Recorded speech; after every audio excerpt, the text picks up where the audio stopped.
Chapter 26. Getting to the root of the problem. On arrival to the classroom at Xunantunich, Mayana could not contain herself. Before they even had a chance to sit down to debrief, she blurted out, "Why did he plead guilty? He didn't do anything wrong." Jafar saw how emotional she was and he expected this outburst. He looked at her like she had just said something totally ridiculous. "Didn't do anything wrong," he roared. Wrong is a matter of subjective interpretation, and in fact he did many things wrong from the point of view of the Roman Inquisition. He dared to challenge the Catholic Church's interpretation of Scripture, and that was unheard of in those days. Being right or wrong in regard to his scientific conclusions was irrelevant to the Inquisition, rather it was the mere act of challenging Catholic doctrine that was the problem. I say again, remember that Martin Luther had recently done just that. He was the founder of Protestantism, thus stealing away tens of thousands of Catholics. The leaders at the Vatican felt vulnerable and insecure, and they weren't going to tolerate such opposition. Galileo was extremely fortunate to have gotten only house arrest. If he had not pled guilty and had not recanted his position on heliocentrism, he would have been executed, which was the fate of more than 30,000 people at the time. On top of that, remember that the Catholic Church was believed to have direct communication with God. Only the Pope had the authority to proclaim how to interpret Scripture. Galileo had the audacity to conclude that Scripture had been interpreted wrong. Imagine what that does to public confidence in the Church. It took the Catholic Church 350 years to finally admit their mistake and to offer an apology to Galileo, if such an apology has any meaning at all. On hearing Jafar's words, her temperament changed and she asked, 350 years. I wonder if it will take religion that long to apologize to Darwin for their slander against him. Jafar replied, it will likely take longer than that. Religion goes on with the earth not being the center of the universe.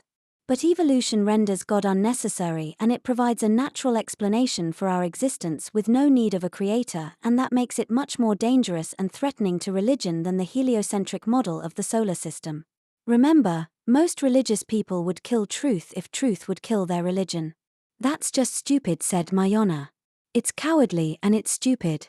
Jafar replied, well, perhaps it is. But just as your father told you, calling it that won't change it, and much worse, it won't change the future of humanity. You're starting to understand the challenge you are faced with, that of saving humanity. You need to move away from placing blame and to only look for solutions. Calling people cowardly and stupid is not a solution. Jafar then changed his tone and he said gently, Miss Mayana, suppose that humanity had made no scientific progress over the last 1,000 years. Where would we be now? She responded, still in the Dark Ages, I suppose. He replied, exactly. And where would we be in another 1,000 years if there were no scientific progress? She answered, still in the Dark Ages. He asked, and in 5,000 years? She responded, still in the Dark Ages. Jafar then inquired, and would that be a bad thing? And before you answer, remember the path that humanity is on now. Mayana resisted the temptation to just blurt out that it would be a horrible thing, which was the first thought that came to mind. She considered why she was there and her role in the matter. This allowed her to provide a much more thoughtful answer. Well, if that were the case, we wouldn't have nuclear weapons, no climate change, no deforestation, no overpopulation, no depletion of the world's natural resources, and no destruction of the planet. I suppose human life would continue well into the future, perhaps for thousands of years. In a loud, abrupt voice, Jafar bellowed. Perhaps for millions of years. You see, most religious people have the idea that if everyone on earth were religious, that it would be better for everyone. And they are correct. And if everyone being religious with no scientific advancement meant saving the earth and all humanity, it would not necessarily be a bad thing. Of course, people who are more scientifically minded have a similar opinion. They believe that if everyone on Earth were scientifically minded, it would be better for everyone and we'd be able to move forward without destroying the Earth. They are also correct. But are they truly both correct, and how can they both be correct? Mayana thought for a moment. Well, they're both right and they're both wrong. I like that thought, replied Jafar. Please explain further. She continued. Well, if everyone on Earth were religious with no scientific development, it would likely result in saving humanity. However, it's not realistic to believe that everyone can be or will be religious. And if everyone on Earth were scientifically minded, that too would likely result in saving humanity. But it's not realistic to believe that everyone can be or will be scientifically minded. Well stated, replied Jafar. Humanity is far too diverse for us to ever believe that humans could all be religious, could all be scientifically minded, or could ever have both the technological advancement combined with the intellectual capacity and the emotional maturity among the majority of humans to manage that technology safely. It can't happen. Mayana asked, and how am I supposed to fix it if it can't happen? Jafar replied, again, that is the million-dollar question. If we had the answer, we wouldn't need you, would we? Let's just say that both science and religion are products of our innate curiosity, the need to know and the fear of death. They both seek to answer the important questions like our origins, the meaning of life, and how to provide a cure for death. They are merely opposite sides of the same coin. Consider how different the world would be if religion and science worked together instead of in opposition to one another. Maybe that is your start. Mayana's mind began to churn as she considered how she could make that happen. She had a few ideas, but her mind took a detour and she recalled the movie The Matrix, where Neo was called to be the savior of humanity, and he was in a similar situation, being surrounded by people older and more experienced than he was, and yet he was the key to their salvation. She still didn't understand how she was going to save all humanity, although she had a much better understanding of the challenges after this first week of training. The girls were then left alone to create a solution to the problem. They began to discuss. Mayana started by saying, well, just as Marsiphony, Jafar, and my father always say, you have to go a lot deeper than removing religion to remove religion. Etsley asked, remove religion to remove religion. What the hell does that even mean? Mayana responded, Jafar explained it earlier. It means that religion is in our DNA. You can't hate if you don't first have the predisposition to hate. You can't be violent if you don't first have the predisposition to be violent. And you can't be religious if you don't first have the predisposition to be religious. Our predispositions are in our DNA. Kwali asked, well, how are we going to change history to save humanity if our predispositions are in our DNA? We can't change our DNA, can we? Mayana responded, well, we can in a computer simulation. If we are successful, we'll then have to ask Jafar if they have the understanding of genetic engineering to do that. Kwali added, I like that idea. Let's weed people's tendency to be religious right out of their DNA. Mayana added, or we could remove our ability to think scientifically. Our goal is to save humanity after all. Etsley responded angrily, you can't be serious. Allow religion to dominate. That is the very last solution that we should consider. Mayana replied, I am totally serious. But this is just a simulation. I want to be open to any possible options. If we can't save humanity by removing religion from our DNA, the other possible solution is to remove our ability to think scientifically.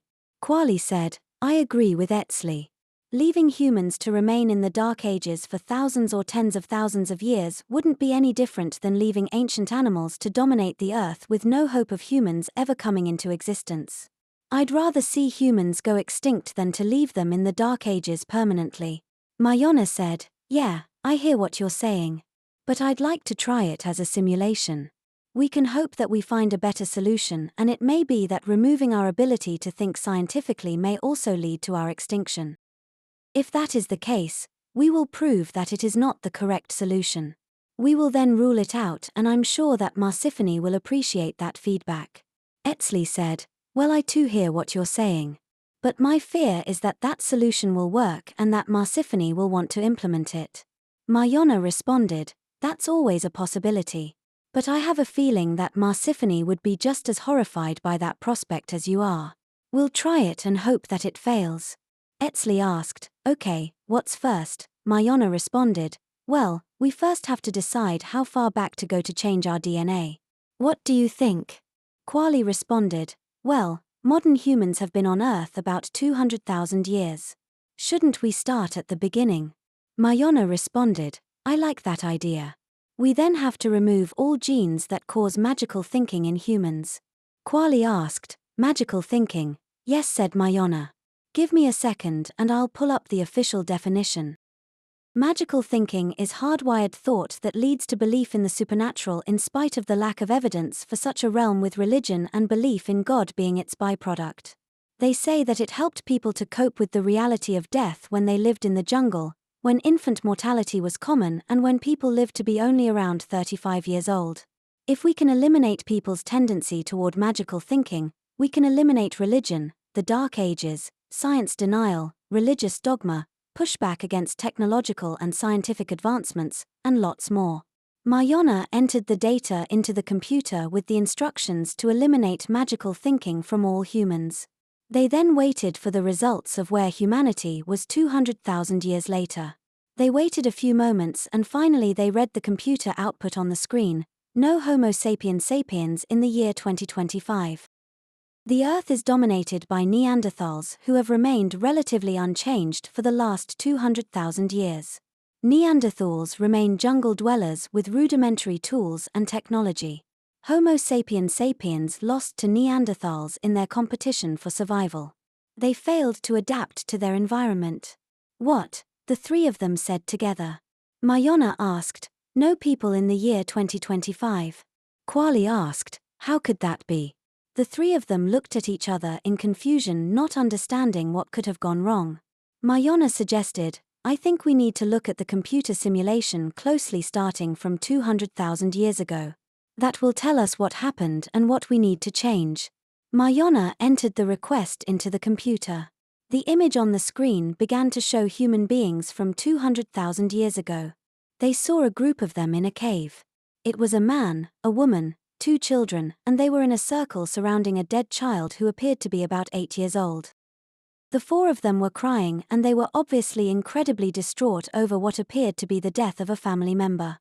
The woman, who was apparently the dead child's mother, was wailing. She said, my Amanda, she's gone.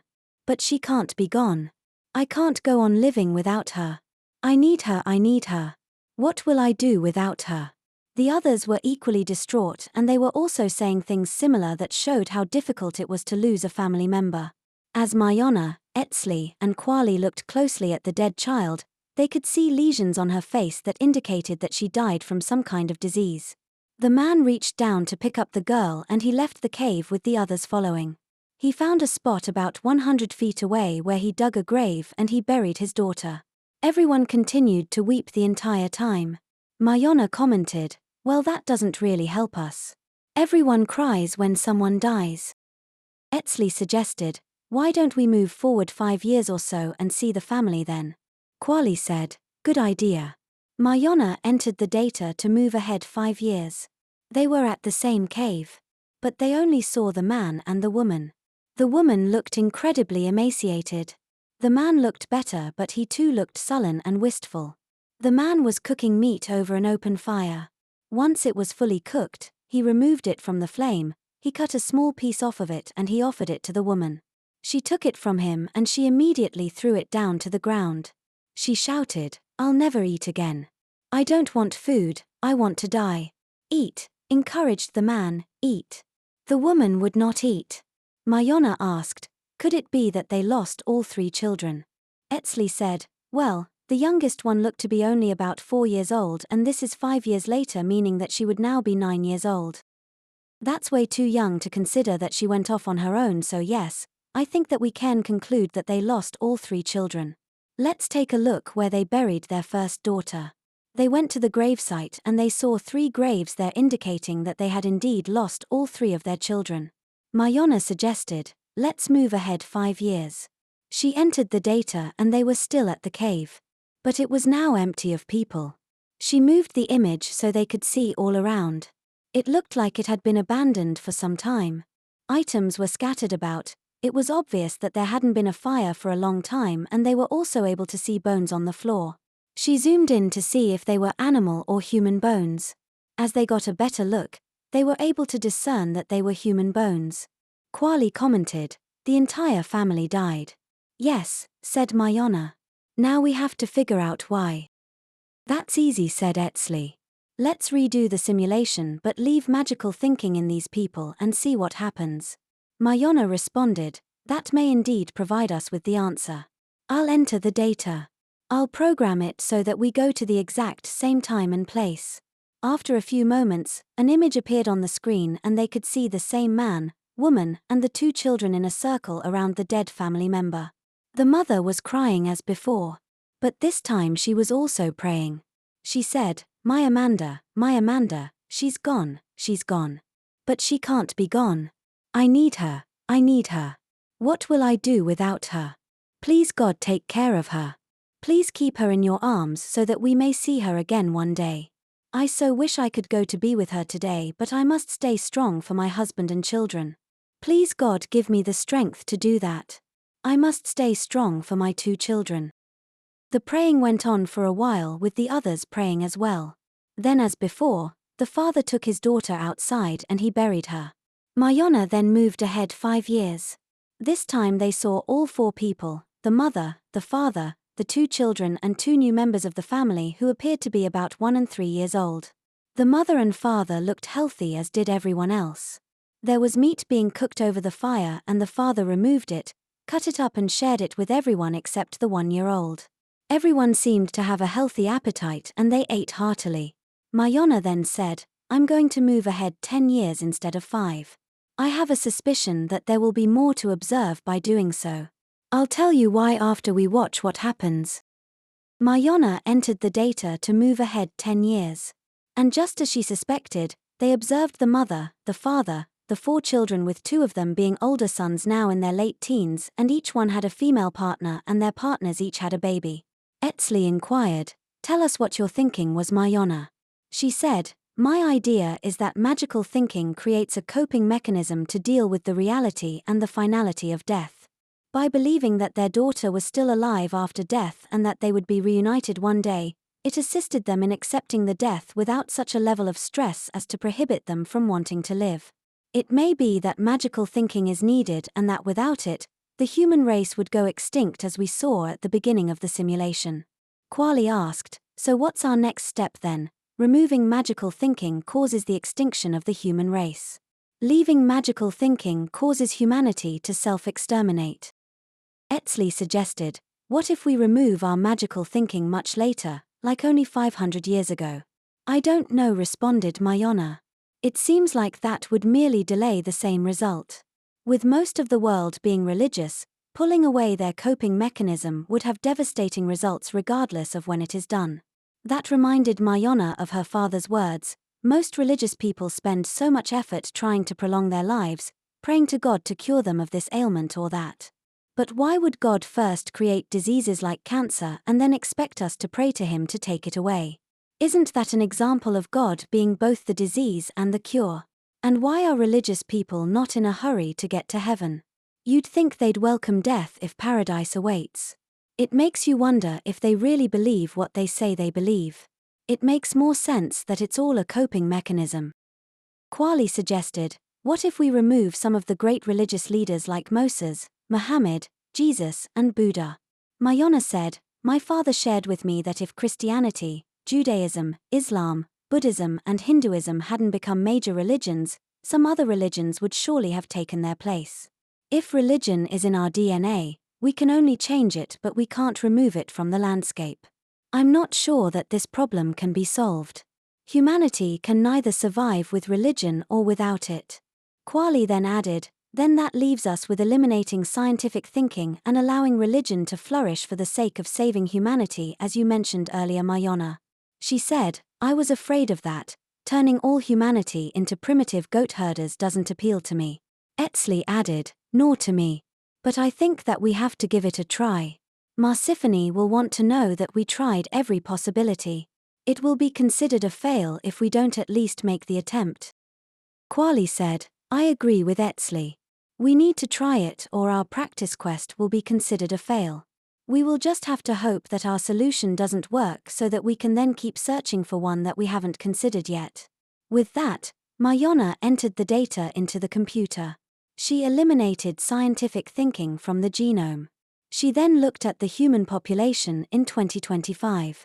The computer read, no Homo sapiens sapiens in the year 2025.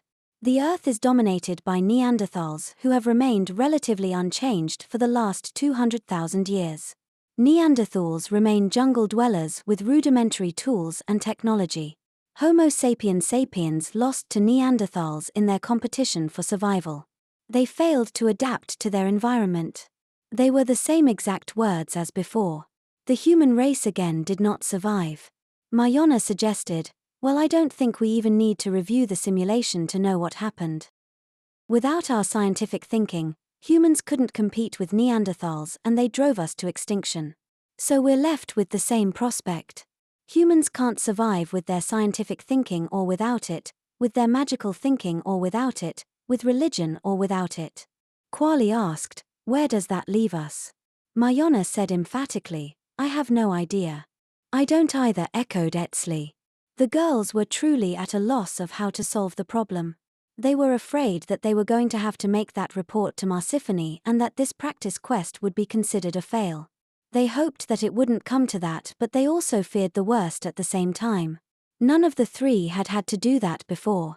Every previous practice quest had been successful until that day, even if they needed more than one opportunity to get it right.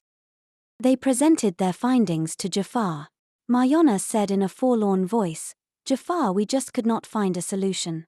Humanity cannot survive with or without magical thinking. With or without religion, with or without science. We just couldn't figure out a solution. We failed. Jafar looked at the three girls and he replied, did you learn something that you didn't know before? Etsley replied, yes, we learned a lot. We learned that humanity is doomed to extinction. With a smile Jafar said, pull the reins and slow down their little pony. First of all, there is no such thing as failure. When you fail, you learn what is not the correct answer. And that tells you not to go down that path again and to go down a different one. We now know that eliminating magical thinking or scientific thinking are not options and we must consider a different one. Mayana replied emotionally, we know that, Jafar, but it's the different option that we can't figure out. We just don't know where to go. Jafar said, no one said this was go be easy. You'll have lots of time to work on finding a different solution to this vexing dilemma. Like I said before, the solution may be in getting both religious and scientifically minded people to learn to work together. We could also consider removing magical thinking and taking advanced technology to humans 200,000 years ago to prevent infant mortality and early death. There would then be no need for the coping mechanism that magical thinking provides.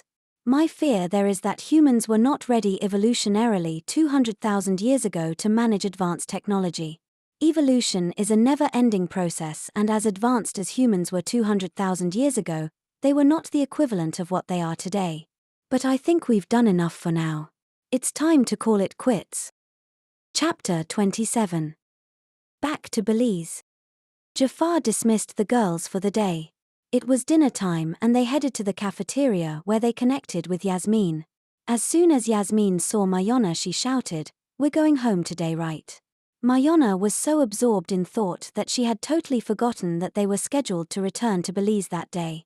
She already understood what her friends meant when they said that you stop feeling homesick after a while and you even wish you could stay longer and not have to go home. At the same time, now that she started to think about it, she realized that she really did want to see her family. Mayana said to Yasmin, "Jafar told me that we'll be leaving after dinner. He also told us to be prepared for what may happen upon our arrival to Belize. We will arrive just after we entered the portal. That means I'll have been absent from class all day and you'll have been absent for the last hour of school. We need to have an excuse in case Mom and Dad find out." Yasmin replied, "I had forgotten about that. It seems like an eternity ago that we left Belize with all that's happened, does it ever?" responded Mayana. They then went to get in line for their food. They sat at a table and, like always, they ate in silence. After dinner, they reported to Marsiphony's office as they had been instructed to do. She wanted to debrief with them about the week of training. They sat down like always and Marsiphony began, "Well, I've heard only good things about you, Miss Mayana. I understand that you had an extremely productive week." Mayana had not thought of the week as productive, but only because she wasn't seeing things from the perspective of a teacher so much like Marsiphony was. After thinking about it for a moment, she replied, Yes, I guess it was indeed productive. Marsiphony responded, you don't sound very convinced. Mayana said, well, I battled an alien monster, I watched the Titanic sink, I saw a murder take place, I saved an entire country from starvation, and I witnessed the beginning of all life on Earth, so, typical week. Marsiphony smiled and she said, well, I see you haven't lost your sense of humor anyway. Mayana continued, it's not that I'm not convinced that it was a productive week, rather I'm so overwhelmed by the events that I experienced that I wasn't seeing it in such terms. But now that you say it that way, it was indeed a productive week. The things I saw and my learning were incredible. It's as if my brain is being rewired to think so differently. I'm still confused about a lot of things, and yet at the same time, I feel like I have such a better understanding of human nature, and that is what I need to be able to achieve my ultimate quest of saving humanity. Marsiphony replied, I absolutely agree with your assessment, Mayana. And with that, I want to step things up a bit. I believe that you are ready to go on unsupervised practice quests. What do you say to that? On hearing that, Mayana gave Yasmin a look and she started to move her fist up to her lapel to polish her medal, but she stopped abruptly knowing that Marsiphony was looking right at her. Mayana responded with a smile on her face. Really? You really think I'm ready? Marsiphony responded, you are more than ready. Your confusion and lack of experience will not be a hindrance, as they will not be crucial quests, rather they will still be practice quests. By that, I don't mean that they will not be true situations, just that they won't be highly challenging. We'll start you out easy and you'll work your way up to more difficult quests. Mayana asked, will Etsley and Quali be going with me? Marsiphony responded, yes, but you will be the leader. They will be under your guidance. That was quite a feather in her cap, since Etsley and Quali had been in training longer than she had. She again resisted the temptation to polish her medal. Yasmin noticed her hand and she knew exactly what was happening. She smiled at her sister. Marsiphony continued, but we'll leave that for your return to Xunantunich. You will now be going to your homeland of Belize, where you will spend 1 week. Do you have an excuse ready in case your parents find out that you weren't at school? Mayana said, no, not really. We've never skipped school before. If they find out, they may not believe us if we tell them we skipped class just to hang out or something. And anyway, no one else skipped class, so I won't even be able to tell them that I was with friends. I don't know what kind of excuse they'd believe. Marsiphony asked, any chance that they won't find out? Mayana replied, I'd say it's about 50-50. We won't be reported, rather it may just be that someone mentions it inadvertently, San Ignacio is a pretty small town and it's hard to do anything without everyone knowing. Marsiphony responded, well, I'll just say this. If your parents find out, it won't change anything. You will still have the freedom to return to this reality and to complete your quests. Your parents will not have the ability to prevent this from happening. I would never think of going against the wishes of the parents, but your mission here is far too important to consider that. And like you said, you are nearly an adult when you can make your own decisions. Yasmin is another matter, and we may have to abide by the wishes of your parents in her case. I've allowed her to be here to provide you with the moral support that you need. But the day will come when you no longer need that. Yasmin's heart sank when she heard that, as she was again being told that she may have to go home. Mayana grabbed her hand and she squeezed it tightly to comfort her. Mayana responded, well, we'll work hard to see that it doesn't come to that. I'll figure out a way to keep my parents from finding out. Very well, responded Marsiphony. I leave it in your hands to take care of the matter on your end. And if you have nothing more to discuss, I will open the portal and send you back to Belize. You will enter moments after you left. And remember, in this timeline, you did not attempt to blow up the bridge. There will be no one looking for you. And with that, Marsiphony waved her hand and she opened the portal. Marsiphony said, see you in a week's time. Let's make it a week from Monday at 7:30 a.m. Instead of going to school, you will come here. It will be 1 week later in our time. The girls walked through the portal and they found themselves inside the saber tree. After such an eventful week at Xunantunich, it seemed utterly strange to be back in Belize. It was almost like they were out of place and as if being in the alternate reality was what was intended for them. Perhaps Mayana's mindset was causing that since she had come to accept this new path for herself. The first thing both of them did was to take out their cell phones from their backpacks to check the date and time. Sure enough, it was the same day they had left and it was just after 3 o'clock, which is when school lets out, so they decided to hang out in the tree until their normal arrival time around 3:30. Yasmin asked, "So today is Monday, right?" "Yes, it's Monday," replied Mayana. Yasmin continued, "You know we get homework every day, but with a week passing for us, I can't even remember what it was. How are we going to be able to function in two worlds like this?" Yasmin was extremely nervous about being discovered and not being able to explain themselves, and not being able to complete her homework was one more problem to have to face. "Homework is the least of our worries," assured Mayana. "You can look at your notes or call a friend to find out what it is. I'll do the same. Our real worry is what to tell Mom and Dad if they find out we weren't in school. We may have to tell them the truth. They won't believe any story that we make up. I even have an idea. What if we take Mom and Dad to the alternate reality next Monday?" Marsiphony said that they can't control who goes through the portal.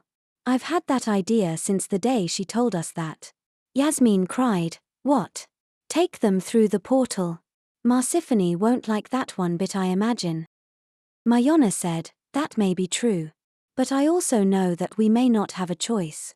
Papa especially will want to go if we tell him about it. And in any case, he too may have the same gene that I have. Maybe he can join me on our quests." Mayana had always been a papa's girl and she loved him dearly, so the idea of him joining her on her quests appealed to her a lot. She was also becoming a bit overconfident and a little cocky, feeling like she was too important for Marsiphony to punish her or to exclude her from the quest no matter what she did. Whether or not her father would join her was yet to be known. The time was then 3:30 and they were just about to leave the tree when suddenly Mayana shouted, "Our clothes." They still had on the clothes that they had been given at Xunantunich. Their school uniforms were in their backpacks and they quickly changed. They chose to leave their clothes from Xunantunich in the tree as they would raise questions if their parents found them. Mayana had already disposed of the dynamite that was in her backpack days before. They made sure that there were no other indications that they had been elsewhere. They left the saber tree and they headed to their house. Although they had been told that they would arrive only moments after they had left San Ignacio, they were apprehensive since 5 days had passed for them. They weren't really sure that no one would be aware that they were gone for such a long time or not. They entered the house to find Aunt Zelda there in the kitchen cooking. She casually looked up to greet them and she behaved as if nothing was wrong. While looking at Yasmin, Mayana wiped the back of her hand across her forehead and she shook it as if she were wiping away sweat. At the same time she said, "Phew," and she gave Yasmin a smile to say that they were in the clear at least with Aunt Zelda. They went to the bedroom like they always did and they changed their clothes. They decided to be low-key and to just hang out until their parents got home.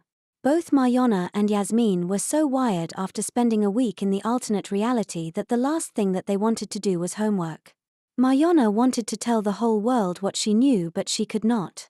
She secretly wished that her parents would find out that she had skipped school and that would give her an excuse to tell them what happened.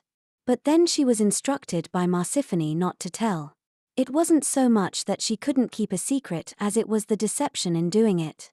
She was not good at lying because she so rarely did so. And that would make it difficult to make an excuse for why she wasn't at school. The girls both took out their cell phones and they checked their email and their Facebook accounts. Mayana had quite a few inquiries from friends asking why she wasn't at school that day. Yasmin had a few inquiries as well, asking what the emergency was that took her out of class at 2:30. They both froze up when they saw those questions, knowing that the chances were high that someone had asked their parents why they had been absent. They just remained in their bedroom waiting for the encounter. Mayana recalled both the dream she had been given by Shifu of her arriving home and the true arrival home after their first visit to the alternate reality and the reaction of her parents both times. She again would have no way to prove that anything she said was true. She thought about how desperately she wanted to tell her parents and yet knowing that she shouldn't.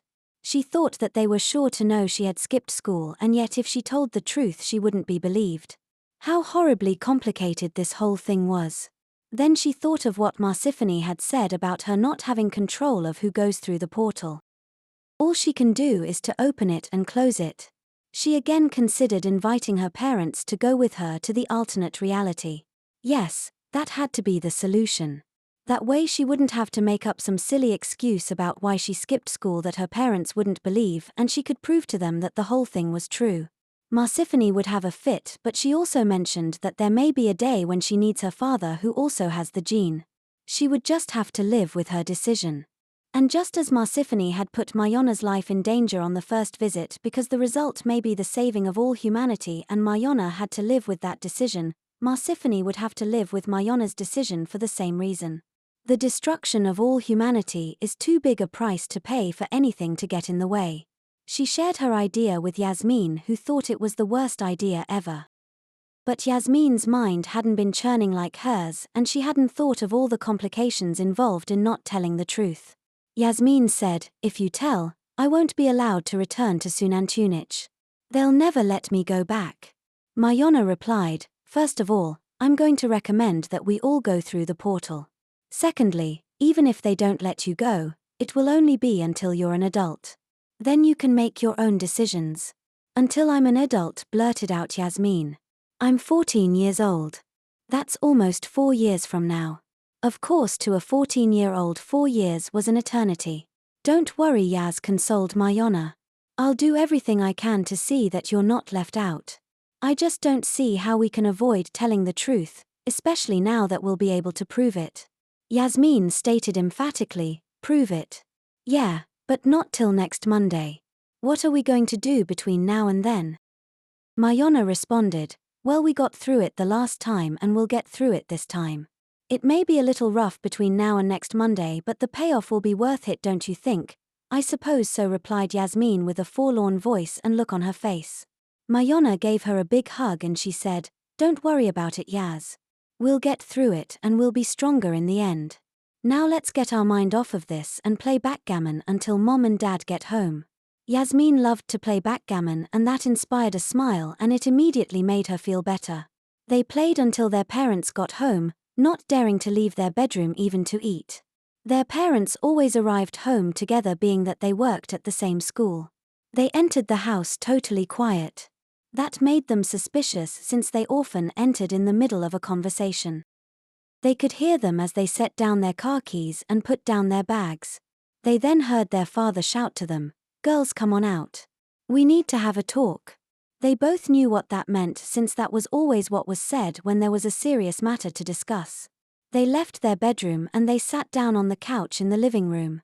Their parents both had a serious look on their face. Neither of the girls could look their parents in the eyes, and they both faced downwards. Their father spoke, "I can tell by the way you're not looking at us that you know there's a problem and that you know what the problem is. Do you both want to go ahead and share what happened and save me the trouble of having to explain it to you?" Mayana spoke first.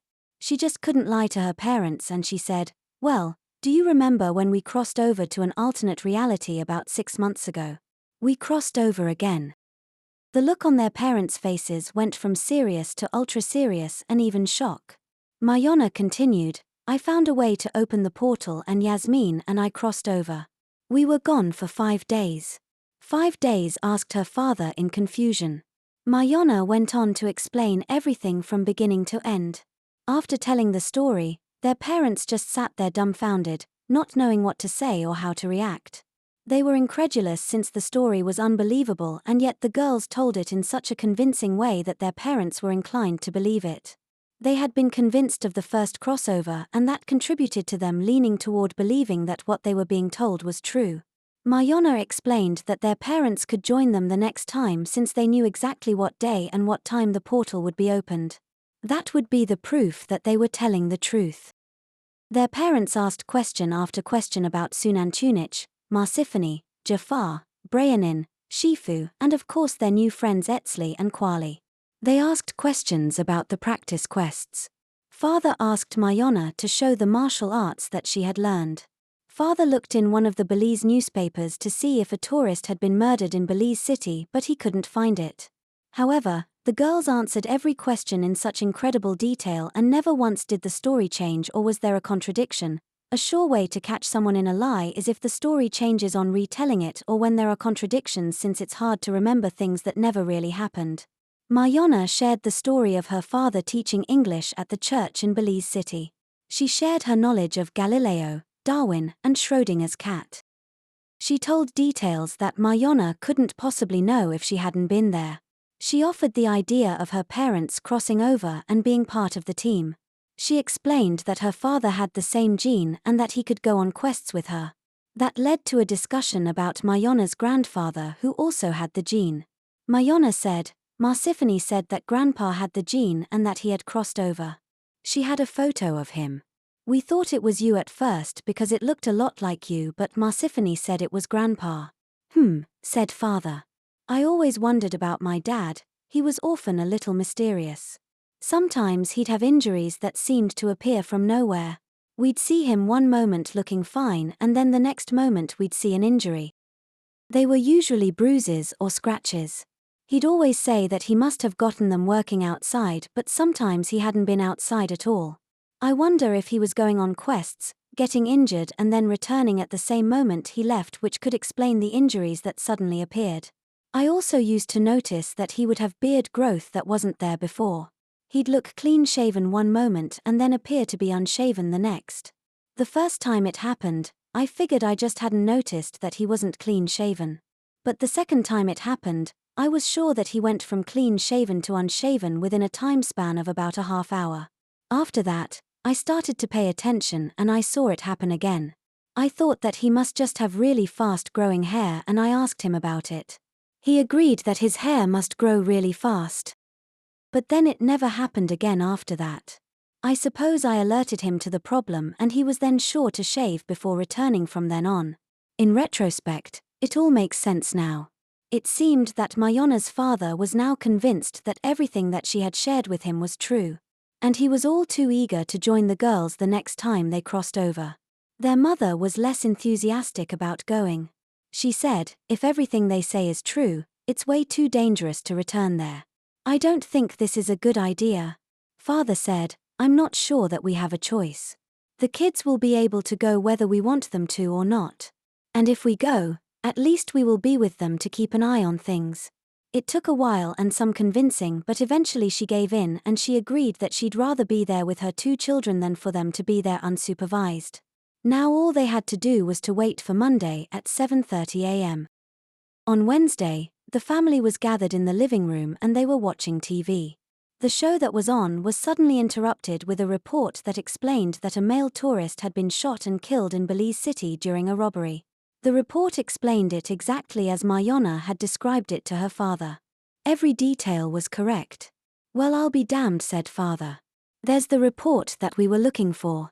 It was there just waiting for us on a different day. That's some pretty strong evidence that you were telling the truth.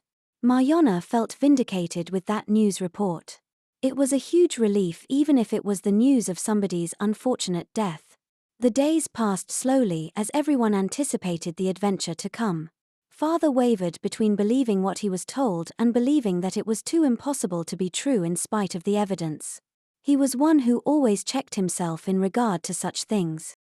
He was of the opinion that people who believe in things beyond the natural world are choosing to believe what they want to believe as opposed to following the evidence. He tried never to fall into the trap of believing something merely because he wanted it to be true.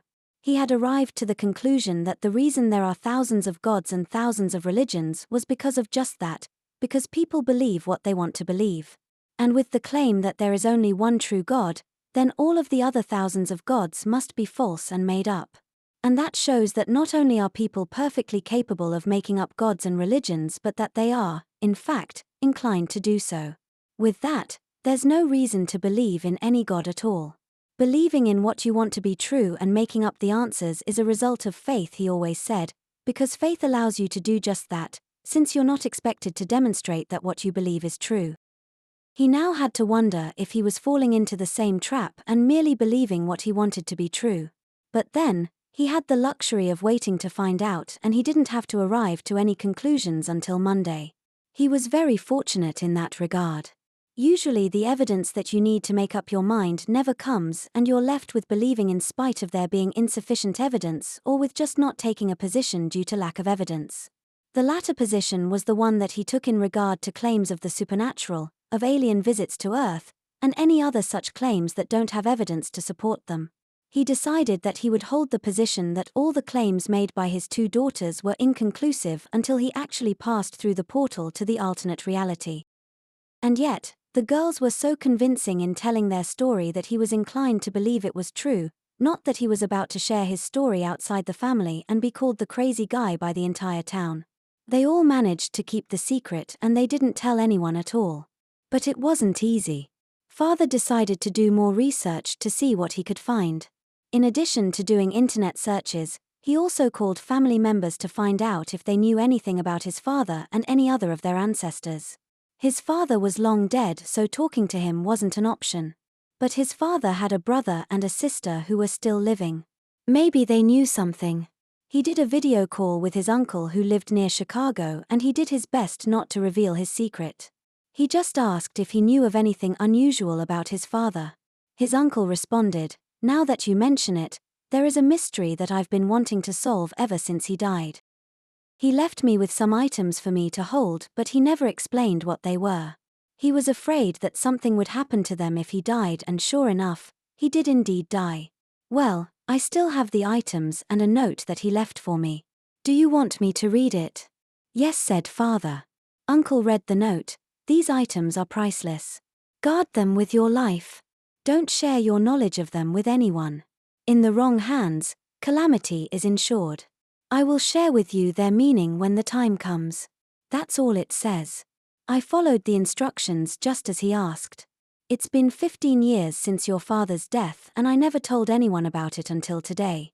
I figured that so much time has passed, and since your family and since you're asking, that I might as well share it with you. Now I'll show you the items. One by one, he showed them in front of his computer screen. They were a belt, a wand, and a rug. The same three things that Mayana had. It struck him immediately that it could be no coincidence that his father and Mayana had the same three things. He asked Mayana to get her 3 items and to bring them so they could compare them. She still had them in her backpack. She got them and she took them to the living room where they were doing the video conference. Mayana first held up the wand. As she did so, her great-uncle held up his wand. Then they compared the belts and finally the 2 rugs. They were all practically identical. Great-uncle asked, "What does all of this mean? How is it that you have the same 3 things?" Father was not willing to share any more information with his uncle. He wished that he could, but he felt that it was all too important to jeopardize without a good reason. He made up an excuse saying, "My father left me with these items. I suppose he had copies and he gave one set to you and one set to me. But he never told me what they were either." Great-uncle believed the story, and that allowed father to end the conversation. "Well, that surely tells us a lot, doesn't it?" asked father. "It looks like grandpa was going on quests just like Marsiphony said. I'm guessing that even if we ask different relatives more questions, that we'll get very little information that would be helpful and we might create suspicion. I'm just going to leave that. Do you think Marsiphony will know more about your grandpa?" Mayana replied, "Well, she said that they have records going back 1,000 years, so I imagine she'd be able to give us a lot more information. And she said that she'd share it with me one day." Father replied, "Okay, we'll have to leave that alone then. And that pretty much leaves us with nothing left to do except to wait for Monday." Mayana asked, "Do we still have to go to school? What's the point if I'm going to be going on quests?" Father responded, "Now Mayana, you are graduating in another month. You can't give that up. And we just can't know what is in store for the future. What if you save humanity and there's nothing left for you to do? You'll then return to this life and you'll need your education. And from what you told me, you're going to have to get used to going back and forth between the 2 realities. Your friends made that adjustment and you'll have to do it too. In any case, there would really be nothing for you to do here if you didn't go to school." Mayana knew that her father was right. It's just that she was so wired up that she wasn't able to focus at school. All she could do was to think about returning to Xunantunich. Her mind raced continually, and that made it really difficult to focus on anything. But she remembered that Etsley and Kwali had made the adjustment, and she figured that she would too. She just needed time. After such a long discussion, it was late and they hadn't even had dinner yet. Mother had prepared a meal and they all sat down at the dining room table to eat. It was odd because by then, all that needed to be said had been said and everyone was silent. They finished their dinner, everyone contributed to cleaning up, and they headed to bed for the night. The rest of the week was uneventful but was extremely nerve-wracking.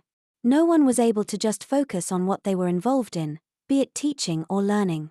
But they all managed to get through it without anyone outside the family noticing that anything was wrong. The weekend was worse because they had little to do to occupy their time. They watched TV, they browsed the web, they took a walk in their backyard. Nothing eased the anxiety. Father asked, "Did they tell you how hard it would be to go home?" Mayana responded, "They told me that part of the purpose of the training was to get used to the change and that it would definitely take time." Father replied, "I understand that all too well. It took me 6 months to get used to living in Belize when I first arrived. Believe it or not, I hated living here at first. My first reaction was, of all the places in the world, why did they send me to this shithole? But honestly, I would have had that reaction wherever they had sent me. That was just my frame of mind at the time.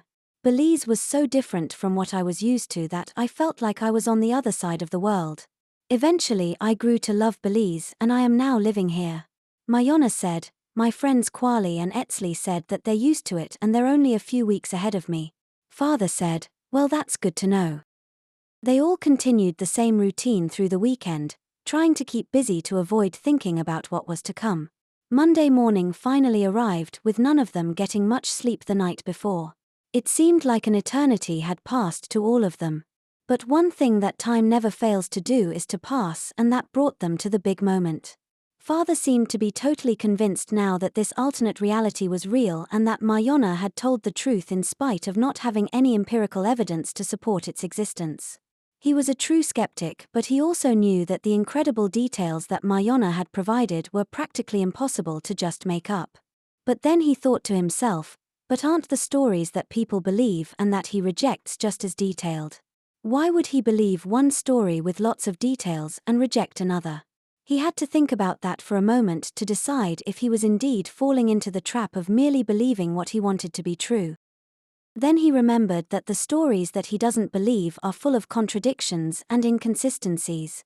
Like humans being created with a sinful nature while God hates sin.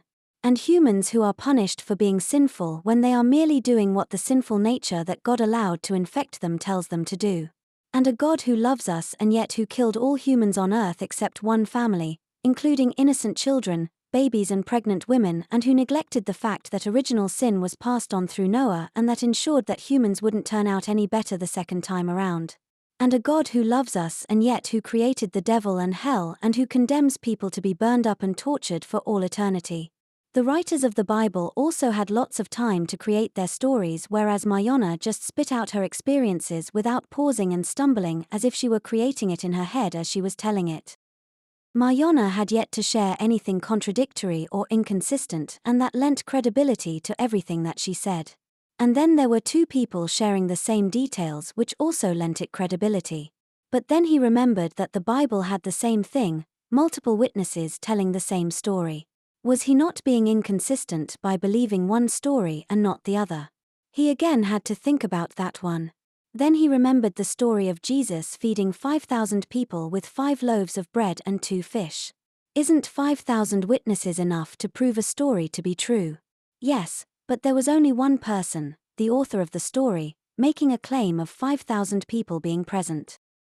That means that we only have one witness, not 5,000, and there's no ability to interview the author or any of the 5,000 people to verify the story. Father had 2 people right in front of him telling him the same story. That was the difference. At the same time, he would wait to be 100% convinced. What if they get to the saber tree and the portal isn't open? Chapter 28. Father at Xunantunich.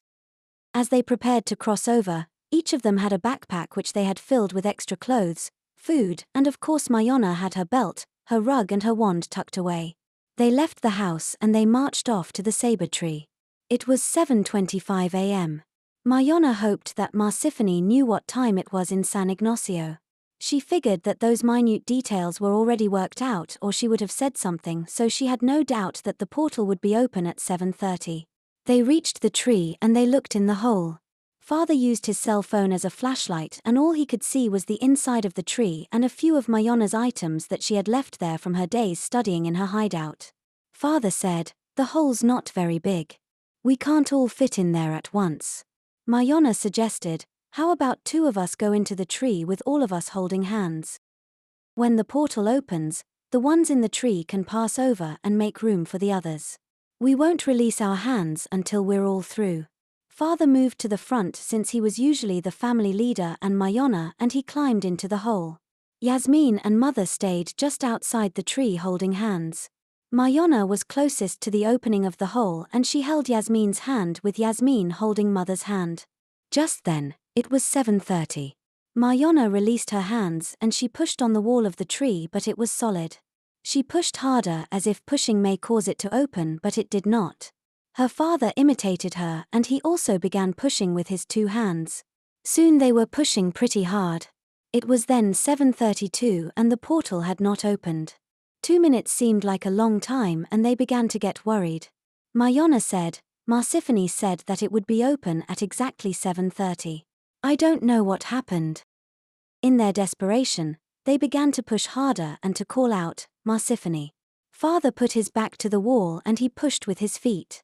Mayana again grabbed Yasmin's hand, she held it tightly and she used her shoulder to push against the wall. Suddenly the portal opened and the wall gave way. Mayana and Father were pushing so hard that they both fell down, finding themselves on the other side of the portal. They were concentrating so intently on getting through that they lost their focus on Yasmin and Mother, and Mayana lost her grip on Yasmin's hand. Mayana and Father had passed through and Yasmin and Mother were still outside the tree. Yasmin and Mother quickly climbed into the tree and Mayana quickly ran back to the portal to pull her family members through. But before that could happen, the portal closed. It was too late. The wall was solid again. Yasmin and Mother had not passed through. All four of them pounded on the wall from their side and they called to each other, but it was pointless. They were an eternity apart and there was no way that they could communicate with each other. Mayana began to shout and cry, "What happened? What happened? They were supposed to come with us. Why did the portal close? Why did it close?" Her father stared blankly, knowing even less than Mayana about why this happened. They were now trapped in the alternate reality with no way to either go back or to bring Yasmin and Mother over.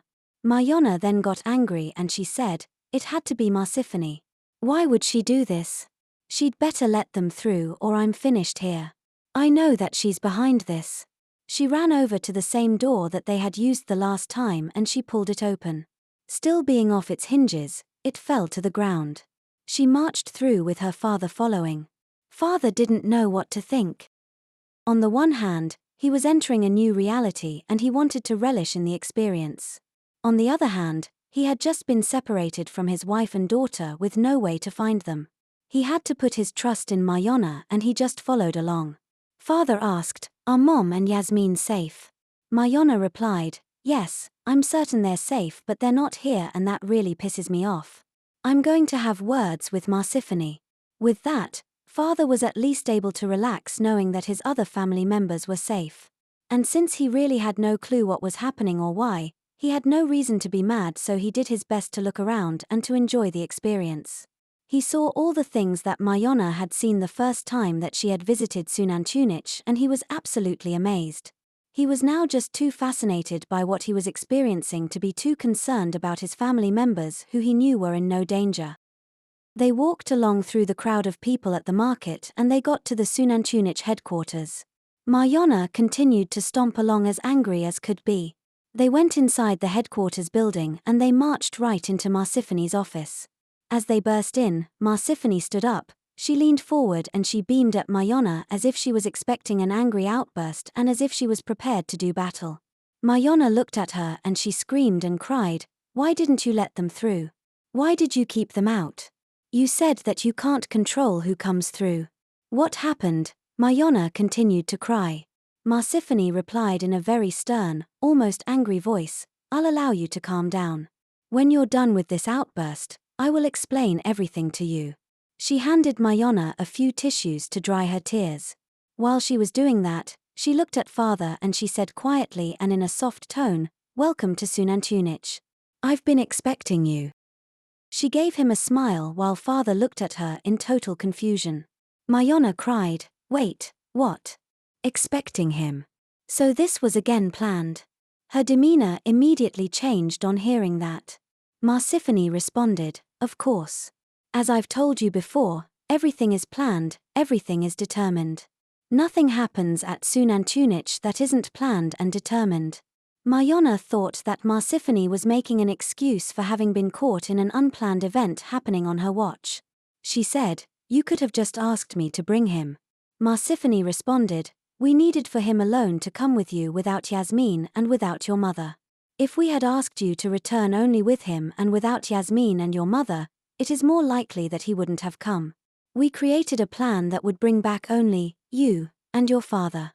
Mayana asked, "But what if my mother or Yasmin had gone through the portal first?" Marsiphony replied, "You don't reach my age and my experience without understanding human nature as well as is possible to understand it. Those who were the most anxious to cross over and who were the least fearful would more likely be the ones to lead the way. Your mother and Yasmin had far more reservations and doubts about crossing over, and that made them more likely to be the followers." Mayana then asked, "But you said that you can't control who crosses over, didn't you?" Marsiphony said, "Yes, but I also said that we can control when the portal opens and closes. That means that we can close the portal and keep those at the end of the line out. If Yasmin and your mother had been at the front of the line, we'd be having a different conversation right now." Mayana then stated, "But they must be absolutely terrified. They have no clue what happened and they don't know if we're safe." Now Mayana responded Marsiphony in a kind voice. "You must know by now that we can take care of that. When we send you back, only a second will have passed for them. They will see you and your father passing through the portal to Xunantunich and then immediately returning back to San Ignacio. They won't have any time to be concerned about your absence." Mayana was quite upset about all of this and because she had been left out of the plan, and she said angrily, "And why did you lie and say that you didn't need my father and now you brought him here?" Marsiphony had had enough of Mayana's third-degree questioning and she was quick to snap at her, and she said loudly and harshly, "How dare you question our methods? We have been doing this for 1,000 years and we do everything with forethought and intention. There is nothing that we do that isn't well thought out and done with good reason. You come here with the audacity to believe that you know better than we do how to create the necessary conditions for a successful quest to take place. You have no idea how little you know." By then Marsiphony was standing and glaring with a look that could kill. Mayana had never seen this side of Marsiphony before and she began to slope into her chair, feeling the brunt of the admonition. She had shown both lack of trust and lack of respect for her mentor, who had been very patient with her up until then. But Marsiphony was also frustrated with Mayana for not being more fine-tuned. And that was why the decision was made to bring her father along. Marsiphony then softened her tone and she said, "Now, if you are ready to listen, I will explain everything." Father was visibly shaken by this encounter and he looked nervous. Everything was new to him. Marsiphony looked at father and she said in a kind but firm voice, "I apologize for this extremely awkward introduction to Xunantunich. The outburst that you just witnessed is precisely why we need you here. As much as we prefer to work with young adults, we are now finding ourselves to be challenged more than we would like, and we are extremely anxious for Mayana to get through the training to begin her quest. We wish that we had brought her when she were a few years older. But to do that now, we would have to change the timeline. So rather than to send her back and to erase the timeline from the moment she first crossed over and to then bring her back when she's older, we chose to bring you on board with the hope of filling in the missing gap that Mayana needs to be successful. Changing the timeline can be extremely problematic. We chose to leave your wife and Yasmin behind because neither of them has the gene. Yasmin was proving to be a distraction, as would be your wife. We need you both to be able to remain focused without such complications. As I said before, your wife and daughter will not even be aware of your absence. You have no reason to worry about them. Marsiphony continued, I did not lie when I explained to Mayana why we hadn't brought you over. I told Mayana that there may be a day when we need you, and that day came much sooner than we had anticipated. As I said, we are extremely anxious for her to begin, and we came to the conclusion that you will be able to assist in that regard. Father had calmed down by then, and he listened intently. He had 1,000 questions that he wanted to ask. Marsiphony had paused after her last comment, and that gave him an opportunity to speak. He said, first of all, thank you for this incredible opportunity. I can't believe it's all true. I so wanted to accept Mayana's story, but it was so unbelievable that I just couldn't. Of course, I now know that every word she told me is true. Do you mind if I ask a question? Marsiphony responded, by all means. We want you to fully understand everything about your purpose here. He said, well, Mayana expressed a concern that is also a concern of mine. You told her that she could have died during her first visit. That makes her think that fulfilling your quest is a higher priority than her life. She thinks that you would sacrifice her to accomplish your goal. You mentioned that she will be saving all humanity and that it is worth the sacrifice. Is it true that you would sacrifice her life to accomplish your goal? Marsiphony was visibly uncomfortable with that question. She looked down and she couldn't look father in the eyes. She said, the answer to that question is a little complicated. It is true that Mayana could have been killed during her first visit. And it is true that she could lose her life at any point in the future during any quest. I also told her honestly that I cannot cure death. However, what I can do is to cheat death. You see, having the ability to travel to the past, we can return to the time just before someone's death and prevent the incident from happening. Lots of people have died on our quests, but no one has stayed dead in the 1,000 years of our history. What is important to understand now is that once a quester has died, his time at Xunantunich is finished. We do not give anyone a second chance. There was a time when we did, and the result was that our questers were far too careless. They would take unnecessary risks, they didn't plan well, they felt no urgency to be successful knowing that they could be brought back to life and repeat the experience. Our policy now is that any quester who dies is brought back to life and is then sent home permanently. There are no second chances. You can imagine that our quests have now become highly successful. And as I said before, we have learned through experience to refine our methods. We feel that we have created the best approach to achieve our goals. She then looked at Mayana sternly and she said, you may want to consider what I have just explained to you the next time you have a concern. Mayana was ashamed of herself and she could only look at the ground. She also had her answer about the apparent contradiction of being told that she could die and that they had her best interests in mind. Marsiphony looked at father and she continued, Mayana shared a lot about you, including your interest when you heard about her first visit and your search to find out what happened. I know that it resulted in nothing because there wasn't anything to find in your reality other than obscure, unproven stories with no evidence and with no way to repeat the experiences. But your natural skepticism, your interest in science and your willingness to accept what you once considered to be impossible, in combination with the close relationship that you have with Mayana, made you a good choice to bring over. And of course, having the gene was a major consideration. Unfortunately, you are behind the others in training, but we can get you up to speed by working with you one-on-one over the next week. I'm going to make the same assumption about you that I made about Mayana, that your interest and effort to come to this reality make you the perfect candidate for our quest. I know that you agree with our assessment that humanity is in great danger and that it won't survive without intervention. Is that a fair assessment? Father responded, yes, absolutely. Mayana shared everything that happened in great detail and I feel like I've already been through the training. I absolutely want to be here and to contribute in any way that I can. Marsiphony added, perhaps Mayana shared with you our reluctance to bring over adults who were not trained in their youth and our concern for that. I'm going to ask you a question to see where you stand. If you had the opportunity to go back in time and to kill Hitler before his rise to power, would you? Father looked a little ill at ease with the question, believing that he needed to get it right or that he may be sent back home.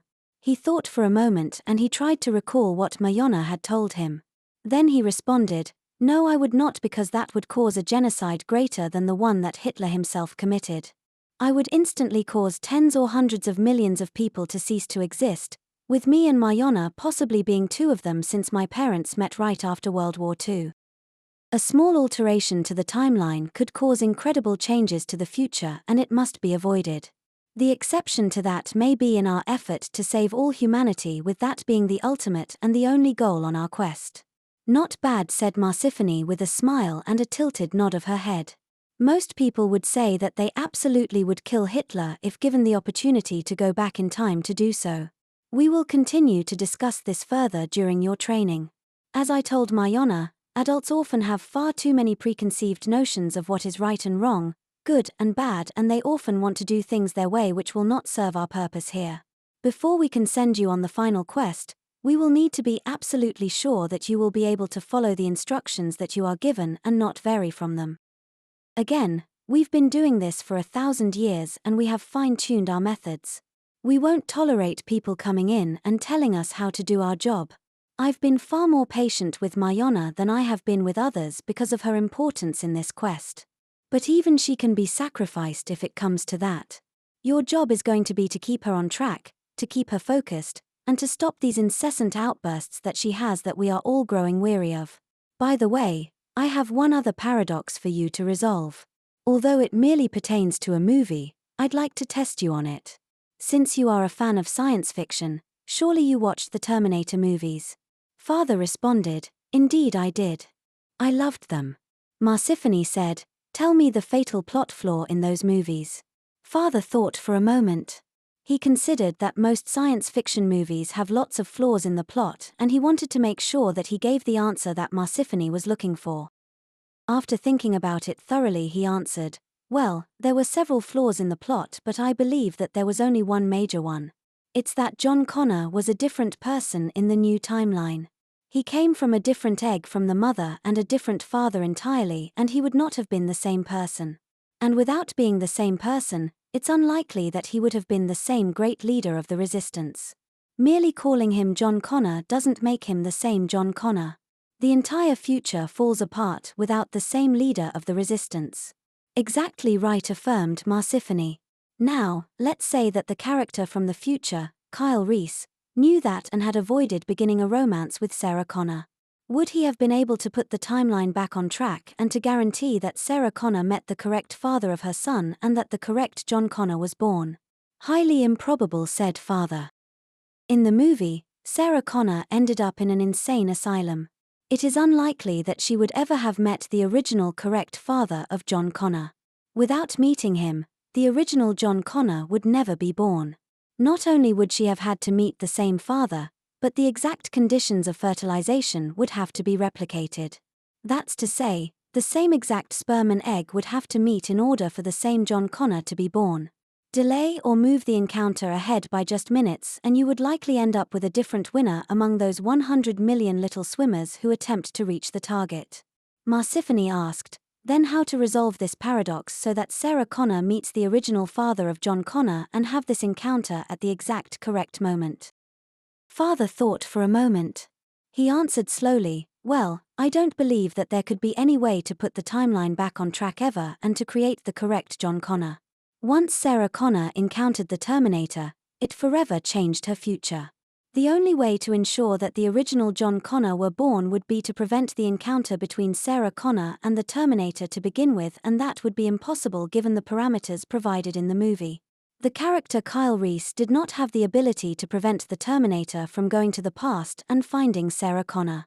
The future timeline was doomed from the first encounter between Sarah Connor and the Terminator. Marsiphony joked, not bad, not bad. Is that the only movie that you ruined for yourself by overthinking things? Not even close, responded Father with a smile. As much as I love science fiction shows and movies, there are few of them that I fully enjoy for that reason. They create them mostly for teenagers, young adults, and non-scientists who don't think like I do. They wouldn't make any money if they produced such movies for people like me, movies that are more sophisticated, that have fewer plot flaws, and with mostly true science. At the same time, the science fiction is intriguing and I am drawn to it in spite of the plot flaws. Marsiphony replied, I understand completely. And like I said, even though it was just a movie, the kind of thinking that you just exhibited will be crucial to the success of the quest to save humanity. Father said, "You know, I've always wanted to write a science fiction book. If I ever do, I'll make sure that it has no such inconsistencies, contradictions, and plot flaws. It really diminishes the story once you notice them." Marsiphony nodded her head in agreement. Chapter 29. Father in Training. Marsiphony then said to Father, "I'm going to now call Jafar and I'll ask him to take you to your bedroom, to breakfast and then on a tour of the grounds. You'll be excused from the morning trainings with Shifu, but I'll ask Mayana to join them after breakfast. I'll give you the morning to get to know the facilities and the staff, and I'll have you report to Brayanin after lunch. Since Mayana and you will be traveling together on quests and since you're family, I'll ask you to share a bedroom. This will assist you both in preparing for your time away from Xunantunich." Jafar then appeared and while looking at Mayana he said, "You ready?" He then looked at Father and he reached out his hand to greet him saying, "Great to meet you.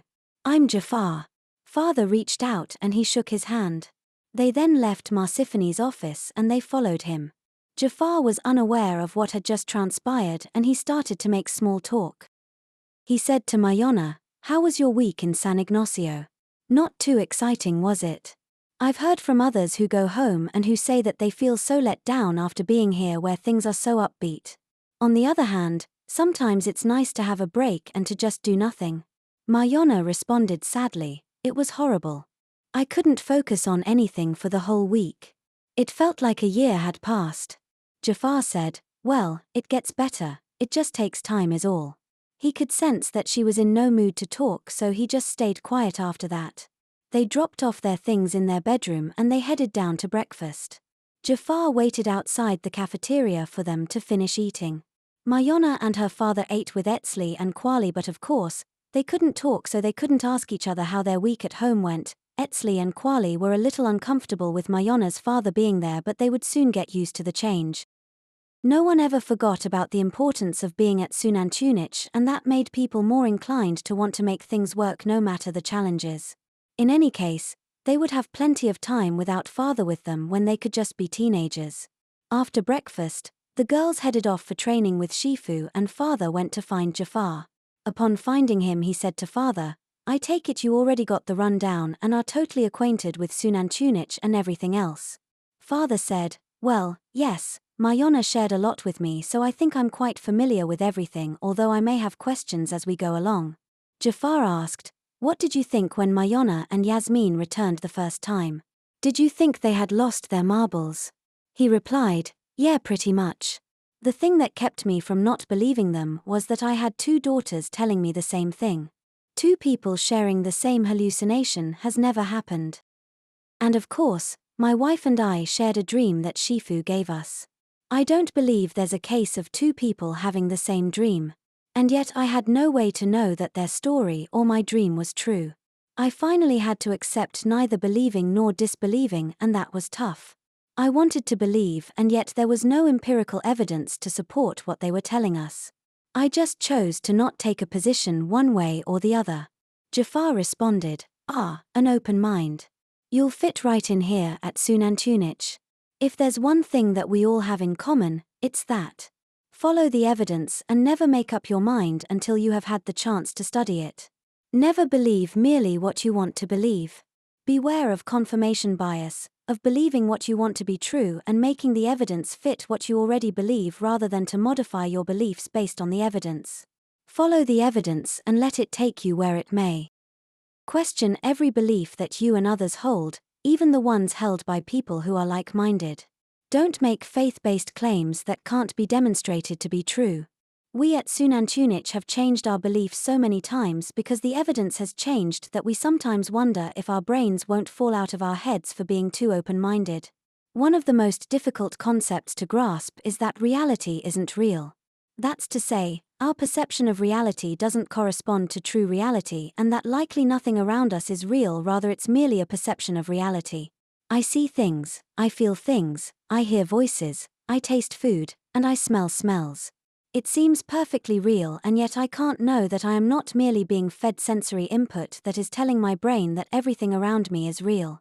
That's what the data indicates anyway.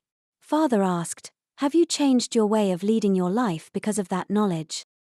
Jafar answered, not in the least. While we may have an indication that nothing around us is real, we can't know that to be absolutely true.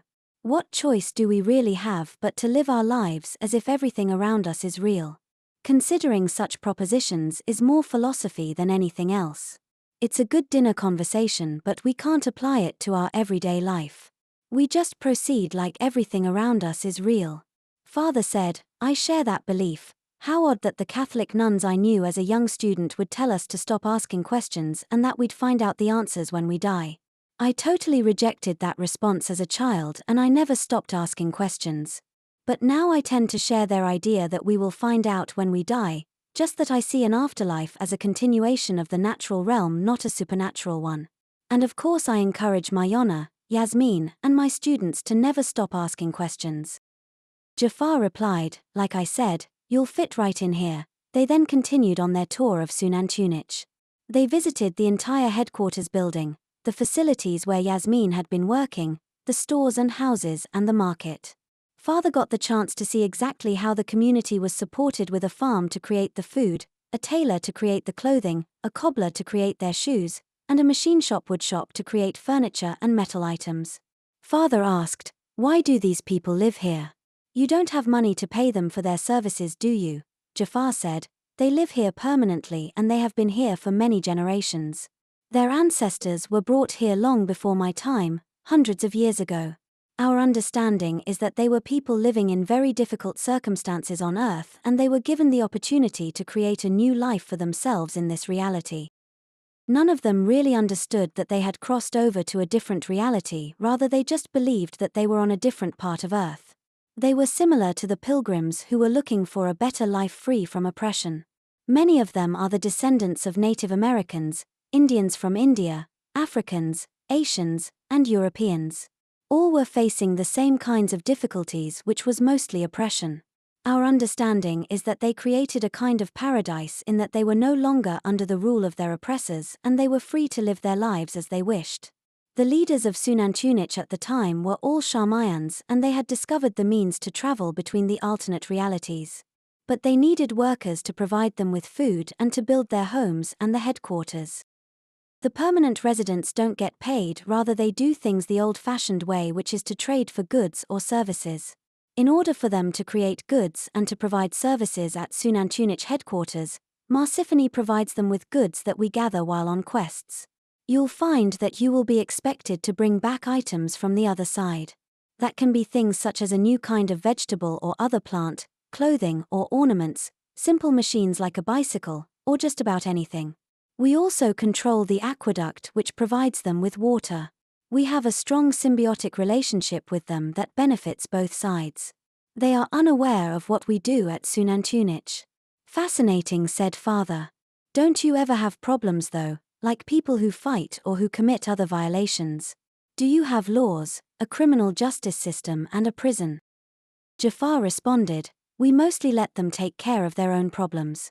There have been a few serious issues like a murder and Marsiphony got involved. She uses the portal to see who committed the crime. She then sends someone through the portal to prevent the murder to begin with. We don't have a prison to hold such people and we don't want one. Those who commit such serious crimes are sent to a penal colony on a different planet. Father asked, but isn't saving the life of someone who died a violation of the timeline's integrity? If we aren't supposed to cause or prevent the death of anyone, why does Marsiphony do it? Jafar replied, it's because we at Xunantunich are not required to abide by that law. We are outside the timeline that must be preserved. Our purpose here is one-fold, to save humanity. We will always do what we need to do to make that happen, and that includes changing the timeline. Our belief is that people who commit the worst kinds of violent crime have the predisposition to commit such crimes. Putting them in prison doesn't solve the problem of having the predisposition to commit acts of violence, thus all it does is to prevent more crime while the person is in prison. We just don't have the means to control people's behavior nor the staffing or the desire to maintain a prison here at Xunantunich. After 1,000 years, We have rid the community of both the most violent criminals and the DNA that contributes to a violent predisposition to the best of our ability. Of course, you can't eliminate such a predisposition completely. Humans evolved to survive in the jungle after all, and we all still possess our jungle instincts. But some people have more difficulty controlling those primitive impulses than others. We do our best to create a peaceful society, and we have accomplished that goal for the most part. Fascinating, said Father again. If only people on Earth could see things like that. Jafar answered, if people on Earth could see things like that, there would be no need to save humanity. Like Marsiphony says, evil and ignorance abound on Earth, and fighting them is our sole purpose. Father asked, but don't you have to staff and maintain the penal colony? No, responded Jafar. We created 2 penal colonies, one for men and one for women. We provided them with the tools that they need to survive, and we left them there. We check in on them twice a year to provide medical attention and supplies, but that's it. So far both groups have survived well. On Earth they either would have been put in prison for life or executed. We tried to do better than that. It may not be perfect, but it does several things. 1. It eliminates a violent criminal from society, thus making it less likely that violent behavior will continue at Xunantunich. 2. It takes them out of the gene pool by placing them together by gender. The predisposition for such horrible violence ends there, or at least it's greatly reduced. 3. It allows us to use our resources more fully toward our quests by not having to staff and maintain a prison. Father asked, but surely many of those violent criminals had children and passed on their predisposition toward violent behavior, didn't they? Jafar responded, yes they did. But there's little that we can do about that. Like I said, we all have the jungle instincts that would allow us to commit acts of violence given the right circumstances. But merely having such a predisposition doesn't mean that you can't control it. Let's not forget that some of the behavior is learned. By removing the most violent people, there is less probability that others will learn to be violent. This is the best that we can do, and it works extremely well even if it's not 100%. Father then asked, how do the locals react to somebody being removed from society while having done nothing wrong? They are prevented from committing their crime after all. Jafar said, that is a problem. We cannot remove someone with the correct explanation of why they are being removed. Sometimes Marsiphony explains after the fact that someone was taken away due to their behavior, which may be true or made up. But occasionally the person just disappears with no explanation at all. That is done when the person is alone, and it becomes a mystery to the locals that is never solved. Many of them have come up with strange ideas like alien abductions or even supernatural explanations like Yorona, which they brought with them from Earth. Some of them have even created a religion to explain it. So far, the explanations have never caused too many problems, so we just let them create their own myths to explain the disappearances. Father asked, wow, you really have it all covered, don't you? Jafar responded, well, like Marsiphony said, we've been doing this for 1,000 years. You learn a thing or two in that amount of time. Father became really curious about the penal colonies. He was interested in visiting them to better understand the consequences of being sent to such a place. He imagined that it must be a bit primitive in that the most violent people are all sent to the same place. He understood the need to maintain law and order, but he could only imagine the horrible conditions for the ones living at the penal colonies. Father was of the opinion that no one chooses to have jungle instincts or to have a predisposition toward violent behavior. They are innocent victims as much as the victims of the violent behavior. His idea was to have communities for people on Earth with such predispositions who have committed violent acts. The sentence would be the same for everyone. Remain in prison until the day that you have demonstrated that you are ready to return to society as a productive, law-abiding citizen. He didn't see any sense in releasing people to society only to see them return to a life of crime and violence, which is most often what happens. The communities for these people would still be prison, but the occupants would be free to live their life within the compound. Each person would have a house, a job, there would be stores, etc. Any occupant who can manage that kind of freedom would be as free inside the compound as people are on the outside. Those who can't manage that kind of freedom would be put in a more restrictive environment.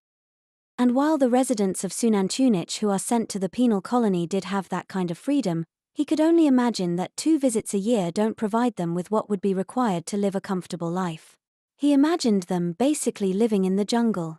He decided to ask Marsiphony if he could make a visit to the penal colony one day, perhaps as a practice quest. He asked Jafar what he thought of that idea. His response was, "Not even I have ever been to the penal colonies. It is off limits to all but a few. She would never allow it, and I don't recommend that you ask." Jafar said those words in such a gruff tone that it took Father off guard. He was of the understanding that no questions were off limits. Now, it sounded like there was at least one thing that was. It left him feeling a little uneasy. He chose to let it go for the time being. By then they had finished touring the headquarters and they were outside visiting the village. They could see people all around going about their business. They just ignored Jafar and Father as they strolled around. Jafar handed Father a couple of beef sticks saying, "Here. The locals love these. You should be able to trade them for something at the market. Take a look, and if you see something you want, go ahead and offer a trade. Maybe you'll see something that Mayana would like." They continued walking and Father thought to ask, "Do they speak English?" Jafar answered, "No, but you won't have any trouble communicating with them. The universal interpreter will take care of that. You will believe that they are speaking English." Mayana had already explained all of that to him. Father asked, "But what language do they really speak?" Jafar responded, "None that you would ever have heard of, that's for sure. There are people from all over the world that came together and it's now a big mishmash of perhaps 10 different languages. Without the universal interpreter, only someone who knew all those different languages could hope to understand them. It's totally unique and it doesn't exist anywhere else." "Fascinating," said Father. It reminded him of the English Creole that is spoken in Belize, which is also a mishmash of different languages, although it's mostly English. He also remembered his studies of linguistics at Columbia University and how it is normal for new languages to form when people of 2 or more languages are brought together, or for a language to begin to change when there is time and separation between 2 groups of speakers of the same language. That's why the English from England, the United States, Australia, and the Caribbean are all different. Languages are alive and in flux, and they will typically change significantly given enough time and distance from the majority. They continued to browse through the market and Father kept an eye out for something that might appeal to Mayana. As he passed each table, he noticed that the vendors looked down and they wouldn't look him in the eye.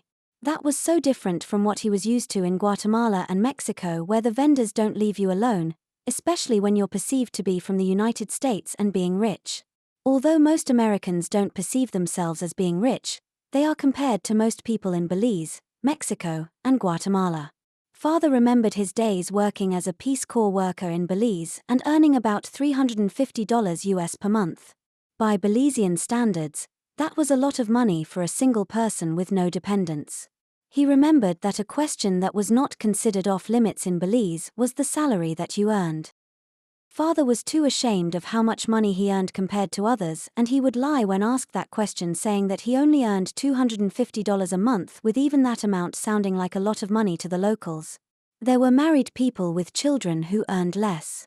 Father remembered living better in Belize than he did as a college student when he had almost no discretionary money at all.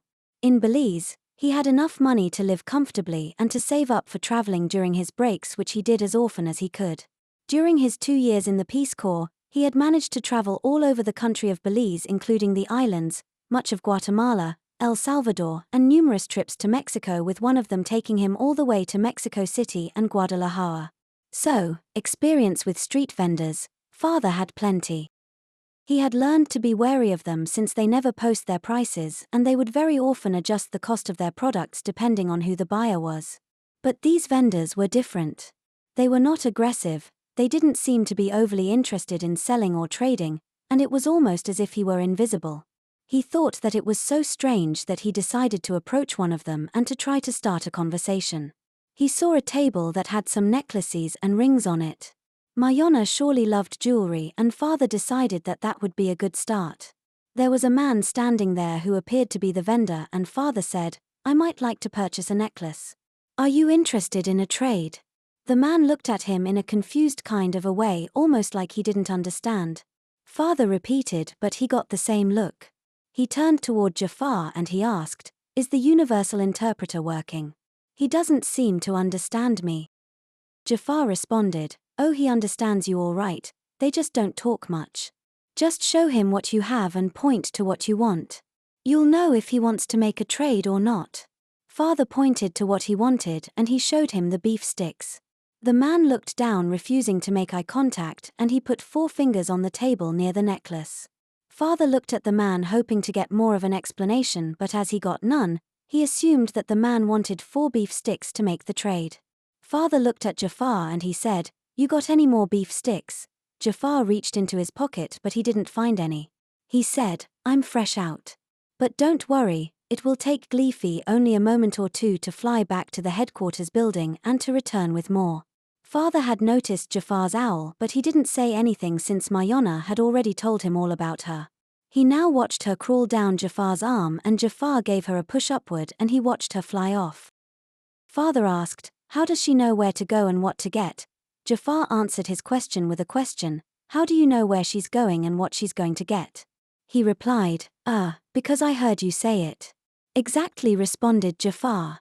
"You just answered your own question." "Okay," responded Father in confusion. But then he remembered being told about Calypso and he figured that Gleefy must not be far off from her. Gleefy returned shortly and she had 4 beef sticks in her mouth. She perched herself on Jafar's shoulders, she passed the beef sticks on to Jafar and she began to make her owl sounds. Jafar said, "Thank you, Gleefy." He then turned to Father and he said, "Marsiphony wants to see me when we're done here." Father asked, "Gleefy told you that?" Jafar replied, "Indeed she did," Father said. "I didn't understand a hoot she said." Jafar smiled and he handed him the beef sticks. Father put them on the table and the man picked them up saying nothing. Father picked up the necklace and he put it in his pocket. Jafar and Father then walked on. This encounter with the vendor was really strange to Father. It was so contrary to the kind of experience he was used to at the markets that he would go to in Belize, Guatemala, and Mexico. The experience left him totally perplexed and confused about how these people could be the way they are. It just didn't seem normal. In spite of their location, they were human after all, and he thought they should display that same human nature that you would expect from people anywhere. But that was not the case. He was also not sure if he should ask Jafar about it or not. His response earlier telling him not to ask about visiting the penal colony made him a little ill at ease. He was unsure about all of this and he was still taking it all in. He was an untrusting person by nature with people he didn't know well, and he also knew that things are not always as they seem. He remained intensely curious about the local people and the ones in the penal colony. He would just have to keep his eyes and ears open as he went along. He continued to see different items along the way that included a variety of clothes, fruit and vegetables, jewelry, toys, tools, and more. He wondered about the difference in lifestyle among these people compared to those who lived in the headquarters building. They seemed like worlds apart. Did they even know about the earth that their ancestors came from? Did they know anything about their own history going back 1,000 years? He didn't see any books or newspapers at the market, and that made him wonder if there even was a written language that they used. Without written records, it's possible that their history was lost to them. What he also found strange was that the people seemed to be interacting normally among themselves. It was only Father and Jafar who they seemed to mostly ignore as if they were invisible. Were they afraid of them? Father again remembered being harassed continually in the markets that he would go to in Latin America. You couldn't pass by a vendor without them shouting out to you to buy something. Some of them could be really aggressive. And yet these people had little interest in doing business with him. He didn't quite know what to make of it, but just like Mayana, he was good at observing and at keeping his mouth shut at the same time. Normally, he did ask lots of questions, but only when he was sure that he could trust the person he was asking questions to. He had only just met Jafar and he wasn't there yet. He wondered if he'd get the chance to return to the market on his own. He'd look for that opportunity later on. Jafar continued to show him around the compound. They finished their tour of the headquarters, the work areas where Yasmin worked, and the area where the workers lived, which seemed a bit rustic. Father made another interesting observation. When they got near the perimeter of the compound, he noticed a road leaving it. It went as far as he could see. He wondered if there were other such roads on the other sides, and he decided that he would keep his eyes open for them. He again chose not to question Jafar about it, but he did wonder where it led to. After visiting the entire compound, Father was escorted to the cafeteria where he had lunch on his own. Mayana was off doing her training and she hadn't arrived yet. After lunch, he went up to his bedroom where he was left to take a break before his next meeting, which would be with Brianin. After dropping Father off at the cafeteria, Jafar went to meet with Marsiphony. She began by saying, "Did he ask you a lot of questions?" Jafar responded, "A lot and then some." Marsiphony asked, "Were you able to cover for us without raising suspicion?" Jafar answered, "Yes, he asked lots of questions about how we deal with violent crime. I explained to him that we send violators to the penal colony." Marsiphony asked, "Then he has no knowledge of those traitorous scientists that we sent there?" Jafar replied, "Not a clue." Marsiphony responded, "Good. Such sedition will not be tolerated." Chapter 30. A visit to archives. Over the next few days, Father went through the same kinds of trainings that Mayana had gone through. It was a bit modified to match the level of an adult, but he got to visit most of the same places that Mayana had visited. What was interesting is that he got to observe Mayana from the week before through the portal, and that allowed him to do a condensed version of the trainings. Father was absolutely fascinated by everything that he was experiencing, and he could barely contain his excitement. He knew much better than Mayana what an incredible discovery this all was, and he was seeing it through a much different lens than she was. Mayana also understood that this was an incredible discovery, but she didn't have the strong science background or a lifetime of experience to fully appreciate the depth of it all. Father felt like he was on top of the world, almost as if he had the right to classify himself with the great scientists Einstein, Tesla, Galileo, Darwin, and Newton. He imagined himself standing among them or seeing his photo with them and standing before an audience being cheered. But this was just his mind racing amid his excitement due to this new information. He was not so narrow in his thinking to not recognize that he really couldn't take credit for the discovery, nor did he have the genius to put himself on the level of the great scientists. It was just his imagination given the incredible new knowledge and perhaps a secret fantasy that many people have of being famous. It was all just daydreaming. In the here and now, he had to focus on his surroundings. On the fourth night there, in the evening after dinner, Father decided to take a walk on his own. He had had enough time to get a feel for how things worked, and he was intensely curious about the basement room that Mayana had told him about. She had mentioned that it was full of all kinds of things, and Father thought that he may learn something new. He noticed that there were never people in the hallway that led there, and he thought that he could arrive unnoticed.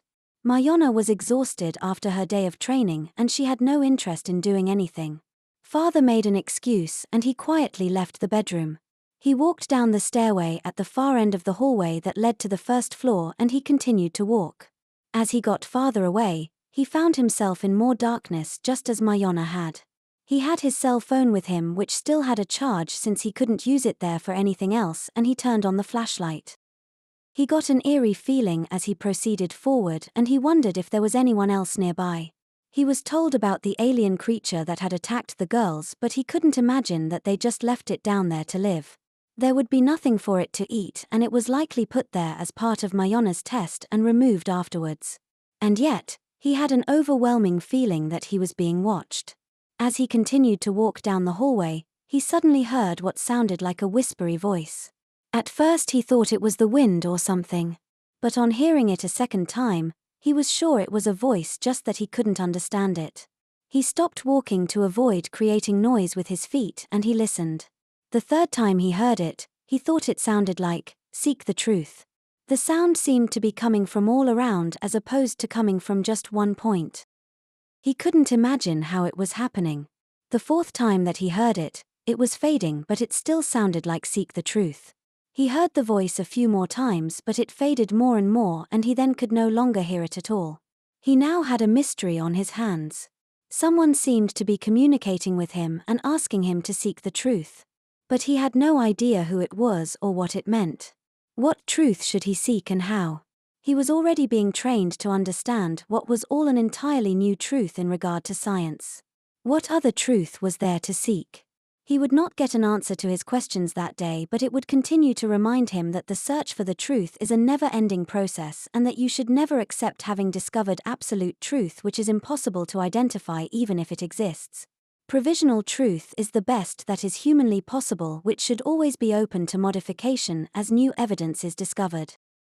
With the voice having stopped, he then proceeded forward, oh so slowly, looking all around and listening ever so carefully for any noise that may indicate that he was not alone. He reached what he thought was the basement door. He grabbed the doorknob and he turned it, and he listened for noises that he might hear. The doorknob made a creaking noise indicating that it had not been oiled for a long time. The noise sounded like thunder in the dead silence that surrounded him, and he thought that surely someone had heard it. But hearing nothing other than the squeak of the door handle, he proceeded to open the door equally slowly, only to hear the hinges also squeak like thunder.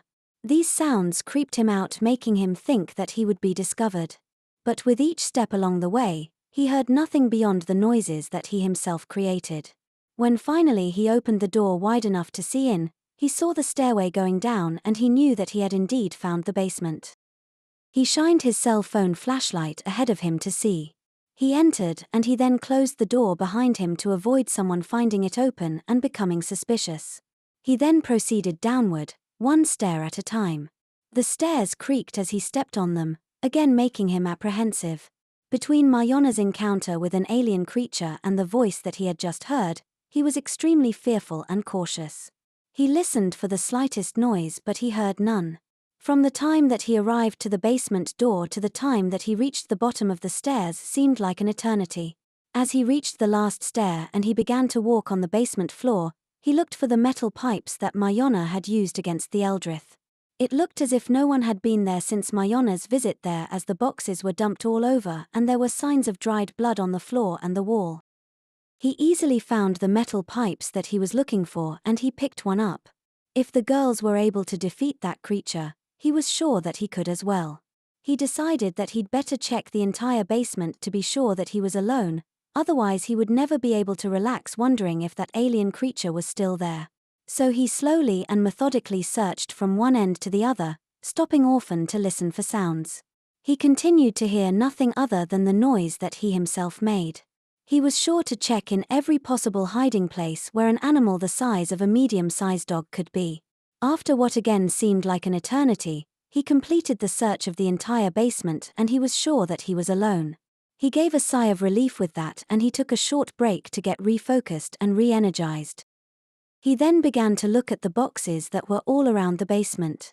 He knew that many of them had metal pipes and other such equipment, but he hoped that he would find more than that. He briefly wondered if what he was doing then had something to do with the whispery voice that told him to seek the truth. He could only imagine that it did. He looked to see if any of the boxes had labels on them, but he could not see anything that indicated what was inside of them. He figured that it would be easier to look at everyone to see if there were any writings on them before he started to open them randomly one at a time. There were probably 200 boxes or more, and he hoped to not have to open every single one, but rather that he would find some clues that would indicate the contents inside them. He had to move them around quite a bit since some of them were on top of or behind others, and it was a little difficult to see all the different sides to look for a label. He kept at it for a good while, not being able to tell what the contents of the boxes was, but finally he found one with a label. It was a number. The number was 2236. It had no meaning to him. He looked at the next box and it read 2237. The next ones followed in sequence from 2238 through 2245. He figured that there was some kind of numeric system that someone had used to organize the boxes. He thought that he may as well start with those ones, and he began with the one with the lowest number, which was 2236. He opened it up to find a stack of newspapers. Newspapers, he thought to himself, puzzled. He thought that they were being used to protect something more valuable in the box, and he dug through them all only to find nothing else. He went to the next few boxes and found the same thing, only newspapers. He then concluded that the newspapers must be the contents of the boxes, and he started to read them.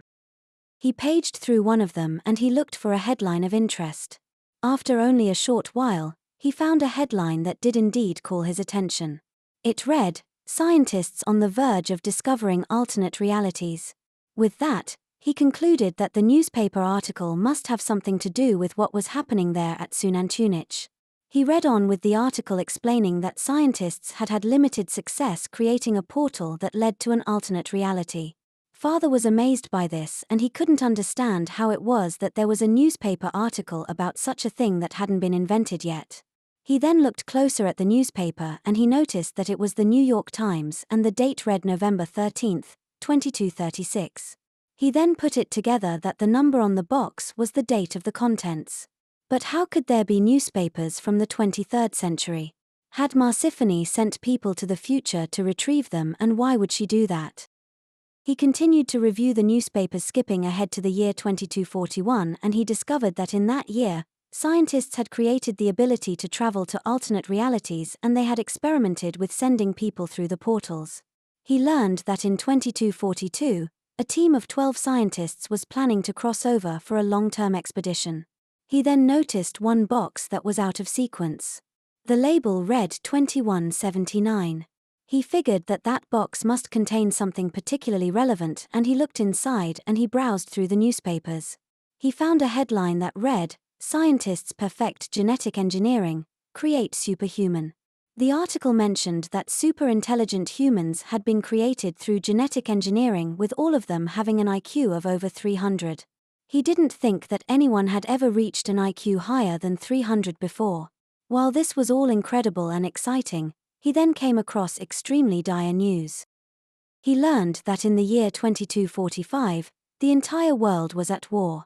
By that date, climate change and overpopulation had decimated the world's ability to sustain the population, and the government in every country in the world had collapsed as the local citizens fought among themselves over the limited resources that were available.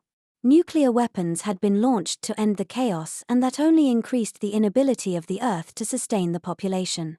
Just as Marsiphony had warned, it seemed that all humanity would indeed cause its own extermination if the newspapers were to be believed. Father wondered if the highest date on any box was 2245 because there were no more newspapers produced after that date. If all humanity ends in that year, there was no more information to find.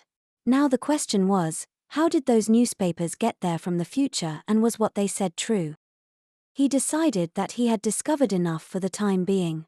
He returned everything to the boxes carefully, just as it was before he arrived. He reversed his previous procedure and he quietly climbed up the stairs. He opened the door slowly and he peeked to ensure that no one was there. Seeing that the coast was clear, he closed the door and he returned to his bedroom. He arrived to find Mayana sleeping, and so he just laid down in bed. He was so wired up that he knew that he would have trouble falling asleep. But that gave him time to consider different possibilities. Could it be that Marsiphony had visited the future and had brought back the newspapers? Could it be that people from the future sent the newspapers back in order to warn them of the impending self-extermination? Could it be that people from the future provided Marsiphony with the technology to travel to alternate realities? He couldn't possibly guess without having more information. That made him think that he may need to return to the basement to do more investigating. He also considered whether or not to share this information with Mayana. Although he knew he could trust her, at the same time she was only 17 years old and he wasn't 100% sure that she could keep the secret to herself, especially if Marsiphony got her alone in her office. He chose to keep it a secret from her for the time being. Chapter 31. Philosophy 101. The next day was their 5th day at Xunantunich. That made it Friday, although it didn't appear that they kept a calendar. They seemed to just count the days, saying things like, "On your 3rd day you're scheduled to do so and so." It didn't seem entirely efficient, and yet it worked since they would never be at Xunantunich for more than 5 days at a time.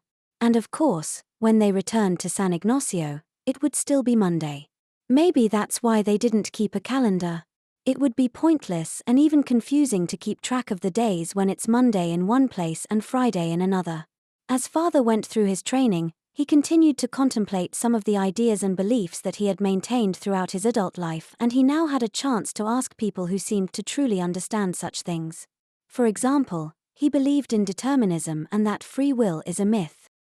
But at the same time, the debate between the two is a never-ending discussion, with neither side being able to prove beyond doubt that their position is correct. What father was truly curious about was if Marsiphony had some way of knowing what was to come or not. That's to say, did she really know that Mayana and he would come through the portal without Mother and Yasmin, or did she merely say that she knew? He didn't know if he could fully trust her or not. He met with Brianin that afternoon and he inquired about determinism. Just as Mayana had been taught, he learned about how each person's life is like an asteroid flying through space with the inability to change directions without an outside force interacting with it. And once an outside force interacts with the asteroid, it must change its trajectory accordingly with no ability to not change it and with no ability to change to a different trajectory once put on a new one or to change back to its original trajectory. That all made sense, but what he didn't understand was that it is impossible to know what kind of change a future outside force will cause or if it will cause any change at all. If an asteroid is impacted by a much smaller one, it may not have any effect at all.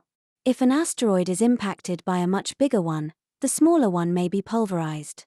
And if they are both about the same size, we then have to take into consideration the speed, the shape, and the trajectory of each asteroid and what part of each one makes contact. It would be impossible to make an accurate prediction of the new route of the asteroid in question even if the current route has been determined. The same is true of people, isn't it? Not even the person being affected can know how new information will affect him until it happens. Show two people the same evidence and they may arrive to two entirely different conclusions. That's just the way the human brain works. We just can't know how new evidence will affect each person. So how is Marsiphony so sure of what will happen? He wondered if she really had that ability or not. Another question on his mind was why Marsiphony needed Mayana and him to accomplish the goal of saving humanity and why it was so important to her. Her future was secure as was that of everyone at Xunantunich. The extermination of the human race would have no effect on them. Certainly compassion could explain it, but he wondered if that was enough considering the massive effort that was being made to change the future. As he brought this up to Brianin, he was assured that he was correct, that life is determined and that it is impossible to know most future events because there are far too many factors involved that contribute to those events. He gave an example of some future events that can be predicted, such as the rising of the sun. But that is only because there are so few factors involved in that event and because those few factors are so consistent that it can be predicted. Brianin also divulged that Marsiphony does not use the portal as a means to prepare for what is to come. She was equally concerned about changing the future as she was about the past, however Brianin wouldn't explain why. It seemed less concerning to father to change a timeline that hadn't happened yet, but Brianin assured him that altering the future was also not an option except for the one goal of saving humanity, with that goal overriding all else. Why Marsiphony refused to change the future timeline or to look at events to come through the portal would remain a question that father wanted answered. Then again, he had to consider that linear time was merely a perception, and if that were the case, the future had really already happened and perhaps that was why they couldn't alter the future timeline. Considering the possibility that the future had already happened was one of those ideas that really baked his noodle, but he was able to put himself outside the box and to look in and to consider that if reality is merely a perception, no possibility should be ignored. And that left father with the question of how Marsiphony could know future events. Brianin explained that she had a unique perception that allowed her to do that, but that it only gave her vague ideas of events to come. It was more like feelings and ideas of what was to take place as opposed to specific details. Brianin would not get into how she acquired that skill, and that left father with another mystery. He became extremely anxious to return to the basement to look for more clues. But that would have to wait until his next visit to Xunantunich, since he was scheduled to meet with Marsiphony that night and to return to San Ignacio in the morning. They were required to return home at the same time of day in order to keep their sleep pattern consistent. Since they would be returning to San Ignacio in the early morning, they needed to leave Xunantunich at the same time of day. Chapter 32. The Old Man. After father's afternoon class, he was free until dinner time. Mayana was off hanging out with the other young questers, and he hadn't really had a chance to find anyone his own age to befriend. He was far too new to have been accepted as one of their own by the teachers and by Marsiphony, and he was the only student his age. That was another among the many mysteries that he encountered. He then thought to make a visit to the market again and to see if he could find out anything from the villagers. He left the headquarters and he marched down. On arriving, it looked the same as the first time he had visited. People had their merchandise set up on tables and everyone went about their business. When he approached the vendors, he got the same treatment as the other day. They looked down at the ground and they said nothing. He thought he'd try to see if anyone at all would make eye contact with him, but he got the same response from every single person. He decided to just speak to someone to see what would happen. He approached a merchant and he said, "Excuse me, sir. Would you mind answering a few questions?" The man looked at him with a horrified expression on his face as if something terrible were going to happen to him. He turned his face toward the ground and he said nothing. Seeing how terrified he was and not wanting to traumatize the poor fellow, he moved on. He asked the same question of another merchant only to get the same response. After wandering around for a while and hoping that someone would be willing to talk to him, an older man began walking his way. He had a cane and he walked a bit slowly. He looked at the ground and while it appeared that he may be coming to start a conversation, Father was disappointed to watch him pass by without saying a word. But just as the old man was moving away, something fell to the ground. Seeing that, Father called to him saying, "Excuse me, sir, but I think you dropped something." He ignored the call and he kept walking. Father called again but the old man continued to ignore him. Father then reached down and he picked up the object. He noticed that it was a folded-up piece of paper. He thought to run after the old man and return it to him, but then he considered that it may be for him and that may be why he had ignored his calls. He concluded that there had to be a good reason for this old man to be so discreet and secretive. And that made him think that he shouldn't open the paper there in front of everyone. So he put it into his pocket and he walked out of the market. He found a tree and he sat down on the far side of it where no one could see him. He opened it and it read, "Follow me. Keep your distance." Father thought to himself, "Finally someone who will talk to me." But he then had to hope that the old man was still close by. He returned to the market and he began to search.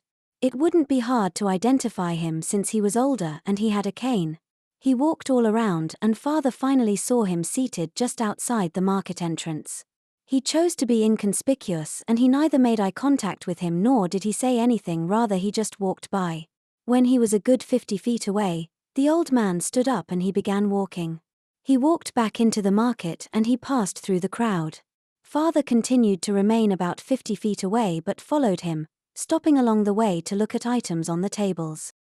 On exiting the market on the far end, the old man turned to follow a street with houses on both sides. There were fewer people there and that made it a little harder for Father to pretend that he wasn't following him. He did his best by zigzagging around the neighborhood pretending as if he were admiring the houses and the gardens along the way, never losing sight of the old man. Finally the man entered a house. Father made sure that he remembered which house it was, but he did not go directly there. After spending some time wandering around, he made it to what he presumed was the old man's home. He stood in front but he did nothing. After a couple of minutes he heard the front door open a crack. Nothing else happened and he took that as an invitation to go in the house. He went to the door, he opened it far enough to go in and he closed the door behind him. He then heard a voice say, "You weren't followed, were you?" Father answered, "No, I'm quite sure that I wasn't." The old man responded, "Well, come on in then." Father followed him into a living room area where he was invited to sit down. He was extremely curious to find out what this was all about, but he chose to say nothing and to just wait to see what would happen next. The old man left him in the living room and he went to the kitchen. He returned with coffee and muffins. He knew well about such niceties even when the situation was dire. Belizeans, too, never fail to provide a little snack to a visitor regardless of the circumstances. The old man sat down, poured 2 cups of coffee and he began to talk. "Things are not what they seem," he began. "You cannot trust those who you think you can trust. People's intentions may not be true and honest.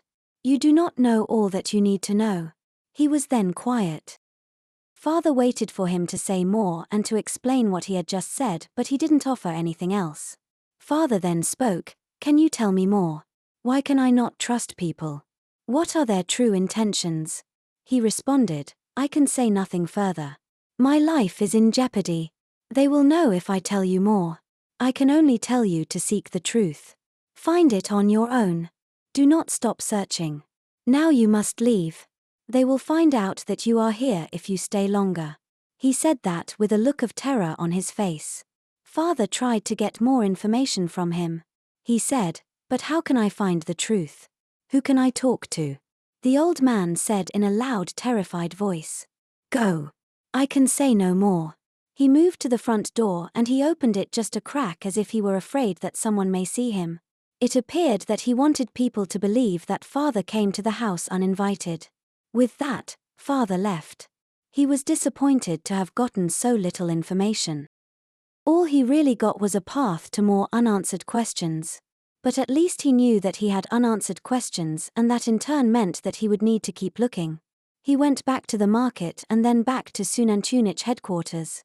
By the time he returned, dinner had passed and he wouldn't get a chance to eat.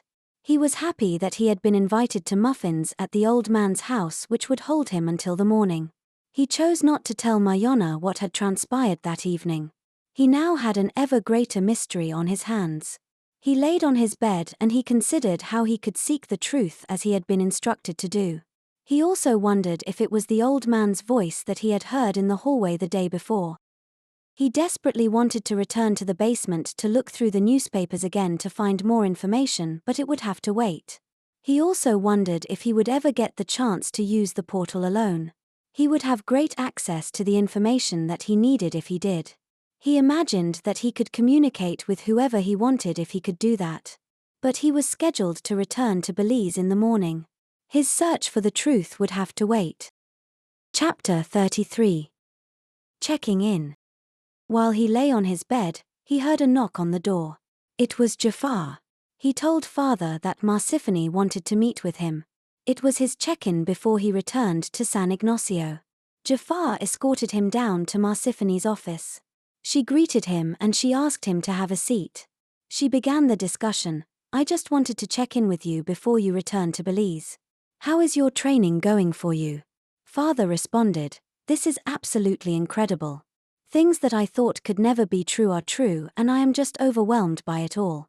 Marsiphony said, "But you did have a notion of such things, did you not? Mayana shared with me both your interest in science and science fiction." He responded, "Well, yes. You could say that I had a notion of such things, but when you see it in a science fiction movie, you never lose sight of the fact that it came from inside someone's head and that it isn't real even if it could be." Marsiphony said, "All true.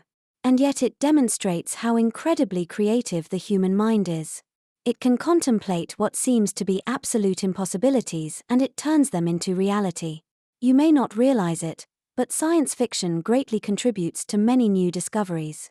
Lots of scientists love science fiction and it gives them a trail to follow. Everything you see here in Xunantunich is thanks to science fiction that became reality. In other words, science fiction created the interest in pursuing such discoveries. Many of your notions about alternate realities were correct. But of course, science has not reached the ability to make such discoveries in your reality." Father asked, "And how was that ability reached here at Xunantunich?" She responded, "I am not at liberty to share that with you right now. There may be a day when I can, but that day is not today. The ability to cross between the alternate realities is only known here at Xunantunich as far as we know, and it would be horribly irresponsible of us to share that technology. We already explained to you how the timeline could be tremendously affected with just one inadvertent death or with one person being born who should not be. We cannot risk this ability falling into the wrong hands." While that seemed like a reasonable explanation, at the same time Father was skeptical of what he was being told. After the visit to the basement and to the old man's house, he knew that there was more going on here than meets the eye. But he also knew that he should not tip his hand just yet. He then asked, "When will our quest to save humanity begin?" Marsiphony responded, "Mayana has now had 2 full weeks of training and you have had its equivalent. We will begin a far more focused instruction next week which will involve many of the details of the quest. We hope that you will be ready the week after that. And unless you have any further questions, good luck and we'll see you in a week." Father had no more questions and he returned to his bedroom. He now had to get through 1 week in Belize and 1 week in Xunantunich before the real quest began. He was both anxious to begin this quest and yet feeling inadequate to accomplish it at the same time. The more he thought about it, the more of a burden it became. Being in charge of saving all humanity. My God, what a Herculean task that had been put on his shoulders. No other human in history had ever been encumbered with such a challenge. And what if he failed? Imagine having to carry that burden on his shoulders, that all humanity would go extinct because he was unsuccessful in his effort to save it. And just like Mayana, he felt that the 1 week in Belize was going to seem really long as he spent it in anticipation of returning to Xunantunich. The next morning, Mayana and her father reported to Marsiphony's office. Together they went to Brianin's classroom where he would open the portal for them to return to Belize. Father asked, "Can you tell us what we will experience after we pass through the portal?" Brianin responded, "You will simply walk through and you will find your wife and daughter on the other side. They will observe that you walked through the portal from their own side and then immediately returned from the other side after no more than a second." Father was relieved to be reassured that that would happen. He still remembered how frantic he was when Mayana and Yasmin had disappeared for a whole week. It was sheer torture and he didn't want Yasmin and his wife to have to experience that. Brianin then opened the portal and he motioned to them to pass through and they did. Once they were on the other side, Marsiphony looked at Brianin and she said, "We're going to need to keep our eyes on them. As much as we need them to fulfill our quest, I fear they may learn too much." Brianin nodded in agreement. Chapter 34. Meeting yourself.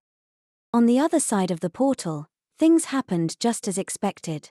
They walked through and they saw Mother and Yasmin on the other side right next to the saber tree. They both had a look of surprise on their faces and they said exactly what Father and Mayana expected them to say. "What happened? You just went through a second ago. Why did you come back?" Father explained what had happened. Mother and Yasmin were absolutely stunned to find out that 5 days had passed for Father and Mayana when they had seen them go through the portal just a second before they came back. Mayana and Father were so incredibly relieved to find out that they had not suffered any distress. Now the problem was that it was Monday morning and all 4 of them had to go to school. Fortunately, they all had it in them to do what they needed to do.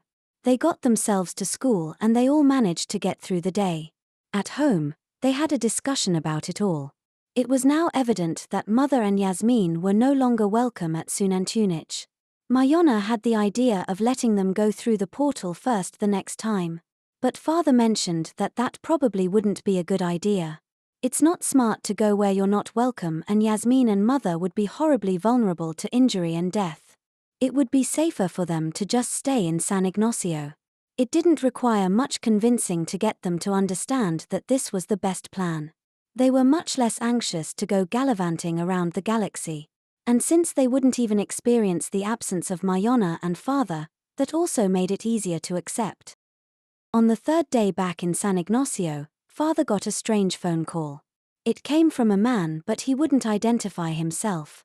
The very first thing that the voice said was, "Seek the truth." Father was stunned. Those were the words that he had heard several times but in the alternate reality. How could anyone on this side know anything at all about his experiences? He hadn't shared them with Mayana. That left him to believe that they were not alone in their own reality. Someone else must have also crossed over. But who? The person continued, "I need to meet with you. I have valuable information to share." Father inquired, "Who is this?" The person said, "You wouldn't believe me if I told you. I will make everything clear to you when we talk. We need to meet in absolute privacy. Don't tell anyone about this phone call, not even Mayana. Go to your classroom tonight at 7 o'clock. The person hung up. Father didn't know what to make of the phone call. Who could it possibly be? The person knew his phone number, he knew Mayana's name and he knew that he worked as a teacher. He must also know where he worked since he didn't ask for directions to the school or which classroom he worked in. He was being asked to keep Mayana out of the loop and he wasn't totally comfortable with that. He was already doing that, but as long as he was the one controlling it and he knew why, he was comfortable with it. But this was someone else doing it who he didn't yet know could be trusted or not. He decided to abide by the request of this person for now. He could always tell Mayana later. It was only around 5 o'clock when he got the phone call, and now he would have to wait 2 hours for this meeting to happen. He hadn't been in a situation where time passed so slowly for quite a while, and it reminded him of the occasions when he had to wait impatiently for such things to happen, like the news about a loved one who is deathly ill or waiting for a baby to be born. At about 6:40, he announced that he was going for a walk. This was a good excuse to leave the house, since he often took walks alone, and especially at that time of day after the sun had gone down but before nightfall. It was about a 20-minute walk to his school, and he got there right at 7 o'clock. As he approached his classroom, he noticed that the door was ajar, indicating that someone was inside. Only a few staff members, and he had the key to his classroom. That made him wonder if the person had broken in. That didn't sit well with him, even if it was somebody bringing him important information. He entered with an angry face, but it quickly changed to shock when he found himself looking in a mirror. That's to say, the person in the room with him was him. He was looking at what appeared to be his own twin brother or a clone. But of course, he knew that it was neither of those things, rather it had to be himself, either from the future or the past. He guessed that it was him from the future, since he said that he had information to share. The two of them stared at each other in disbelief. Father remembered the time when he found out that his high school wrestling coach had an identical twin brother who was also a wrestling coach but at a different school. The two teams met to wrestle one time, and the comments of the wrestlers on both sides were endless. They all talked about how freaky it was to see two identical people side by side when most of the players didn't even know about the other twin before that day. If it's freaky seeing two identical twins side by side, it was even more so to see your own twin not knowing you had one until that day. It was even strange for Father of the Future, who knew it was coming since it was a new experience for him. Father of the Future began to speak. "Bet this was not what you had in mind, was it? Meeting yourself was not likely even on your radar." Father of the Past responded, "No, it wasn't, but Mayana told me about her encounter with herself, so it's not totally a surprise. I take it you are me from the future." Father of the Future said, "Yes, I am the you of the future. I came to bring you information. What I can share with you is very limited due to the timeline. As you know, altering it must be done extremely carefully." Father of the Past asked, "But why is it a problem to change the future timeline? I mean, if the future hasn't yet happened, why is it a problem to change it?" Father of the Future responded, "The future hasn't happened yet for you. It has already happened for me. If you change the future timeline, it could create a very different future for those of us who have already experienced it. And that includes causing people to cease to exist or to be born when they shouldn't." That was just incredible to imagine that he could change a future that had already happened for the people of the future. It's so hard to wrap your head around such a concept. Father of the Future continued, "I'm going to share with you what I can, but I must then return to my time. I can't risk changing the timeline any more than I'm going to. Now get ready, because what I have to say is gonna be a shocker. Marsiphony, Shifu, Jafar, and Brianin are all from the future. They are from Earth's future.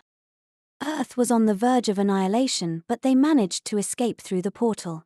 Between all the catastrophes that people were afraid would happen, they all came to pass at the same time. Climate change, deforestation, and the depletion of the world's natural resources due to overpopulation destroyed Earth's ability to sustain the population. That led to nuclear war as people fought over limited resources. Marsiphony, Jafar, Shifu, and Brianin were members of a team of scientists who had been genetically enhanced, and they were working on such things as time travel and crossing over to alternate realities in an underground bunker in Antarctica where they were safe from the devastation above. They were able to monitor events that were taking place on the surface until there was nobody left above to make reports. Once the reports stopped, they knew that they could no longer stay on Earth. The surface would be radioactive, and they did not have enough food and water in their bunker to last more than a few months. They had no hope of remaining on Earth, so they crossed over to Xunantunich, where they have been ever since. Now hold on to your seat, because the next thing I tell you is really going to freak you out. Marsiphony, Shifu, Brianin, and Jafar are all over 300 years old. They were all in their 30s, 40s, and 50s when they originally crossed over. Brianin looks the oldest at perhaps 75 or 80 at the most. Their genetic enhancement has allowed them to live much longer than any other human ever. They lost everything in this war. Everyone they knew was killed. Marsiphony wants to change the timeline so that she can regain her family and her past life. What she told you about saving humanity is all true. But it's not being done out of the goodness of her heart, rather she can't accept the deaths of her family members, especially her children and her grandchildren. She is now obsessed with changing the timeline to restore her family. The problem is that she can't figure out how to do it without causing her and her family to just stop existing. Every time she has changed the timeline, her family no longer exists. Father of the past asked, why doesn't she just go to some point in her past and bring them through the portal? Father of the future responded, I don't know why. But I do know that there is a reason for it. I can only imagine that she can't repair the timeline if they are brought to Xunantunich. Father of the past asked, and what role do Mayana and I play in all of this? Father of the future responded, she's stuck. She needs fresh blood, new ideas to solve the problem. She can't do it alone. She believes that Mayana and you are the solution, that you and she will have what it takes to change the timeline while allowing her family to live. Father of the past asked, and why would Mayana be able to do this when Marsiphony and the others who are genetically enhanced human beings can't do it? Father of the future responded, the ones who had the genetic enhancements done to them had the correct genetic composition to allow the enhancements to take effect. The genetic enhancements did not work on most people. They experimented mostly on children whose youth allowed the genetic enhancements to more readily stick and to actually work. But it rarely worked. It was only people of a certain genotype on which the enhancements were effective. Father of the future responded. And there was a downside to the enhancements. The human brain is far too complex to account for all possible permutations. Genetically enhanced human beings are almost like walking computers. They can only do as much as their software allows them to do. What they gained in intelligence, they lost in creativity. They cannot create the solution to solve the problem. Father of the past asked, and what of this gene that Mayana and I are said to have? Is that even a real thing? Father of the future responded, yes it is. But it's a bit more complicated than just having one gene. Perhaps a better way to say it is that these Shamayans have the genetic predisposition to do the things they do. They are highly intelligent, creative, adaptable, they all have an eidetic memory and their genetic makeup gives them the ability to work with Marsiphony's technology. Father of the past asked, so it's not magic? Father of the future replied bluntly, oh hell no. Magic and miracles on the one hand and advanced technology on the other are indistinguishable from one another. But don't ask me how it works. I only know that it works with the DNA of those who operate it. That's why it works for Mayana, me and you. Father of the past asked, and now the big question. If you discovered all of this on your own, why are you sharing it with me? Father of the future responded, that is indeed the big question. I could have just let you discover it all the same way I did. And get ready for the explanation because again, it's a shocker. But before I tell you, know that what has been done can be undone. You will have the ability to change the timeline and that's why I'm here. Father of the past became impatient and he wanted to know what the news was that had prompted Father of the future to want to change the timeline. Father of the future then said, Mayana died on a quest. Father of the past asked, Mayana died, she's dead. Father of the future responded, yes she died. But no she's not dead. Father of the past asked, what do you mean? How did it happen? Father of the future responded, how it happened is not important. It happened while on a quest. What is important to know is that Marsiphony followed through with her promise to change the timeline to bring her back to life and she was then sent back to Belize. She will no longer be allowed to return to fulfill the quest of saving humanity. Father of the past asked, but why would Marsiphony send her home if she believed that she was the key to saving humanity? Why didn't she change the timeline to keep her alive and to allow an exception to keep her at Xunantunich considering how important she is? Father of the future replied. Let's just say that things got complicated and Marsiphony lost trust in her. She came to the conclusion that she could accomplish her goals without her. The rest of us have concluded that we cannot save humanity without her. We need her to live and to remain at Xunantunich so that she and I, or she and you, can continue to work towards fulfilling the quest of saving humanity. Marsiphony cannot be trusted to fulfill the quest because she is too preoccupied with doing it and maintaining her family in the timeline at the same time. The task of saving humanity must be fulfilled regardless of her ulterior motives. All humanity is far too important for one family to prevent this goal. She has had more than 200 years to accomplish it. If she hasn't done it by now, it is highly improbable that she ever will. I need you and Mayana to just get the job done. Father of the past asked. Can you be any more specific? What exactly should I do? Father of the future said. Return to the basement to look for more clues.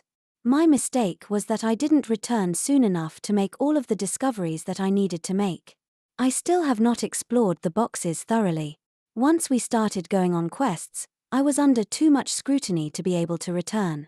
You will have the opportunity next week while you're still in training. Bring flashlights with batteries so that you can read in the dark. My cell phone died and I no longer had a way to read in the dark. Father of the past asked, and what about the quest when Mayana dies? Can you tell me which one it is so that we can look for danger? Father of the future said. I can, but my hope is that you will be able to make changes before that quest even comes up, but if by chance it does, the quest will include Brianin, Mayana, and you. It will happen under a half moon. The day before the quest, one of the horses in the stable will die. And finally, Brianin will appear at your bedroom with his chela on his shoulder the day before the quest to prep you for it. Do not allow her to go on that quest. Father of the past asked, is that all you have for me? Father of the future replied. Yes, that is all I have for you. Father of the past asked. Are you not in danger of being discovered by Marsiphony? Father of the future responded, there always exists that possibility. But I will return at the same moment I left, thus highly reducing the probability of being discovered. And just as Marsiphony has said, the quest of saving humanity is far too important to let anything get in its way. Just that we now see the quest quite differently from her. Father of the past replied. That's for sure, Father of the future said. What's really going to blow my mind is that when I return, I will have the memory of being both me of the past and me of the future. I will remember me talking to you from my perspective and you talking to me from your perspective. And I will have the memory as if I'm one person and two people at the same time. That's gonna really bake my noodle. Father of the past said, I don't know if I should say that I don't envy you since I am you. But like you said, it's as if we're two people and I won't have that experience from your perspective, at least not yet. Father of the future replied. True words, and my job here is done. I will know immediately upon return if you were successful and if Mayana's path is altered. If I do not return here immediately, you will know that you will be successful, at least in keeping Mayana alive. I can't speak for the rest of our success in saving humanity. That is left for the future us to discover. Good luck. Father of the past replied, and to you. And with that, Father of the future opened the portal and he disappeared. Father of the past waited a few moments to see if he returned. He did not. That gave him a good feeling. But then he started to think, what if Father of the future was prevented from returning here as opposed to not returning because he chose not to? Time travel was horribly confusing and he hated having to think about it. He really had no choice but to proceed as if he would be successful in preventing Mayana's death. He would move forward with that assumption. Father was tremendously happy to have the ability to keep a secret. He'd have to think really hard about what he would share with Mayana and when. Always the introvert, he was often more happy keeping his own thoughts inside his head than sharing them with others. The rest of the week was challenging.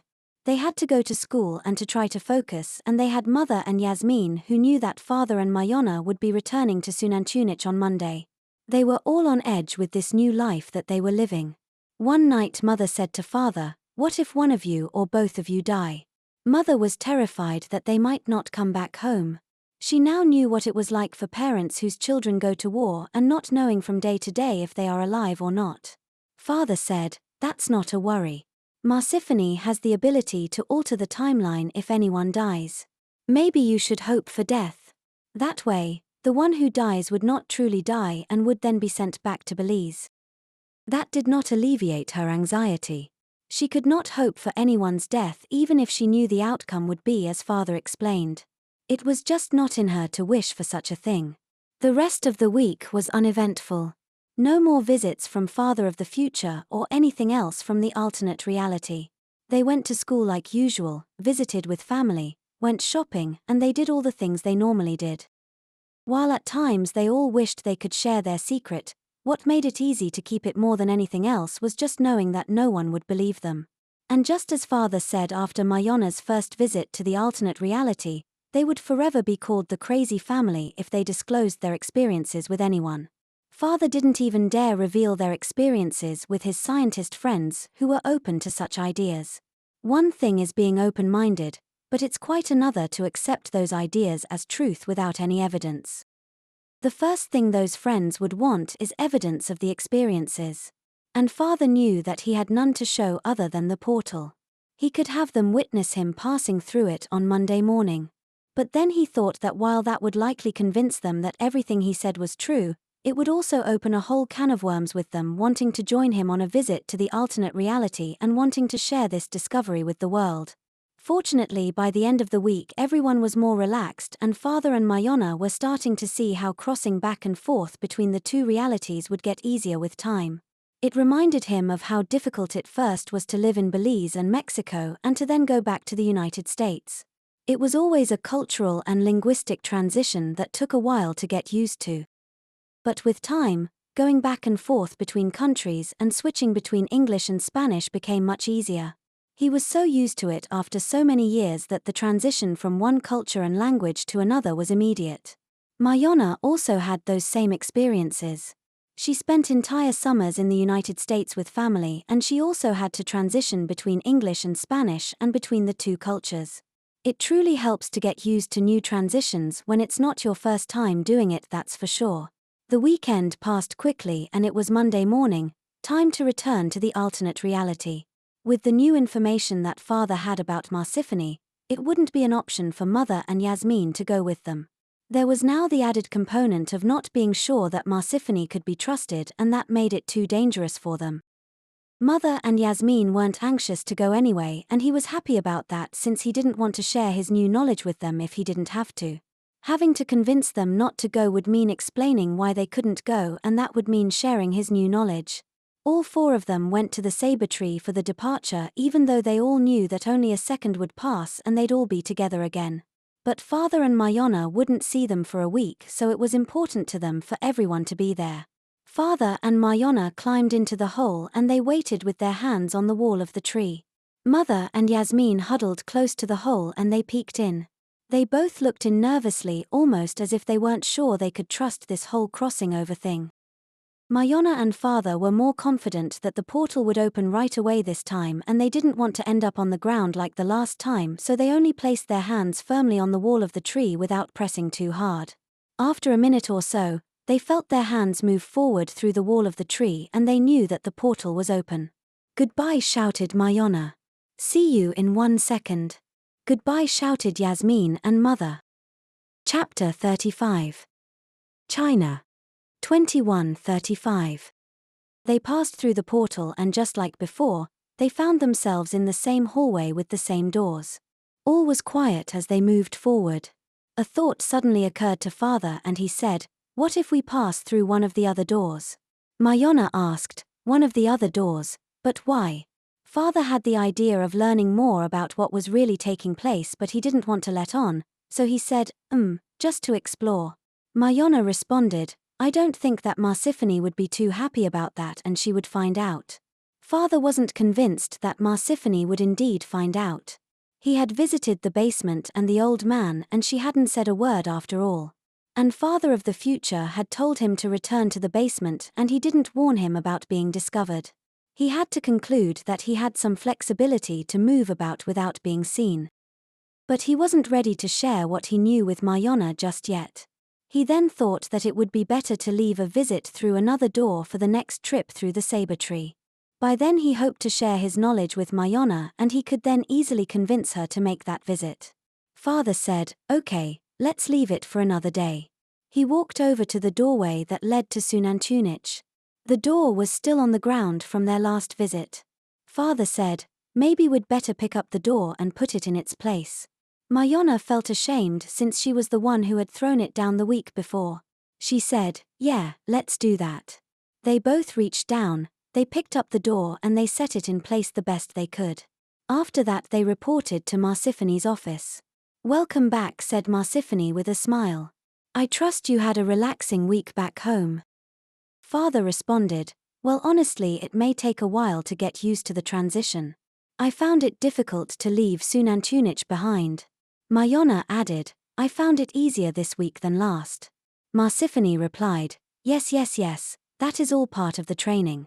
Father was trying to look for signs that Marsiphony was onto him, but she didn't show any indication at all that she knew that he had visited the basement, the old man, or that he had been visited by Father of the future. If she knew, she didn't let on. His dilemma now was that he couldn't be sure if she didn't know or if she was merely choosing to not let on that she knew. He figured it could be either way.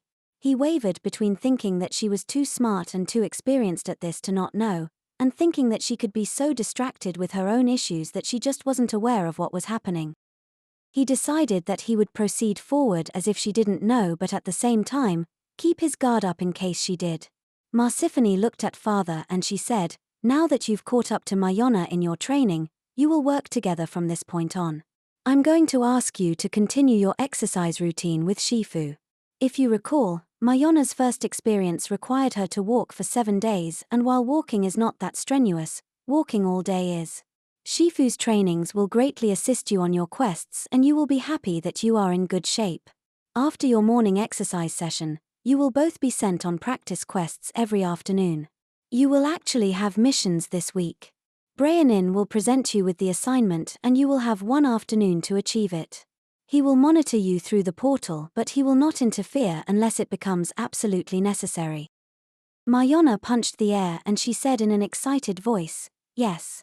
She was anxious to move on to a more challenging experience and to use what she had learned.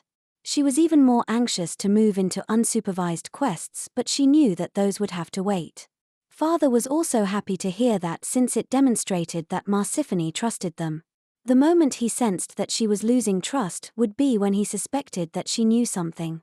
They were dismissed to go to breakfast and then to training with Shifu. After lunch, Mayana and Father headed up to the classroom where they found Brianin waiting. They sat down at the front table and Brianin spoke, "Welcome to class, my students." He had such a majestic appearance with his gown and long beard.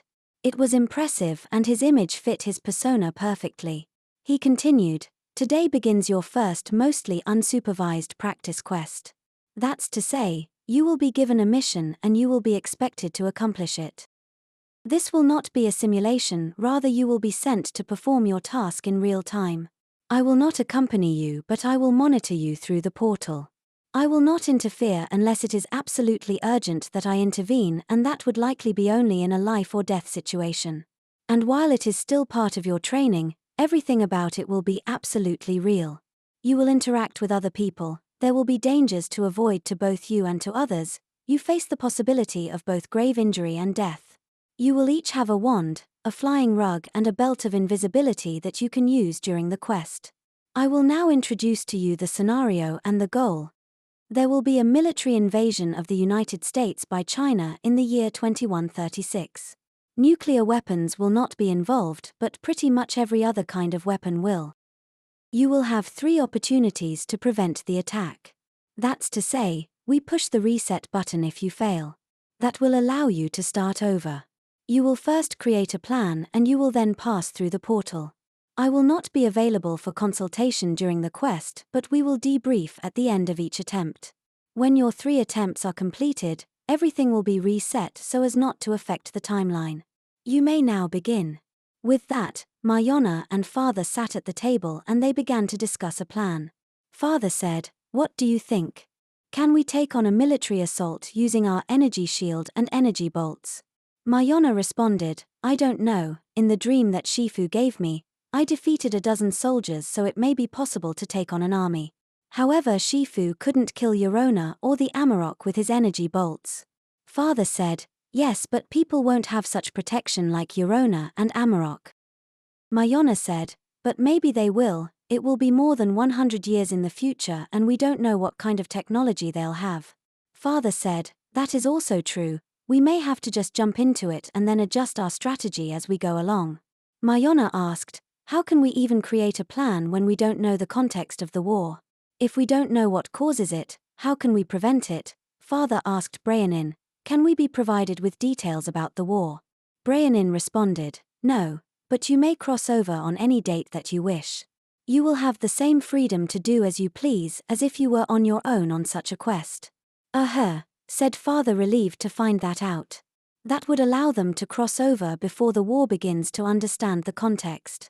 Father then said, well, there's really no sense in creating a strategy other than to cross over and to find out what's going on. Let's go to the year 2135, the year before the war, and we'll start by investigating. Brianin then motioned his hand and the portal opened. He then asked, where would you like to begin? Father asked, well, do we begin in China or the US? I think we should begin in China to find out what their plans are. Yes, take us to the Chinese capital, Beijing, July 15, 2135. Brianin again motioned his hand and he then held it palm up, indicating that they could pass through the portal. Father entered first, then Mayana. On exiting, they looked around and they heard Chinese being spoken. But after only a few moments, the people around them appeared to be speaking in English. Mayana had already experienced that, but Father had not. Seeing it make the change from one language to another was new to him. Mayana said, they're still speaking in Chinese. It only appears that they're speaking in English. Fascinating, said Father. They began to walk down the street and they noticed that they were attracting quite a bit of attention. People were staring at them, pointing at them and talking. Suddenly they heard someone frantically scream, outsiders. That shout caused even more commotion and others started yelling the same thing while pointing at Father and Mayana. They then saw a half a dozen police running their way. Seeing that, they took out their wands and held them tightly in their hands. They weren't sure why their presence would cause such a pandemonium, but they knew that the police looked like they meant business. When the police arrived, they didn't take the time to ask questions. They pulled out their guns, they pointed at the two of them and they began to fire. On seeing the guns being raised, Father and Mayana instinctively and without much forethought encircled themselves with their protective energy barrier. The guns continued to fire and they could hear screams all around them. It was total chaos. Father moved his hand with his palm outward in a circular motion. To his surprise, the portal opened and they returned to Xunantunich. Brianin commented, well, that was brief, wasn't it? Mayana said melodically, yeah. Father said, what a mistake that was. Let's figure this out. They both sat down and they began to discuss. Mayana suggested, we could enter again with our belts of invisibility in place, or we could go to the US this time. Father said, those are both good suggestions. If we go to the US, we could pass as locals and we could more easily find out about the conflict. But we may also need to return to China to find out how they are seeing it from their perspective. One thing we know, there is no trust whatsoever for anyone outside of China, and we will have to proceed with absolute caution if we return. Chapter 36. Washington, D.C. 2135. Father then looked at Brianin and he said, the capital of the United States please, Washington, D.C. July 15, 2135. Brianin opened the portal. They entered and they then exited near the Capitol building. Father wasn't sure that they actually needed to be in Washington, D.C., but he figured that it was probably the best place to be in case their plan involved anything at all to do with the president or Congress. They looked around and the first thing that they noticed was that they were being totally ignored by everyone around them, which brought them both a great sense of relief. Washington, D.C. was just as diverse in 2135 as it was in 2025, and that allowed them to blend right in. The surroundings looked very much the same as the Washington, D.C. that they knew, which didn't surprise Father since you'd expect it to be kept in the same condition even more than 100 years later. What was different was the vehicles, which looked like cars of the future. They also noticed that every person had on a headset with glasses. What was odd was that it didn't reach to anyone's ears. They started at the back of the head, they passed over the center of the top of the head, down the forehead, and then it held 2 lenses in place over the eyes. There was also no microphone that could be seen. Father said, "I'm guessing that we're going to need to get a headset or we may be seen as odd. I'm also thinking that we should start at a library to look for information about China.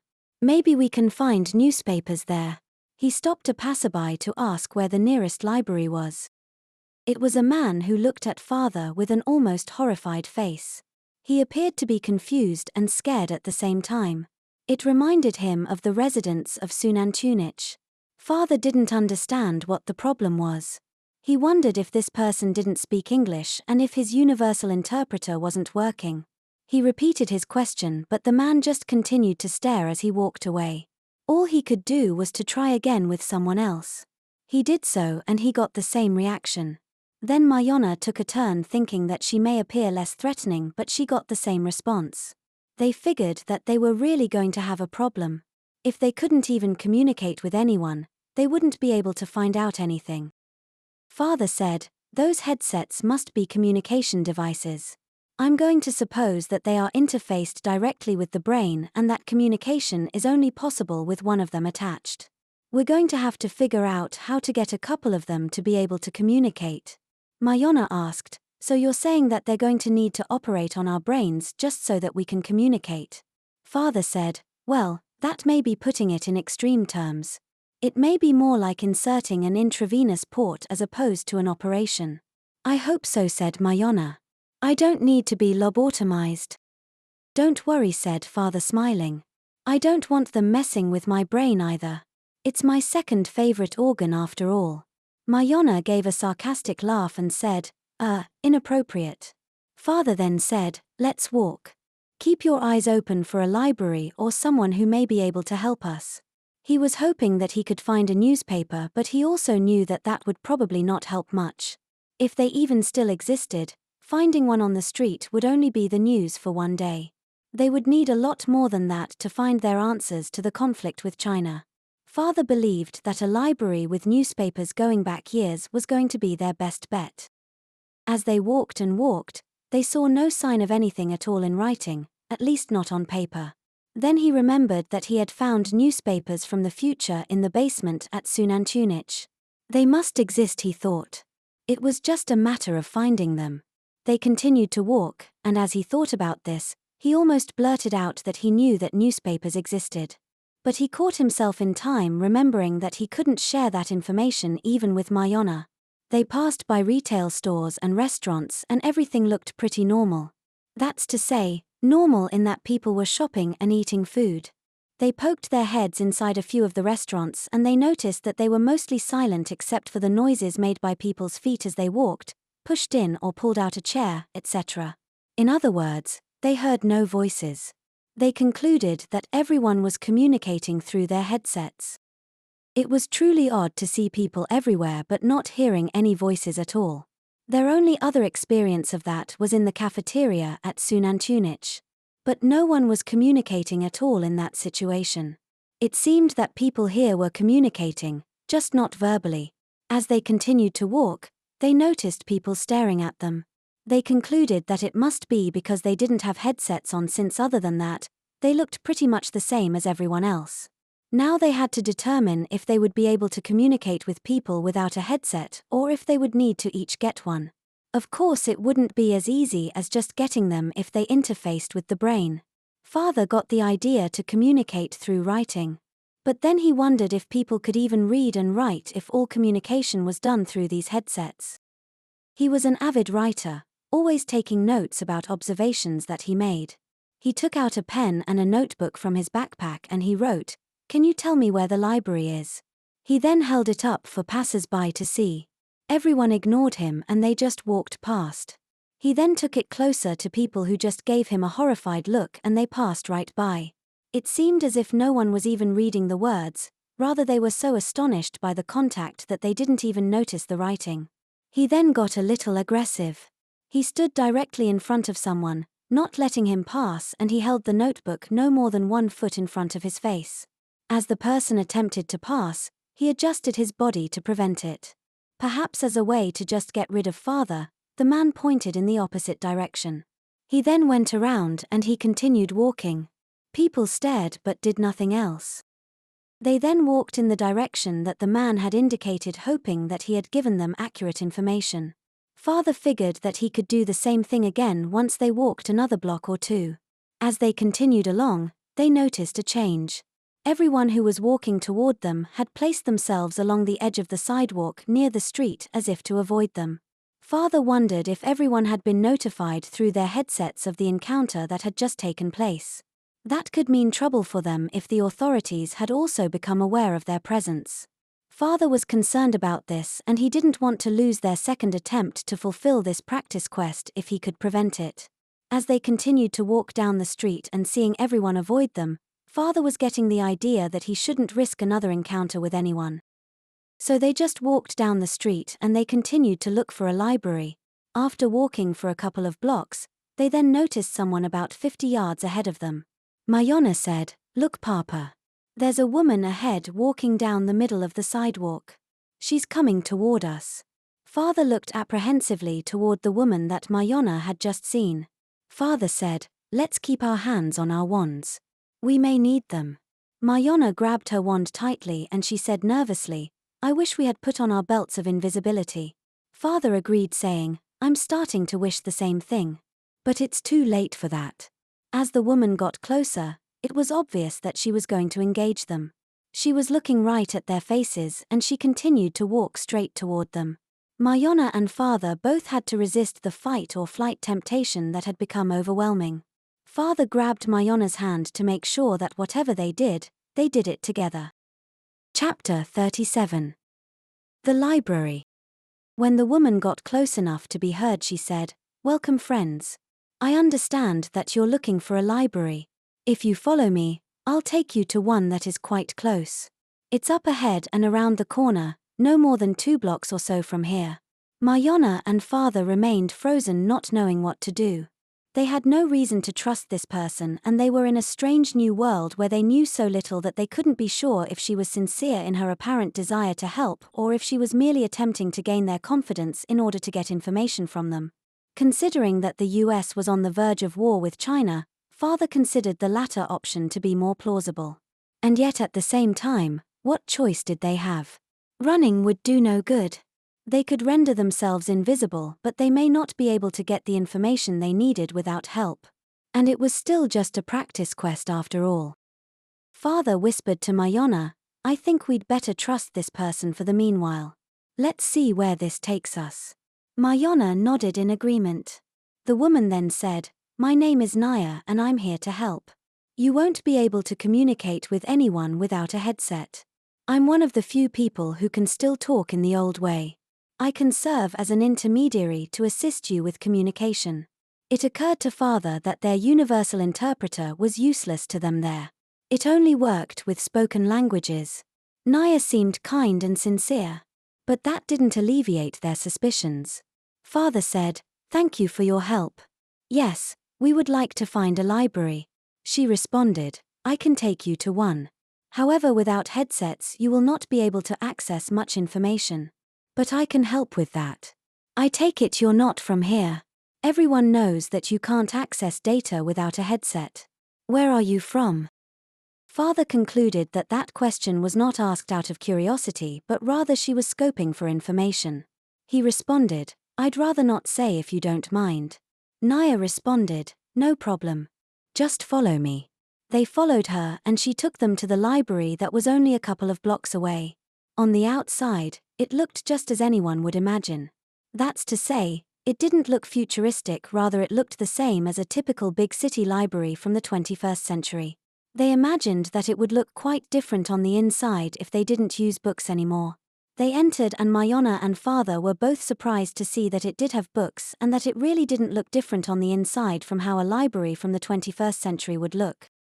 Father asked a question, wording it carefully so as to avoid giving away as much information as possible. "Do people read these books?" Naya responded, "They're mostly here for historical purposes. But some people have not lost the ability to read in the old way. It's so much easier to connect to control and to have the information uploaded directly. Uploaded, thought father. Uploaded directly to your brain. That's incredible. Naya continued, but I will assist you in what you want to find. I will serve as the intermediary between you and the library staff so that we can find the books you need. Father interjected, actually it's newspapers that we're interested in finding. Naya responded, newspapers. How quaint. I've never even seen one other than in photos. I know that they are still made, mostly for international consumption. There are still many countries around the world that are not connected to control after all, and that's how we share our news with them. I'll check to see if the library has any. They noticed that she tilted her head, she had a kind of a blank stare on her face, and they saw her eyes dilate. It almost looked as if she were talking to someone. And in fact she was. After only about 15 seconds she said, "Follow me. I know exactly where to go to find newspapers." What is control? Asked father. Chapter 38. Control. Naya responded, control is our governing body. It's artificial intelligence. There are 300 million people in the United States, all reliant on the chain of command. That chain is unquestioned, unbroken, unseen, every instruction passed down through channels. Humans are far better off relinquishing their free will to an artificial intelligence for decision-making. We have created a utopia by doing so, with nothing ever being done that is not for the greater good of all humanity. There is no crime, no greed, no conflict. Our hope is for control to become worldwide. But there has been resistance to this proposition by many countries around the world. That in turn has led to international conflict. It seemed as much that Naya was attempting to convince them of the advantages of control as much as to explain what it was. Maybe she wanted to convince them to have a headset installed. But that was all Mayana and father needed to hear to know that having one installed would not be an option. The last thing they wanted was to be manipulated by an artificial intelligence and to be taken off their course of saving humanity. They would have to figure out a different way to communicate. Mayana whispered to father, "It reminds me of the Borg on Star Trek. Everyone is jacked in and controlled by the Borg Queen, and everything is done for the greater good of the Borg collective." Father nodded in agreement and he said, "And I think we just got an idea of why China attacks the United States in 2136. They followed Naya to an elevator and they all entered. She then tilted her head to one side. With that, Mayana and father saw one of the elevator buttons light up and they began descending. "Down?" asked Mayana. Naya said, "The newspapers are kept in archives. They are so rarely used that we keep them for historical purposes only. They are mostly obsolete in the Western world. But there are still many countries that rely on them for their news, and we feel a responsibility to provide them with it." Father asked, "Who does we refer to?" Naya responded, "Control, of course." Father responded, "Of course," trying to make it seem as if he already knew. The elevator doors opened and they all exited. Naya led them down a hallway and they noticed a sign at the end that read, "Archives." There was no one else on that floor as far as they could tell. They entered a large room and the first thing they noticed was shelves full of newspapers. Nothing else, only newspapers. Father asked, "How far back do they go?" Naya took a moment to pose the question using her headset just like before. She responded, 5 years. Anything before that can be found on the computer. The nearby Central Library is where the newspapers go back several hundred years, but only the New York Times. Unless there's a reason that you would need them in their original form, you'll be able to see them here on the computer going back as far as you want to go. Where would you like to start? Father was well aware that this woman couldn't possibly be so helpful without wanting something in return. He was still expecting her to inquire further about what he was looking for and that she would report it to control as soon as she figured it out. He could only attempt to be as secretive as possible and to be ready for a fast escape if they needed one. Father said, "Could we have every Saturday newspaper going back 1 year?" Naya responded, "Let's see, that will be 52 newspapers. I'll need to get a cart to carry them. Just give me a moment." She then disappeared. That gave Father the chance to consult with Mayana. He said, "Don't trust Naya for a second. I think she's trying to figure out why we are here and she'll then report it to control. The US is on the verge of war and we have to expect that they are suspicious of us. I didn't see anyone with headsets in China. They know we're not from here and they may suspect that we're spies. Let's review the newspapers silently and not discuss anything that we read in front of Naya. We'll debrief later when we're alone. Look for anything that would explain what the conflict is all about. Naya then returned with the 52 newspapers. Mayana and father began to pore over them. They carefully looked for keywords in the headlines on every page such as China, war, attack, conflict, army, etc. They were not disappointed. China was all over the news and there was something in every newspaper that they looked at. They spent several hours reading and they each got through all 52 newspapers.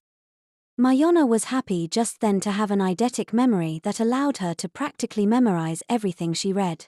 It was strange that there were times in school when she was ashamed of her memory because it separated her from the classmates who envied her for it or who used it to marginalize her as if she had a disease. She always knew that there would be a day when her tremendous memory would not only come in quite handy but that it would be greatly appreciated. She knew then that day had arrived. Father believed that he had learned enough about the conflict that there was no need to go back more than 1 year. Most of the articles summarized the conflict all the way to its beginning. Now the question was how to ditch Naya so that they could discuss what they learned and to create a plan. Running would not be an option since control would be alerted immediately and everyone with a headset would likely be instructed to intervene. That would mean that they would have nowhere to go since everyone had a headset. The only way to escape would be with their belts of invisibility. They informed Naya that they were done and she excused herself to take the newspapers back to their shelf. That gave them both the chance to prepare for their escape. They put on their belts and they boarded their rugs and they then slowly flew out of the room. They figured they should take the stairway rather than to risk getting trapped in the elevator. They flew upstairs, they made it to the first floor and they then exited the building totally unnoticed. Just as they were leaving, they noticed a flurry of chaos that told them that people had been alerted to their escape. Guards ran to the exit doors to prevent anyone from leaving. Others were running frantically. Mayana and father had exited the building just in time and they sped off high in the air. They weren't sure if the technology of 2135 could be used to find them or not, but so far they were able to fly off with no one looking their way, indicating that their location was unknown. They noticed a large grassy area below that looked like a park and they chose to land there to discuss their findings from the library. They made sure to sit far away from any people to prevent being discovered by accident. Father began by saying, "Well, we now know what causes the conflict and of course it is not surprising and it could easily have been predicted. The population of China is now almost 3 billion people, which is practically double what it was 100 years ago. They don't have the space or the resources for that many people. Didn't Marsiphony say that the very thing that was considered great progress, that of increasing the human lifespan, would be the very thing that leads to our extermination?" "She did indeed," said Mayana. "And we see it here playing out. Maybe the Chinese would be better off being jacked into control. They wouldn't be having that problem now. But I can understand anyone's reluctance to become a mindless automaton no matter what the advantages are." Father then said, "Now the dilemma will be in how to solve the problem without significantly altering the timeline." Chapter 39. A clean genocide. Mayana asked, "How will that be possible?" "The obvious solution is to go back 100 years and to prevent so many people from being born to begin with. But that is a clean genocide that is ultimately no different from an actual genocide, isn't it?" Father said, "It is. But isn't killing one person to save 100 not more ethical than to allow one to live and 100 to die?" Mayana asked, "Doesn't it depend on whether or not you make it happen or merely allow it to happen?" Father asked, "Do you mean like if you have the opportunity to kill a mass murderer but you don't, and that person then kills 100 people, and no one knows that you could have killed the person so you don't have to face anyone's scrutiny or be called a coward? I would have a hard time living with myself knowing that I could have prevented a mass killing and I would consider it to be an unethical act to not intervene." Mayana responded, "But that's an easy one because it's a genocidal killer. What if the one person is a really good person but say, is carrying a disease that will infect and kill 100 people? Would it now be ethical to kill the one person to save 100? Father said, if you absolutely know the outcome, yes, it would be more ethical to kill the one to save 100. And that's where we find ourselves now. We may have to consider committing a clean genocide in order to save billions of lives and ultimately the planet Earth. Mayana had a hard time considering deliberately killing people who didn't deserve to die in order to save other people who she would not likely ever meet or even be aware of who they were. She didn't know if she had it in her to do that. But then she remembered the incident in Belize City where an innocent tourist was killed and she could have prevented it. She then considered that maybe she did have it in her to do such a thing if she were put to the test.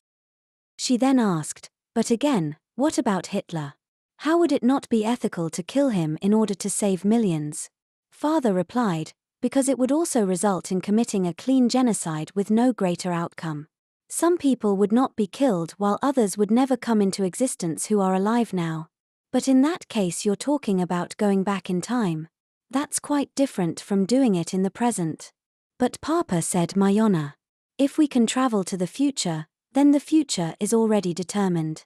Isn't killing one person today to save 1 million people tomorrow causing the same kind of clean genocide as if someone went back in time and killed Hitler? Father had to pause to consider that one. He said, you are right. It wouldn't be any different at all. I suppose that's why Marsiphony is so adamant about us not changing the timeline, including the future. But then the dilemma is that we would never do anything to save anyone's life for fear of causing a clean genocide. Even if the future has already happened, should I ignore the opportunity to kill a mass murderer for fear of committing a clean genocide that hasn't even happened in my timeline, and even if it has happened in a future timeline? Maybe we need to rethink the idea of not committing a clean genocide, whether it's in the past, the present, or the future. Mayana and Father both concluded that there really was no difference between going back in time and killing a mass murderer and causing a clean genocide, and killing a mass murderer today and causing the same kind of clean genocide which would not be recognized as such from the perspective of those in the present time. Either way you prevent some people from dying while causing others to just not exist. That reminded Father of Marsiphony's final objective. She wouldn't want them to change the future timeline because it could cause her and her family to never exist. Maybe Marsiphony doesn't really care about committing a clean genocide at all. Maybe she just wants to avoid changing the timeline in order to save her family. Father paused as he thought and he said, let me revise my thoughts. If I were in present-day Belize, I would kill one person to save 1 million. But I belong there. We don't belong where we are right now, and I may or may not kill one person to save 1 million. Since we don't belong here, that means that we have to be extremely careful about how we affect the timeline. That's to say, we will only change the timeline in order to achieve the final goal of saving humanity. We may have to cause a clean genocide to achieve that goal, and I believe that it can be justified since all humanity will go extinct if it is not done. But we have no reason to do such a thing for any other purpose, whether it's the past, the present, or the future, unless we are in Belize in our own timeline where we belong. Father then remembered that Marsiphony could not achieve her goal, and that's why Mayana and he had been brought on board. It was just that kind of thinking that she was counting on. Father wondered if Mayana and he would be able to save humanity while preserving the timeline in a way that would allow Marsiphony's family to survive. On the one hand, he had to give her the credit for moving toward saving humanity and to recognize that it wouldn't be happening at all if it weren't for her.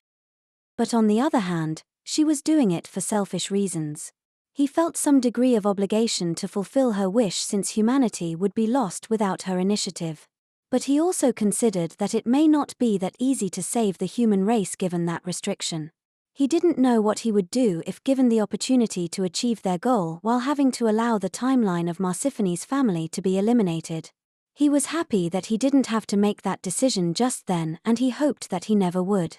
But it left an eerie feeling in him knowing that that day could arrive. Chapter 40. How to eliminate 1 billion people. Mayana asked, so what do we do now? It seems that we have to find a way to eliminate 1 billion Chinese people to avoid the circumstances that lead to the invasion. Can we do that and how? Father responded, yes, we have to consider a clean genocide as an option.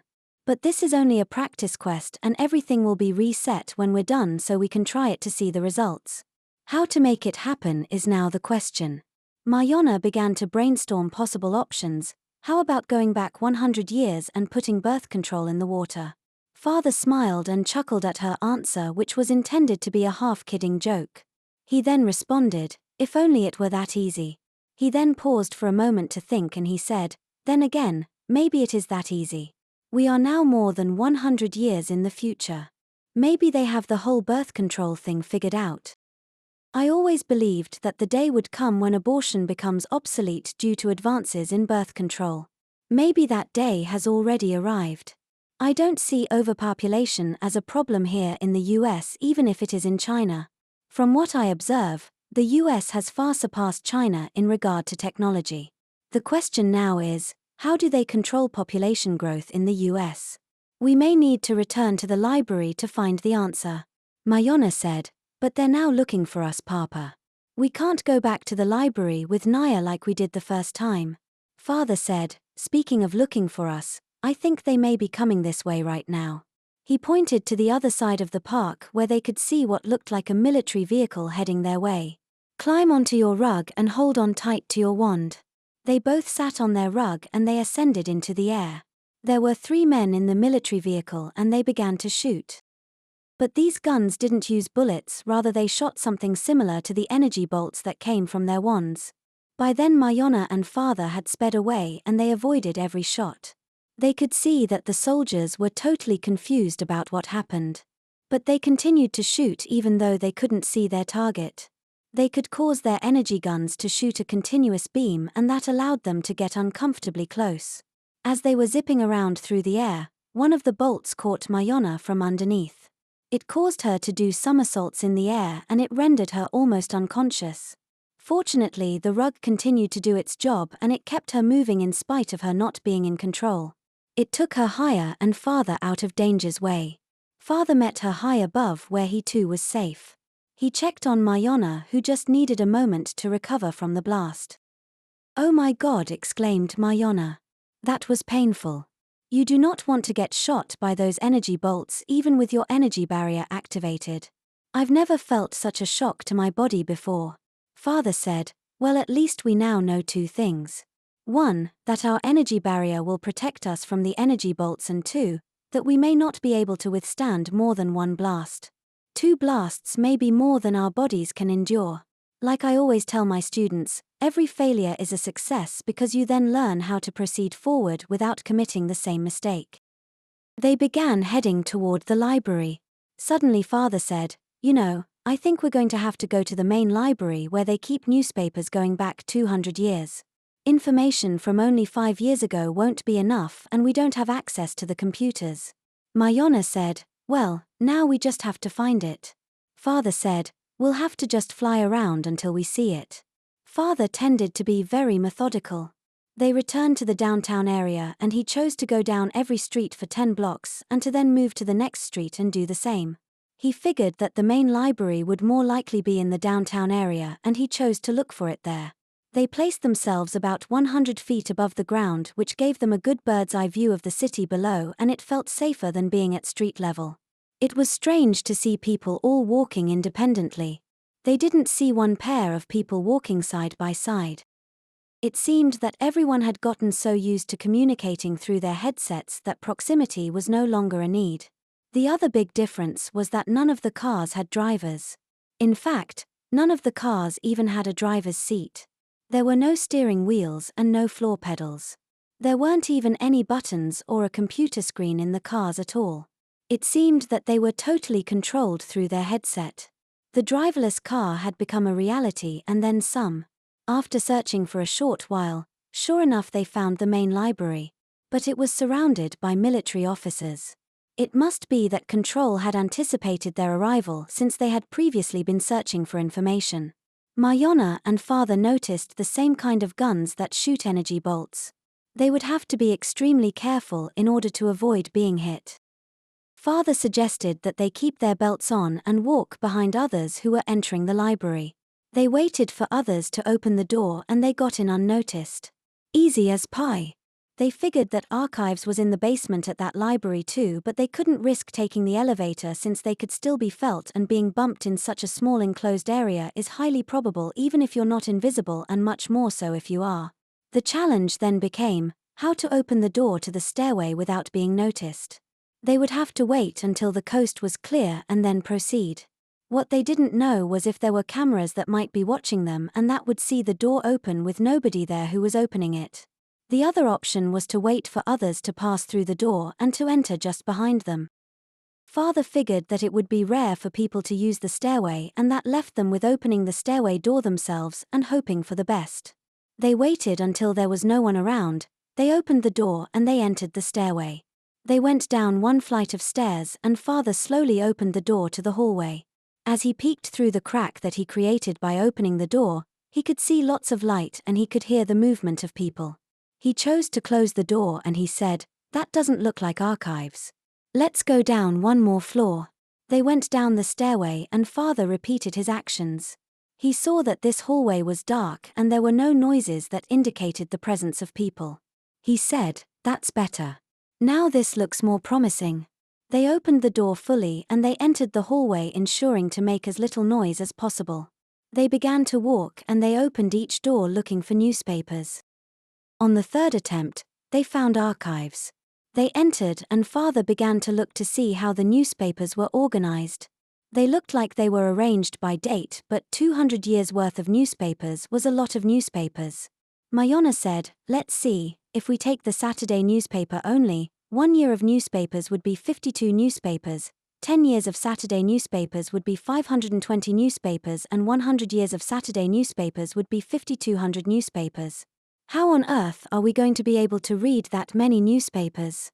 Father responded, "Well, first of all, we probably don't have to go back 100 years. Second of all, we'll be systematic about it. We'll look at one newspaper a month, not one per week, and that will be only 12 a year. And we're looking for keywords in the headlines, which means we'll only read what is relevant. It won't be nearly as daunting a task as it seems. Look for any words that have to do with human reproduction and population control." Father chose to start in the year 2030, figuring there wouldn't have been any great discoveries between their current year of 2025 and 2030. He found the 12 newspapers for that year and they each took 6. They began to pore over them. During the year 2030, they found nothing that was useful. The abortion debate was still strong and in the news often, but nothing about new methods of birth control. They kept at it and it went pretty quickly.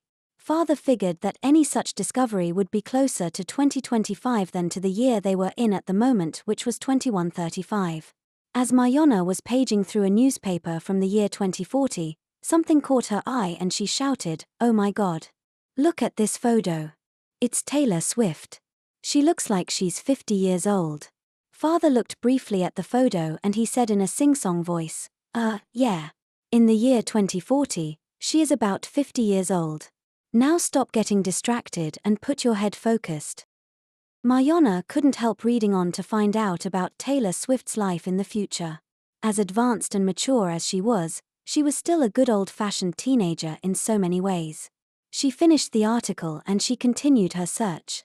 Suddenly Father was the one to get distracted with a headline. He said, "Well, I'll be damned. It says here that Roe v. Wade was reinstated.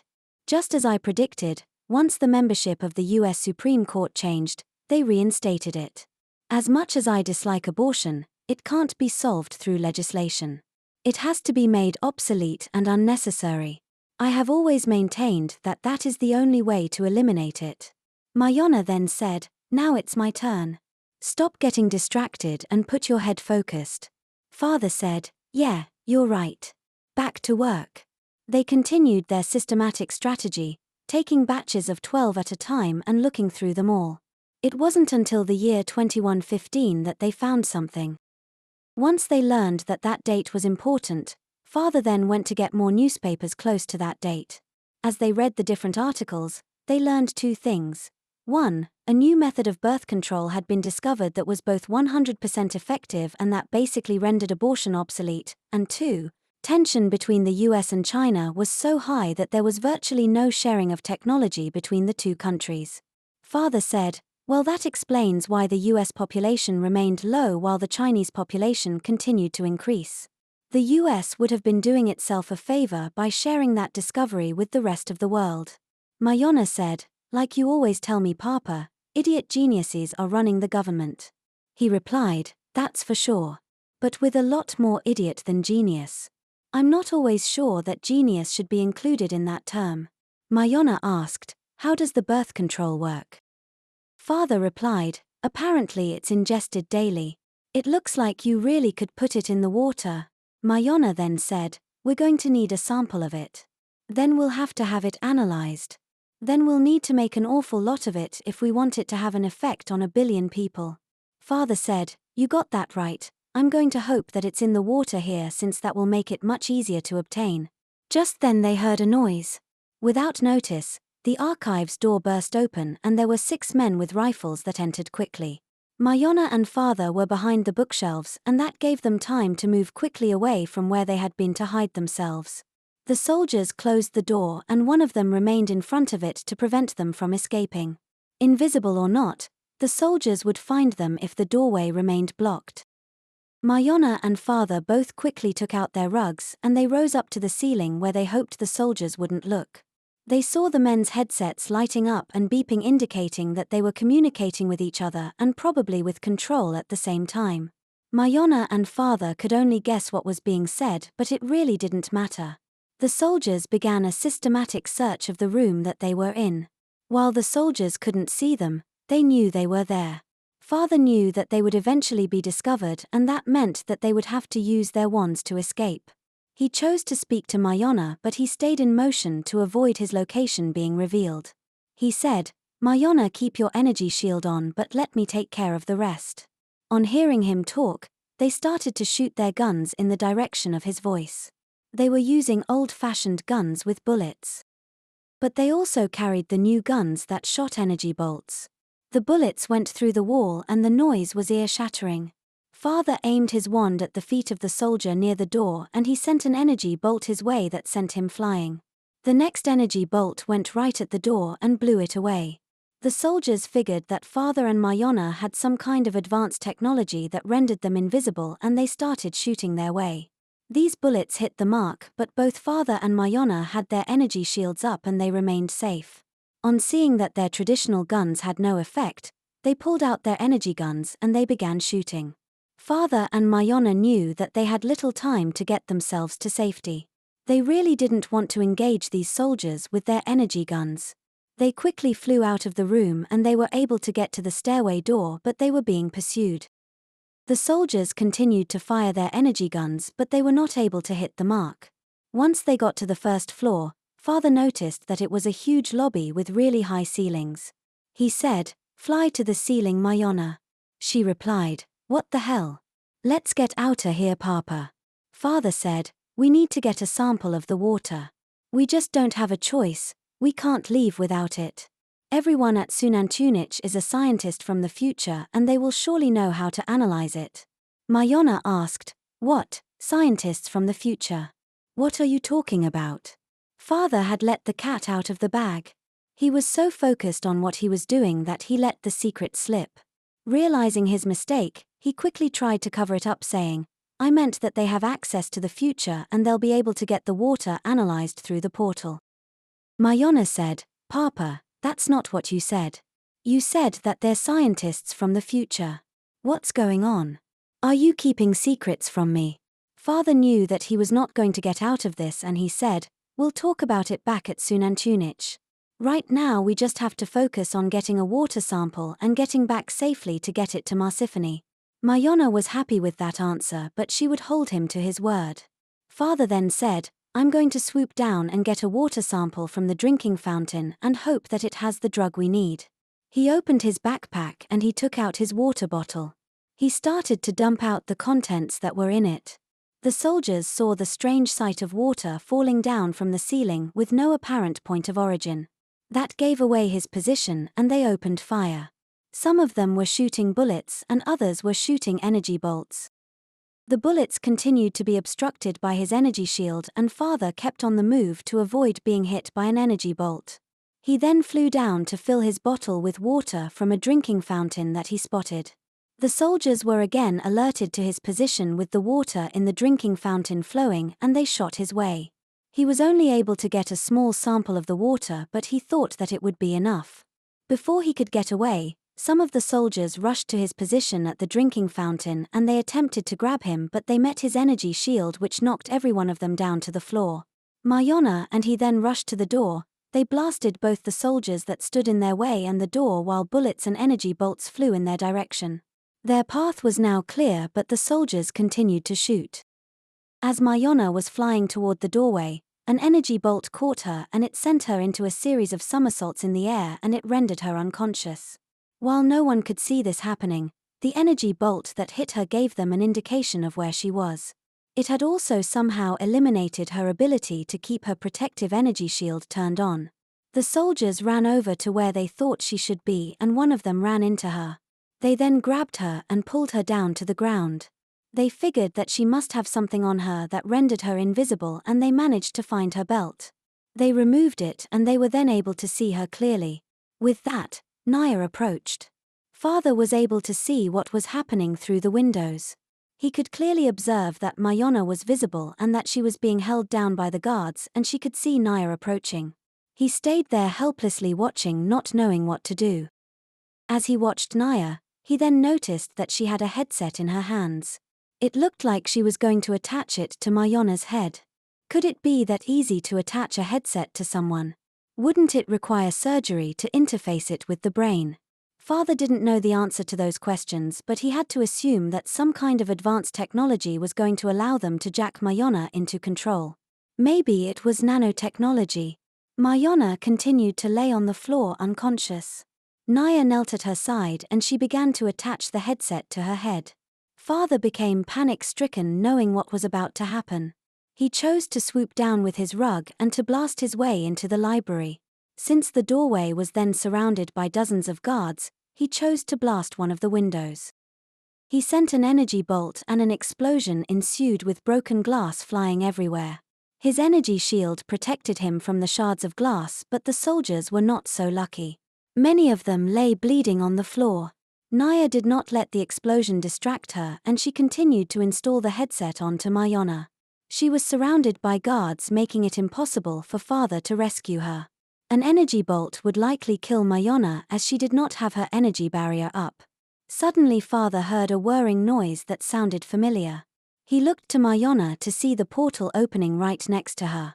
He watched carefully as he flew around to avoid being shot. He saw two arms appear through the image. They grabbed Mayana and they pulled her through. The portal then began to rise toward the ceiling. The soldiers began to shoot towards it, but before they even got a chance to have any effect on it, it suddenly moved quickly toward Father and enveloped him completely, causing him to disappear. Brianin had been monitoring the entire experience and they found him waiting in the classroom. Mayana was then laying on the floor with the headset still on her head. Brianin quickly reached down to attempt to remove it, but he found that it had already pierced her skin at the temples. He said, "The nanobites have already entered her bloodstream. I must work quickly." He took out a tool that resembled a laser scalpel. He cut off the headset where it interfaced with Mayana's brain. He then said, "That will prevent more nanobites from entering her bloodstream, but we need to eliminate the ones that are already in her. They will reproduce and take over her body even without the headset." Brianin then took out a syringe with a needle and he injected it into a vein in Mayana's arm. He then said, "This will destroy the nanobites. We are fortunate to have gotten her when we did. The nanobites operate extremely quickly and they can take over a human body in just a matter of minutes." Mayana continued to be unconscious, but Brianin's demeanor showed that he was no longer concerned about her safety.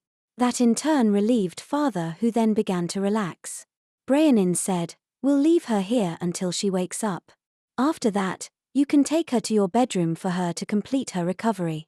Father rolled up his rug and he put it under Mayana's head. Brianin then asked, "What success did you have on your quest?" Father explained their plan of having the water analyzed and taking it to China to put it in their water to prevent a population of 3 billion people. He said, We thought that you would consider the quest to be a failure since we don't even know what's in the water, if anything at all, other than water, that's to say. Bryanin responded, that is yet to be seen. But a failure your quest was not. As I have explained before, every so-called failure is knowledge learned. It allows us to proceed differently the next time with the new knowledge. Be assured, your quest was no failure. Chapter 41. Birth Control in the Water.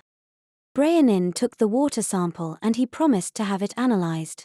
Mayana and father were worn out and they were ready for dinner and a shower. Father was right in that Bryanin had considered their day to be a success, not a failure, and that returning with the water sample was the right thing to do. Bryanin told them that the results of the analysis would be available the following day and to just take the night to relax. After dinner and a shower, they headed to their bedroom where the tough conversation began. Mayana asked, "What's going on, Papa? Are these people all from the future? Are they all scientists?" Father responded, "First of all, know that I didn't share what I know with you for our own protection. I was afraid that you may be put into a position of being forced to tell or of mistakenly telling what you knew, just as I did. I was advised to not tell you anything." Father said that with a look on his face that expressed that he knew that that would raise the question of who did the advising. He went on to share the details. Although it was he himself who had advised against telling her anything, that future self had proceeded without knowing the things that he knew until much later. Having knowledge that his future self didn't have, everything was different. He was even happy and relieved that he had inadvertently given away that knowledge. He found it difficult to keep such secrets from his daughter. Now that Mayana knew everything that he knew, it all made sense to her. She said, "I was wondering what Marsiphony's interest was in saving all humanity. I mean, they are here at Xunantunich and they are safe from any destruction that will come to the earth. It is their families that they want to save.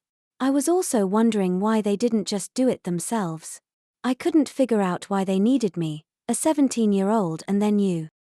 She then added, "Papa, do you think that you and I will be able to do what all of these genius scientists from the future couldn't do?" Father said, "Remember what I said about idiot geniuses.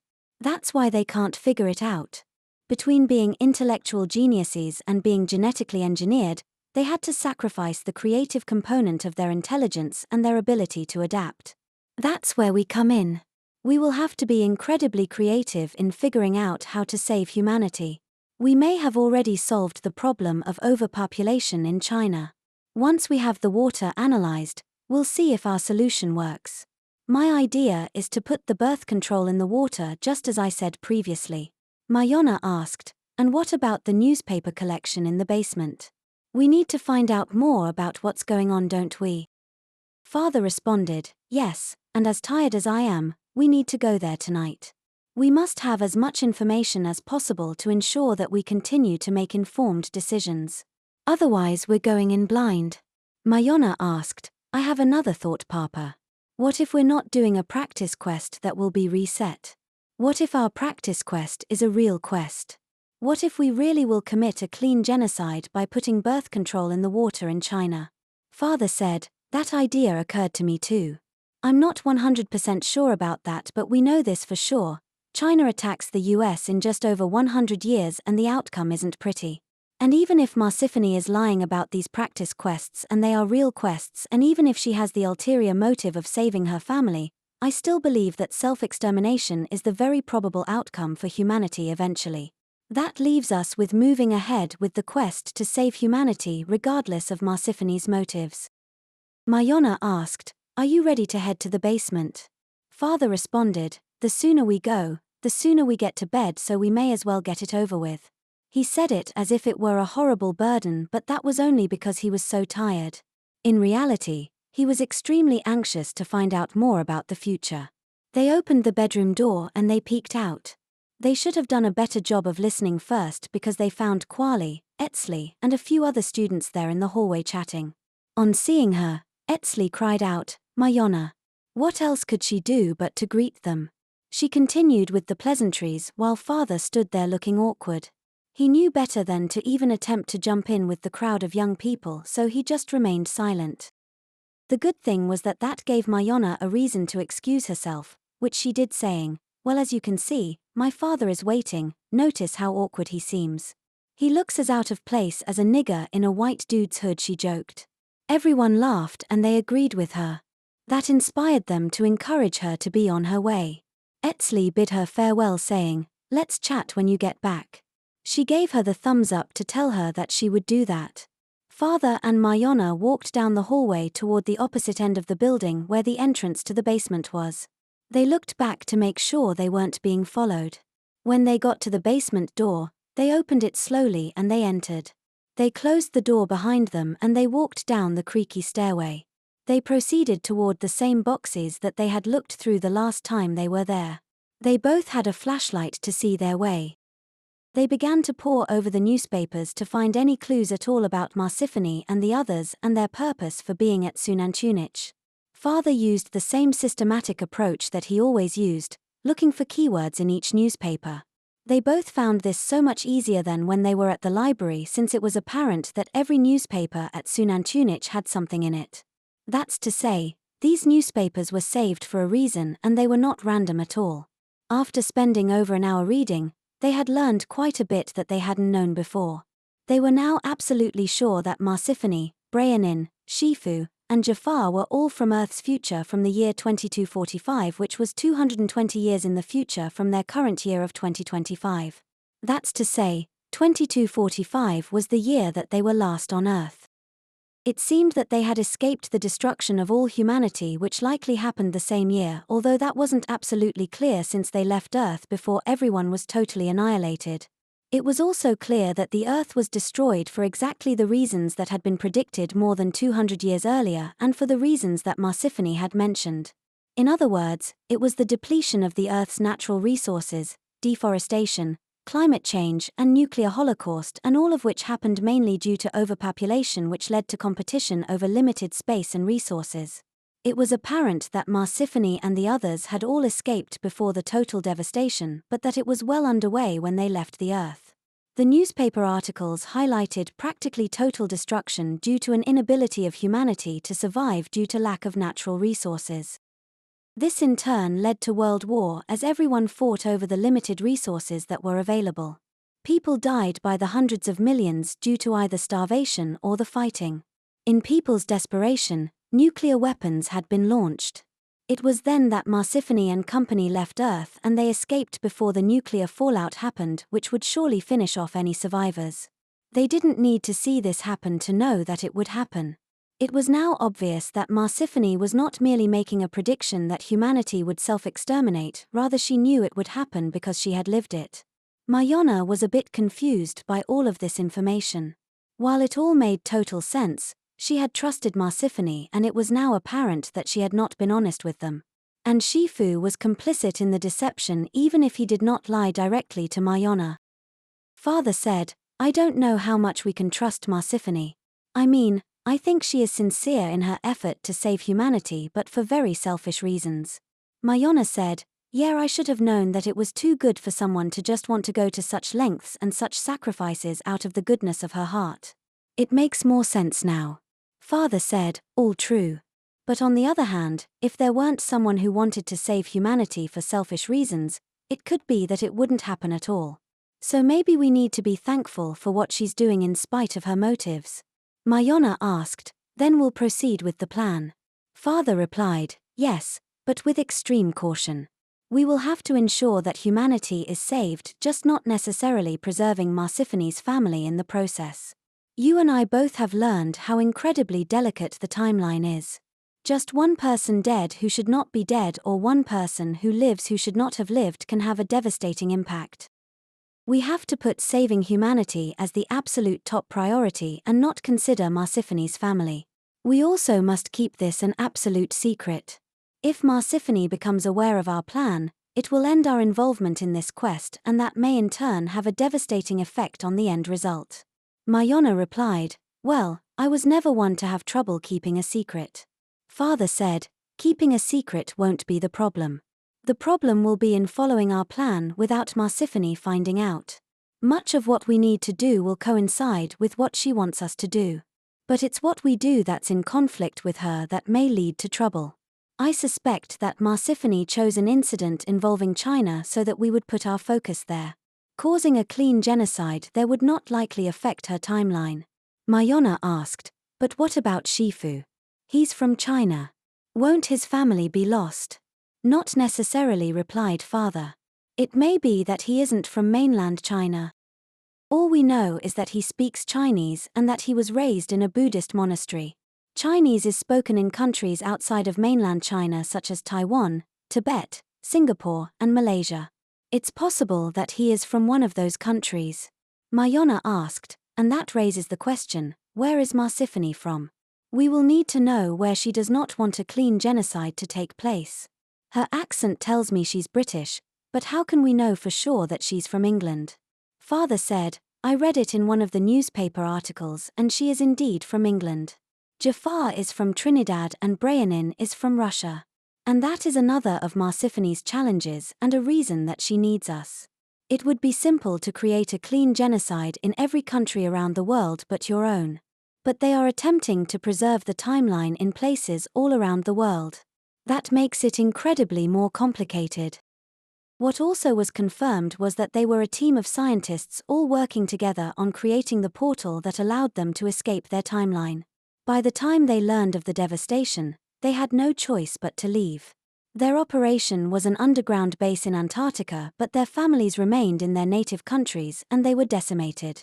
They now want to create a new timeline that preserves their families. Mayana asked, why didn't they just return to Earth before their families were killed and bring them here?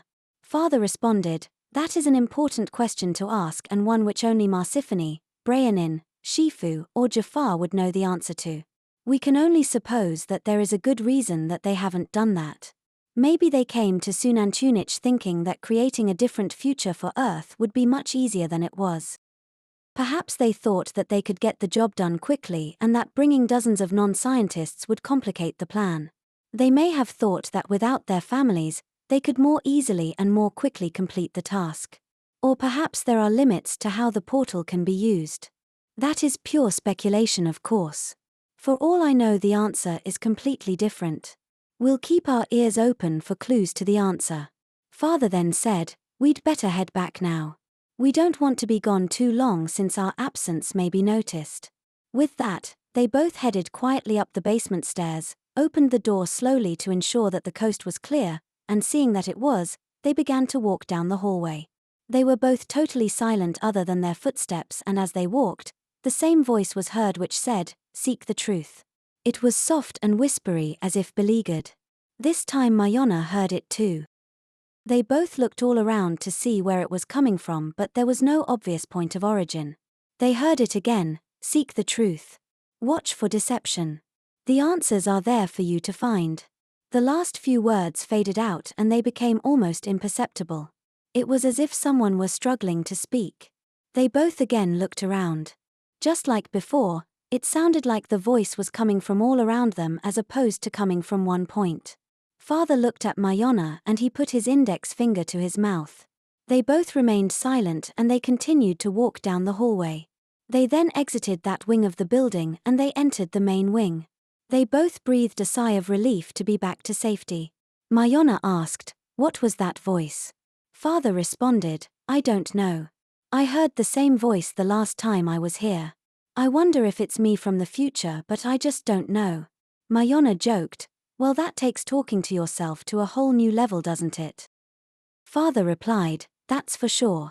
Meeting yourself from the future is really freaky. Mayana responded, been there, done that. Calling it freaky is putting it mildly. She then asked, Papa, do you think we'll be able to continue our quest tomorrow? Father answered, it will depend on how quickly they can analyze the water sample that I gave them and how quickly they can synthesize more of it and create enough for all of China. They're also going to have to figure out a way to allow for some reproduction. Ending all births would likely create too much suspicion and that would bring about investigations. They may catch on to the water supply being tampered with and that would then end the plan. If reproduction is merely reduced, there will be less suspicion and less urgency and that will provide more time for the plan to work. They may catch on eventually, but the population will already be greatly reduced by then. We'll find out if Marsiphony already has such a plan in mind or not. They then both headed to their bedroom for the night. In the morning, they awoke, they got dressed and they headed to breakfast. Right after eating, Jafar was waiting for them and he mentioned that Marsiphony wanted to see them in her office. Chapter 42. Back to the market. They sat down like usual with Marsiphony. She said, "I'm extremely pleased with your work yesterday. Discovering the solution to the problem of excessive population growth was a great success. We have analyzed the water sample and we have already begun to synthesize more of the element that we discovered that prevents biological reproduction. We'll have enough for you to return and to begin this afternoon. Have you had time to create a plan to get it into the water supply throughout China?" Father spoke. "Well, my idea was to create a timer system that would automatically disperse the chemical formula into the drinking water at the correct intervals and in the correct dosage, with times when it won't be entered at all to allow for some reproduction. That will reduce suspicion and the possibility of investigations to find out why there is a low birth rate. We will need such a timer mechanism to be created. Mayana and I can then attach one to every water reservoir in China. We will use our rugs and our belts of invisibility to accomplish this goal." Marsiphony looked astounded by this plan. She said, "Perfect. Absolutely perfect. I will order such a mechanism to be produced immediately."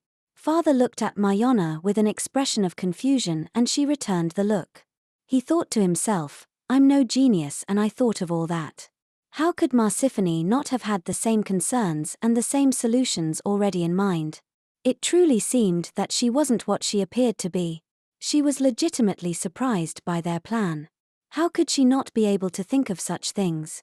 If she really was genetically engineered, was she really that limited in her creative thinking and in her ability to adapt to new situations while her scientific thinking was off the charts? With each such encounter, Father was getting a better idea of things and why Mayana and he were needed there. He was also getting the idea that it would be easy to follow through with their plan that may not include saving Marsiphony's family and to not be found out. If she was limited in her creative thinking and her ability to adapt, she would likely also be limited in her ability to see a deception before her very eyes. Marsiphony then said, "I'll ask you both to just take this time off until we have completed production of the timing mechanism required to inject the chemical formula into the Chinese drinking water system. We will notify you when we're ready." They left Marsiphony's office, they went down to the cafeteria and they sat at one of the tables to talk. Mayana asked, "Papa, can we take a walk into town? You learned a lot the last time you did that. Maybe we can learn more about all the people who live at Xunantunich who are not from Earth's future.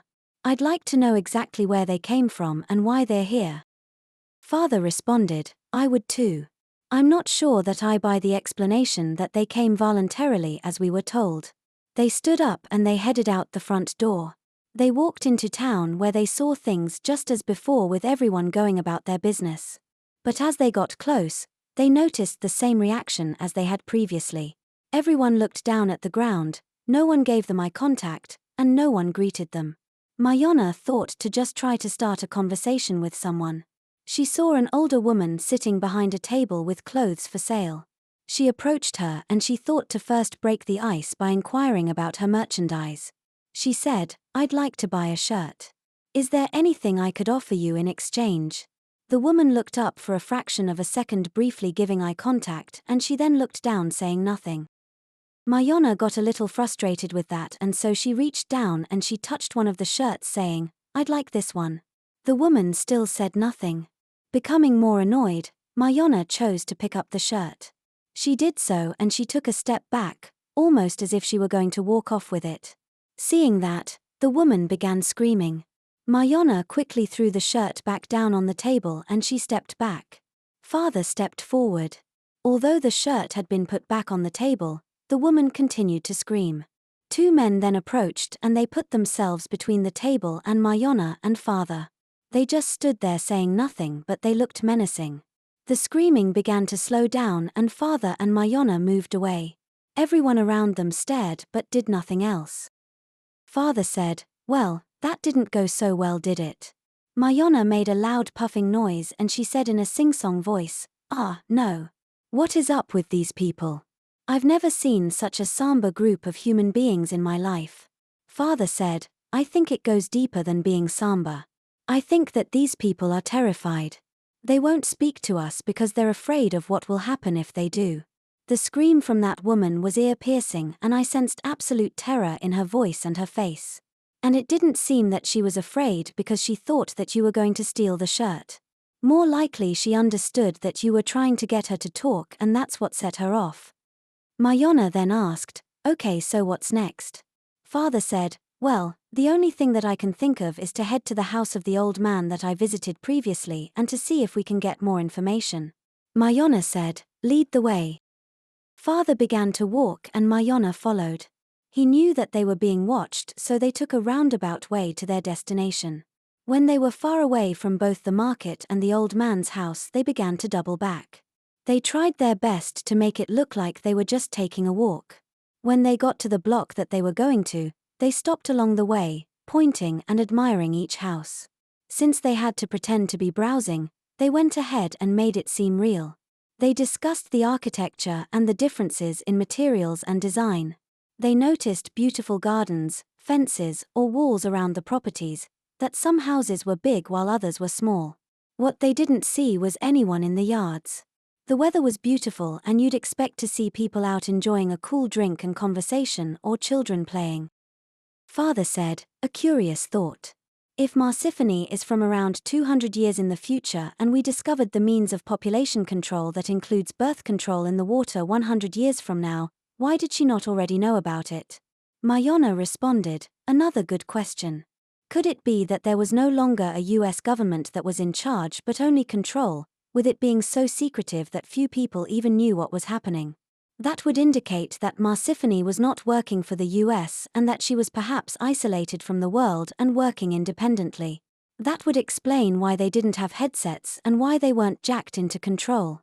Father replied, that is very possible. Reproduction is something that has rarely been regulated in the history of the world, partly due to people's resistance to being governed in such matters.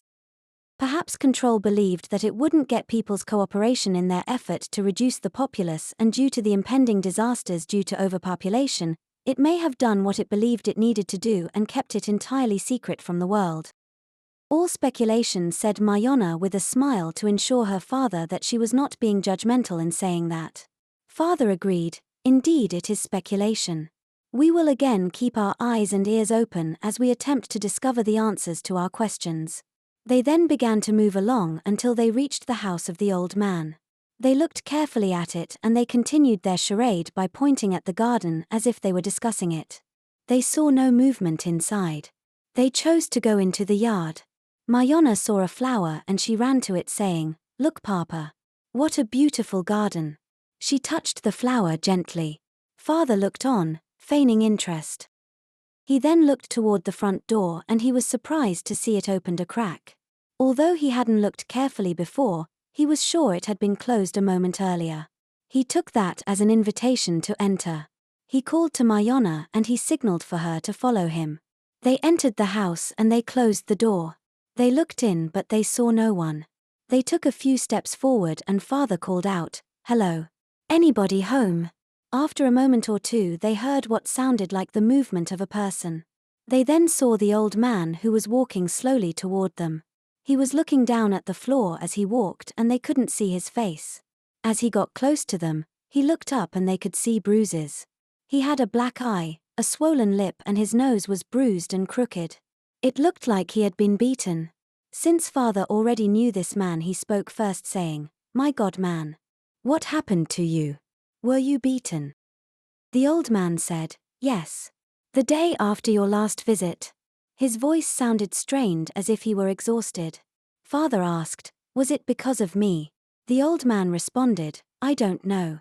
They didn't say a word. They just came into my house and they beat the crap out of me. But the timing tells me that it was because of your visit." Mayana had no words to say.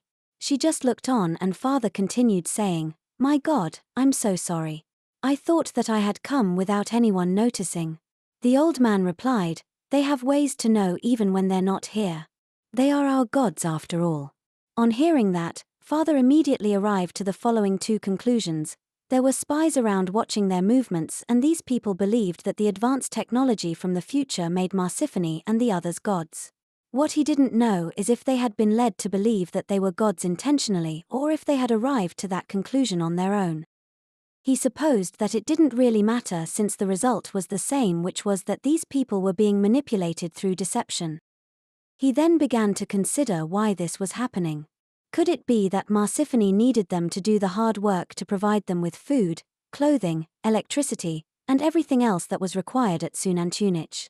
What better way to convince primitive people to do your bidding than to get them to believe that you are their god? Father knew enough from debating with creationists that the last thing that he should do was to try to convince him that he was wrong. He understood all too well that most people would kill truth if truth would kill their religion.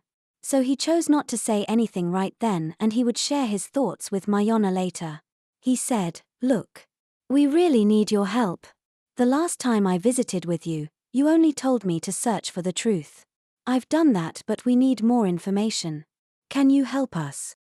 The old man looked at Father with an absolutely terrified expression on his face, and he uttered, I, in a strained voice, and he then just looked down to the ground while saying nothing.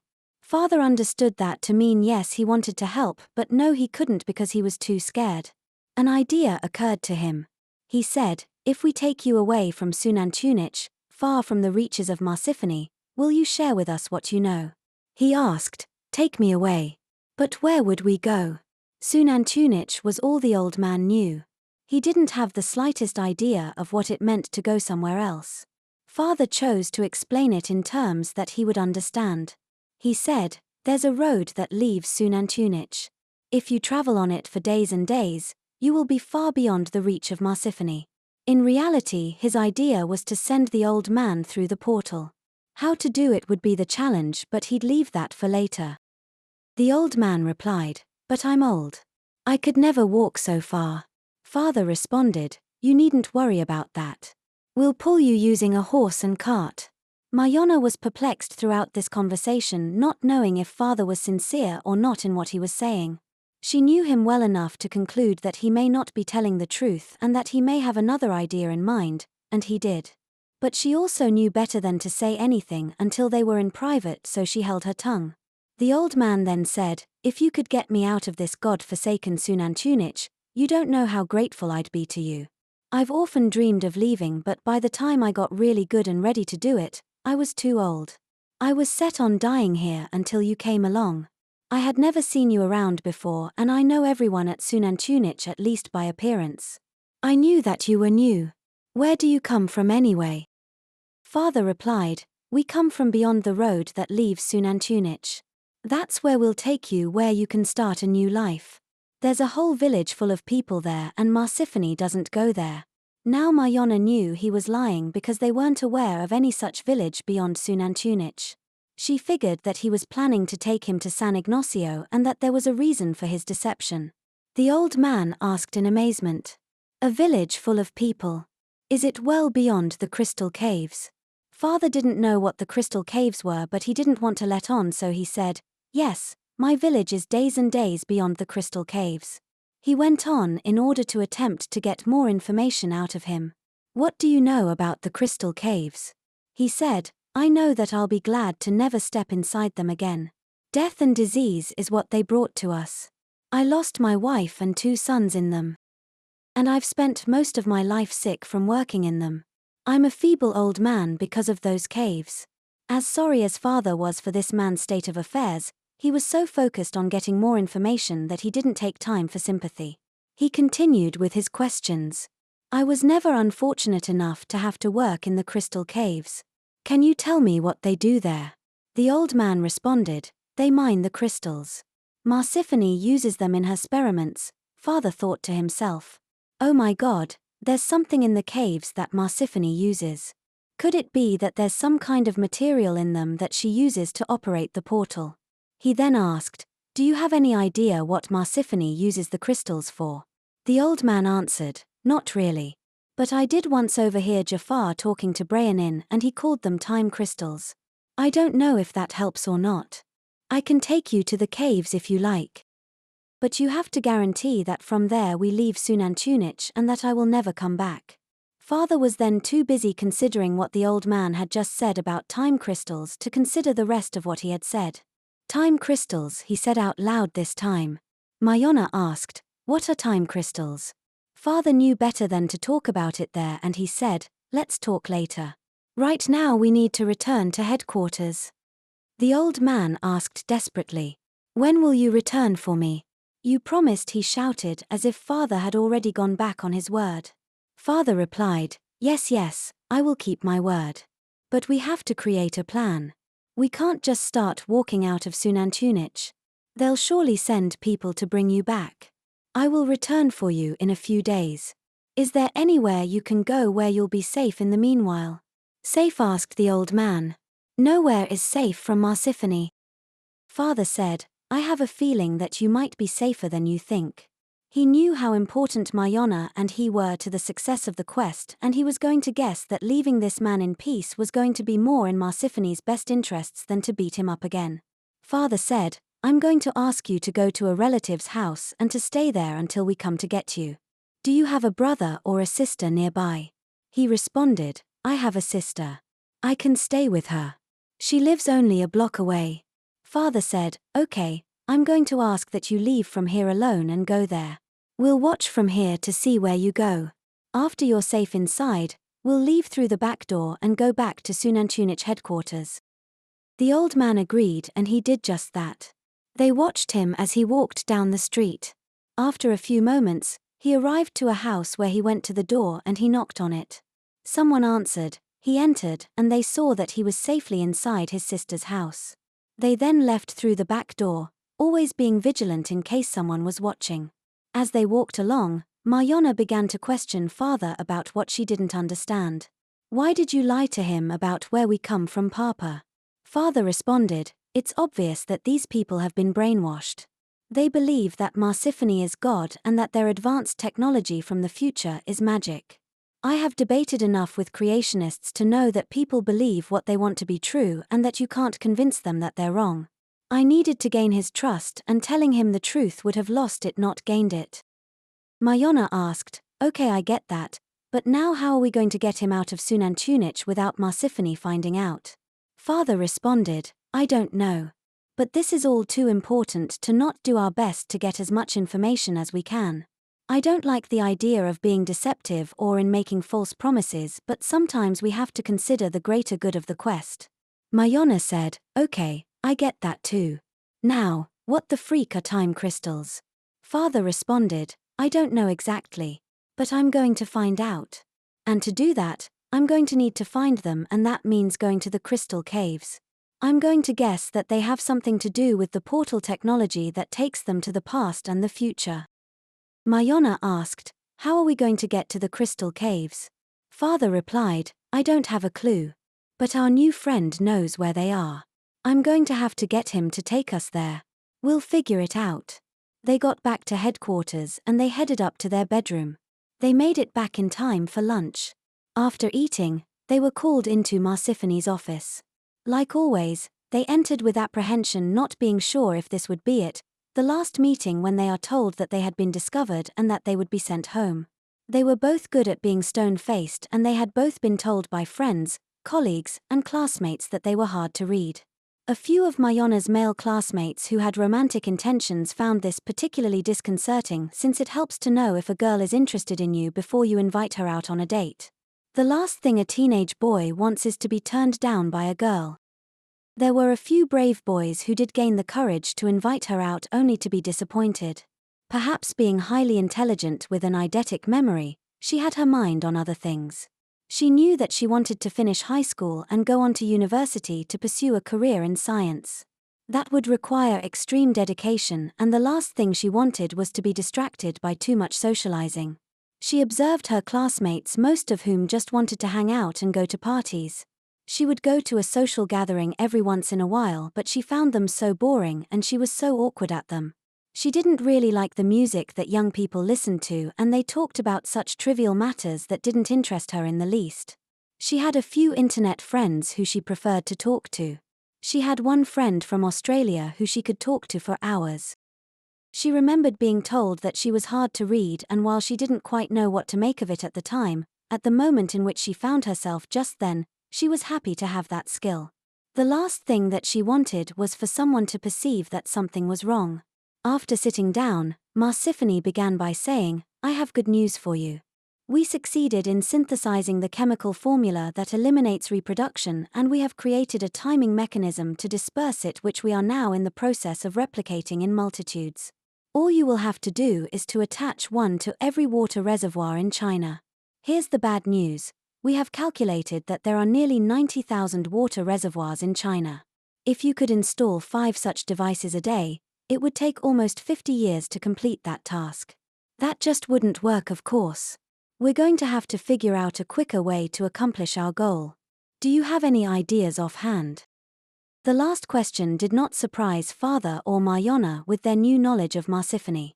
Her inability to create solutions to problems reminded Father of the movie The Dead Zone, where an area of the brain that was not normally active became active in the main character, giving him special powers of clairvoyance. The difference was that in Marsiphony's case, her dead zone was turned into incredible scientific and analytic intelligence through genetic engineering. Perhaps if humanity hadn't destroyed itself, it would have had the chance to perfect the ability to genetically engineer the human brain so that the creative and adaptive side became as equally advanced. But that didn't happen. As Father was considering these ideas, he realized that he was thinking in the past tense about events that hadn't even happened yet. What a strange sensation to do that. It was freaky, to say the least. Father responded to Marsiphony's question, "Well, no. Not right offhand. I may have to put some thought to the matter. Can we use the afternoon for planning?" "Of course," answered Marsiphony. "I will grant you access to our computers, our portals, and to Jafar, Brianin and Shifu for consultation. This is of the utmost urgency, and we will grant you all of our resources to accomplish this goal." With Marsiphony's words, Father again wondered if this was not a practice quest, but rather if it was part of the actual quest to save humanity. He also considered that with access to the portal, he may be able to rescue the old man. He would look for that opportunity. Father and Mayana headed to the classroom, where they grabbed the laptop computers. Father chose not to request help from Jafar, Shifu, or Brianin right away in order to consult with Mayana in private. Mayana asked, "Papa, how the freak are we going to get the formula into 90,000 water reservoirs?" Father replied, "I have no idea. That's what we'll have to figure out. Hopefully, with access to 23rd century technology, we will find a way. I'm also hoping to be able to rescue the old man and to visit the crystal caves. We need to keep searching for answers while we attempt to solve the problem of overpopulation in China at the same time. We may also have to visit the basement again. There could be information in the newspapers about the time crystals that the old man told us about. It won't do us much good to just find them, since we can't ask Marsiphony for help. We may have to rely on the newspapers for that information." Mayana asked, "But what if there's nothing in them that is useful?" He responded, "Then we may have to take a trip to the future to find out what they are. I'm not looking forward to doing that. Our last visit to the future was not exactly pleasant, even though we were successful. The armed guards in China tried to slaughter us, and we had the police in Washington, D.C. trying to capture us, with you almost being lobotomized." Mayana responded, "Then let's hope that we find what we need in the newspapers. Where do we start?" Father thought for a moment, and he then said, "How about we try to open the portal on our own to see if we can do it? We may need some practice to figure out how to take us to both where and when we want to go. Why don't you go ahead and try?" With a startled look on her face, Mayana asked, "Me? I haven't a clue how to do it." Father said, I think that's what you said when you tried the flying rug the first time. And that same day you were whizzing around like Buck Rogers." Mayana asked, "Who the freak is Buck Rogers?" Father replied, "Never mind, it's not important. The point is, try." Okay, said Mayana. "No need to get in a huff."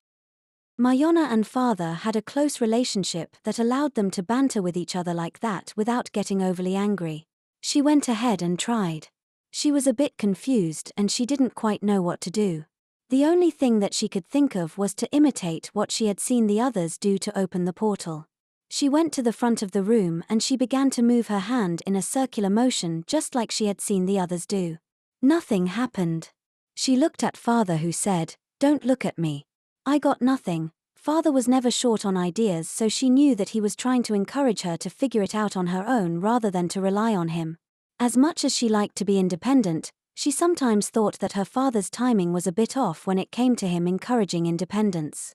In any case, she proceeded saying, "Okay, this time I'm gonna put my head focused." She then closed her eyes and she imagined the portal opening in her mind while moving her hands in a circular motion. After doing it for a while, her father suddenly said, Mayana, you may want to open your eyes." She did as her father asked, and the portal was right there in front of her. She was so focused on trying to make it appear that she didn't realize that she had already done it. "Oh my God," said Mayana. "I did it." She couldn't contain her emotions and she jumped onto her father and she hugged him and squeezed him. Her father was not quite the touchy-feely type, so he pried himself away and he said, "Okay, I got it, you're happy. So am I. But I'm losing circulation. Now let's keep moving ahead. Why don't you stick your head through and see where it leads to?" There was no image in the portal, rather it was just a wavy blackness almost like the surface of the ocean. Perhaps it led to nowhere at the moment and she needed to now focus on a place. She was afraid to just put her head through without knowing what was on the other side. She said banteringly, "Oh hell no. I think I'll try to bring up an image before I put my head through, but you're welcome to put yours through if you like." Father was not serious when he told her to stick her head through the portal and he said, "No, I like your idea of pulling up an image first. I'll wait." This was all just more banter. With that, Mayana began to focus on a location. After about 10 seconds, an image started to appear in the portal. They began to make out people. Father looked closely and then he shouted, "It's the market." "Is that what you were thinking of?" Excitedly she said, "Yes, I was thinking of the market." Father said, "Wow, so just by imagining you can bring up whatever you want. Try again with a different location." The next image that appeared was the cafeteria. They saw Babajid at her spot. She was just sitting there while others in the cafeteria were busy cleaning and preparing the next meal. Father said, "Good Mayana, good. Now let's see if we can pass through. Why don't you imagine a place that's isolated? How about the hallway that leads to the basement?" She did as she was asked and an image of the hallway appeared. She looked a bit reluctant to be the first one to pass through, so Father volunteered. "I'll walk through and return immediately." He entered the portal and he found himself in the hallway that leads to the basement. They could both see each other. Father then walked through again and he found himself back with Mayana. Absolutely ecstatic, Father said, "Incredible." He was so excited about this new discovery that he wanted to just move ahead with their own plan. Marsiphony's goals seemed less important at that moment. He said, "Okay, here's my idea. We'll set the portal to the old man's sister's house. Then we'll set it to the crystal caves and we'll go with him to find out what's going on over there. Once we have him far from Xunantunich headquarters, we'll ask him to share everything he knows. We'll then send him to San Ignacio to keep him safe. He'll be frozen in time there. That's to say, we'll send him through the portal and we'll later return at the exact moment that we send him there. No time will pass for him." "But Papa," protested Mayana. "What about Marsiphony? She's expecting us to create a plan to disperse the chemical formula into the water reservoirs of China." Father replied, "I'll take care of that. I'm starting to understand that Marsiphony is truly handicapped in some parts of her brain due to the genetic engineering that was done to her. I think the idea of the idiot genius may apply to her as much as to any politician. She seems to trust us implicitly and she hasn't given any indication that she suspects that we may be working against her. I'll make up an excuse about looking for the solution to the installation of the dispersal devices using the portal." Mayana was uncomfortable with all this deception. The first week was a lot more pleasant when she believed that everyone was on the same team. Now she felt like a spy who had to be constantly watching her back, second-guessing every decision and being continually concerned that Marsiphony would discover them. She learned firsthand that being a professional spy would be an extremely stressful job to have. She expressed her concerns to her father saying, "Papa, this is just crazy. We went from totally trusting Marsiphony to working against her. We're not a team anymore. I hate this." Tears started to drop from her eyes. Father held her hand and he responded, "We're not totally working against her. We share the same goal of saving humanity. Where we differ is in the need to maintain her timeline to do it. But yes, I understand your disconcertment. We carry the weight of the world on us. Now look, I'm going to be honest. We are on a dangerous mission and it's possible that things could go horribly wrong. We can't even know if Marsiphony will truly alter the timeline to bring us back or not if we die. If we are discovered or if Marsiphony even becomes suspicious and we die on a quest, she may just choose to not bring us back. But at the same time, we have been tasked with saving all humanity. You will likely get married and have children one day. They will have children. Eventually, your lineage, our lineage will reach the day when humanity is destroyed 200 years in the future from our time. We can't just walk away from that, can we? I certainly can't. This was just the kind of confirmation that Mayana needed to reassure her that she had to continue on their quest to save humanity. Marsiphony made the right decision to bring Father to join her. He definitely brought a settling component that was needed for the still not fully emotionally mature Mayana. Father then said, "I'll try opening the portal this time." He placed himself at the front of the room where Brianin had stood. He focused and he moved his hand in a circular motion. You could see the tension in his face as he concentrated. At first nothing happened, but his face became more and more tense as he attempted to open the portal. Finally it appeared. While Father tended to be a bit stoic, Mayana had no problem showing her feelings and she involuntarily punched the air and she shouted, "Yes. You're a freaking genius, Papa." Father showed a look of disapproval. "Oops," said Mayana. She held her hand to her mouth and she cringed her face as if to apologize and she said, "Sorry. Language right." Yeah," said Father melodically. He was the kind of person who rarely cursed, and when he did, it was just cursing the air, like when you hurt yourself by accident or when you drop a fork on the floor. He often commented that as a teacher and a school principal in the United States, he had heard the F word so many times by both students and parents that he would be okay if he never heard that word again in his life. He also would often say that the biggest difference between Belizean students and American students was the level of respect, with the Belizean students being eons ahead in that regard. He would jokingly and sarcastically comment that the best that they could do in American schools was to tell the misbehaving students, "You'd better behave or you might get scolded." Mayana recalled the time when an American student cursed him out and he gave her his meanest look and he said in his toughest voice, "I'm gonna call your mother and tell her exactly what you just said."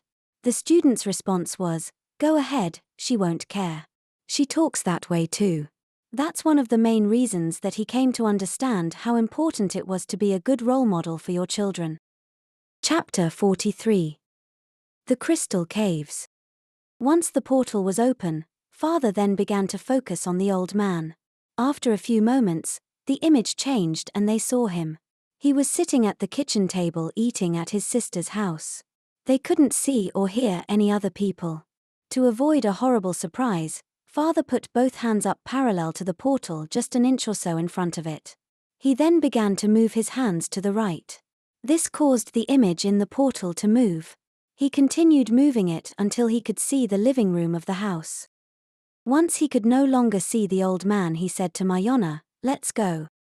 They both entered the portal and they exited into the living room of the old man's sister's house. Father shouted, "Hello, are you here?" The old man jumped up startled, even though Father had done his best to avoid it, and he ran into the living room to see who it was. He asked, "You're back so soon?" Father said, "Yes, are you alone?" The old man responded, "Yes, my sister is away." Father said, "It's urgent that we go to the Crystal Caves. We are going there now. We need you to get ready to leave. Take everything you need, you may never come back to this house again." "Never?" he asked with a shocked look on his face. Father responded, "Possibly never." The old man didn't really believe that it would ever actually come to leaving Xunantunich. It was more of a dream that he thought about and that he wished could happen, but he really had no reason to conclude that it would ever really come true. Now that he was confronted with it, his whole perspective changed and he balked. The old man said, "I'm not sure that I want to leave after all. I have my sister and my nieces and nephews to think about. His reluctance angered Mayana, who shouted, "But you told us that you wanted to leave. Now you don't." The old man responded, "I'm afraid. Marsiphony will find me. She has ways to find whoever she wants. I can't leave. I won't leave." He seemed absolutely determined to stay in Xunantunich. Father figured that attempting to convince him would not work. He said, "Okay, just give me and Mayana a moment to discuss what to do." Mayana and Father moved away. They spoke for a moment to create a plan. Father then began to talk to the old man while Mayana snuck around behind him. As Father was speaking to him to create a distraction, Mayana opened the portal. As soon as it was opened, Father gave him a push on his shoulders and he entered. Father and Mayana followed him through. The old man fell down onto the ground, which left him a bit disoriented. Father and Mayana picked him up, and as soon as he had a chance to look around he shouted, "The crystal caves. My God, how on earth did we get here?" Mayana said, "You wouldn't believe us if we told you." The old man then shouted, "You are of the gods, aren't you? No earthly being could travel to the crystal caves from my sister's home in a matter of seconds. Were you sent by Marsiphony?" He fell to his knees as he uttered those words. Father looked at Mayana and he put his finger to his lips to make sure that she didn't say the wrong thing. He tried not to tell a total lie and he said, "Yes, we are working with Marsiphony. But that's all we can tell you." Mayana and Father reached down and they picked him up. He looked at them with fear in his eyes as if he couldn't trust them. Father knew that he was going to have to work hard to gain his confidence. Father said, "Look, we want to go into the crystal caves and we have questions for you. We just need information. After that, if you really want to go back to your sister's house, we'll take you there. But we won't be able to guarantee that you'll be safe if you go back." Mayana chimed in, "Will you please take us inside the crystal caves?"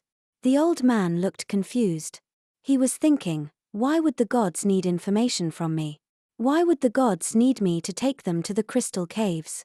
But at the same time he was thinking, how can I defy the gods? I must do as they ask. Maybe this is a test to ensure my loyalty. Yes, that must be it. They don't really need information. They are merely testing me. With that last thought he became more relaxed. He believed that he had it all figured out and that reduced the fear that he previously had. His demeanor changed and he said with confidence, "Yes, I will take you. And I will share with you all that I know." Mayana and Father looked at each other with a confused look on their faces, not knowing what had just transpired inside the old man's head. Mayana said with a smile and in a low voice, "We must be gods indeed." Father gave her a look of confirmation and he then said, "Let's go." They began to walk toward the entrance of the closest cave that they could see. As they got near, they began to hear sounds coming from inside. They could hear both voices and noise from tools that people were using. They entered the cave and they walked forward, seeing kerosene lanterns perched on the cave walls for light. It started out as a long tunnel that curved around and that prevented them from seeing very far ahead. The noise sounded like it was quite a distance from them. Mayana was concerned about startling the people and she said in a whispery voice, "Shouldn't we announce ourselves to avoid freaking them out?" Father responded, "Yes, good idea." He said to the old man quietly, "Do these people know you? Maybe we should announce ourselves." With that, the old man yelled, "Hello, it's Jacob." "Hello." The noise stopped suddenly and they heard footsteps coming their way. 3 men came around the bend in the cave tunnel. On seeing Jacob they all cried, "Jacob." One of them said, "We haven't seen you in the caves for years. What are you doing here?" Jacob then said, "I brought friends. They're here to learn about the crystal caves. They have questions and they'd like to take a sample of the time crystals." One of the men said, "Come this way. We'll give you the grand tour. My name's Johnny." He shook Mayana's and Father's hand. Johnny then said, "This is Max and Alex." Father and Mayana were a bit surprised by their friendliness. No other locals had been so cordial with them. They followed the men as they walked down the tunnel. After about 50 yards, it led into a much bigger area that was perhaps several hundred feet wide, was equally tall and it had an opening at the far end that brought in lots of light. Mayana was happy about that. She had been deep inside of caves where there are no visible openings, and she knew that you can't see your hand directly in front of your face in such conditions. There's perhaps nothing blacker and darker than a cave with no light. As they looked around, the first thing that caught Mayana's and father's attention was the walls that surrounded them, which were incredibly sparkly and colorful. They were absolutely brilliant, and the colors seemed to change as they reflected the light. Mayana pointed at the wall of the cave and she asked, "Are those the time crystals?" Johnny confirmed, "Indeed they are." He reached down and he picked up a handful of shiny sand. He dropped it slowly out of his hand, and father and Mayana were absolutely astounded when they could see an image in each crystal as they fell to the ground. They were too small and they passed by too quickly to identify the images. But it was clear that each crystal had an image. They looked at them on the ground, but all they saw was light that reflected off of them. Johnny could see their confusion and he explained, "You can only see the images when they're moving. When they're stationary, all they do is to reflect light. Don't ask me why. I have no idea how they work." Mayana asked, "What are the images?" Johnny replied, "Beats me. I just work here." Father asked, "Are you a miner?" Johnny replied, "Yes. Now if you could excuse me, I'd like to talk to Jacob in private for a moment. Would you mind stepping into the tunnel?"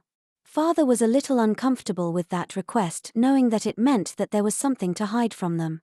But he needed to learn as much as he could and he didn't want to jeopardize that opportunity, so he looked at Mayana and he said, "Let's go." They went to the tunnel, which put them too far away to hear anything. On seeing that the four men were talking, Father said to Mayana, "Grab your backpack and put on your belt of invisibility." "What?" asked Mayana. He replied sternly, "No time to explain. Just do it." Mayana and father put on their belts and they held hands. Father led the way and they returned to where the four men were standing. They could clearly hear them talking. Johnny said, "Why the freak did you bring them here? You've got a lot of balls doing that." Jacob looked terrified and he said, "I didn't want to bring them, Johnny, but they forced me against my will." While putting himself within inches of Jacob's face, Johnny said, "Well, you're gonna get what you got the last time you spoke to that guy. You know what I mean." Jacob responded, "No, Johnny, please. Give me a chance to just get them out of here. I swear they were in my sister's house and then we were here. I didn't bring them here. They can do magic." Johnny said, "What does Marsiphony know? Did you talk to her?" Jacob said, "No, Johnny, I swear. I haven't talked to her." Johnny said, "Do you know what kind of trouble we'll be in if she finds out? We'll end up at Hattieville, Ramada. I feel like turning you in and letting you fry there." Jacob became frantic on hearing that and he screamed in horror. Meanwhile, Johnny punched him right in the nose and he fell down to the ground. Johnny then said, "We're gonna get rid of those two and you are staying here with us." Johnny began to walk toward the tunnel.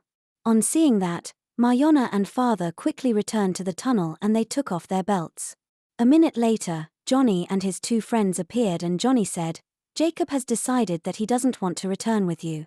He wants to stay here and he's asked that you return alone." Father and Mayana looked at each other knowing that he was lying.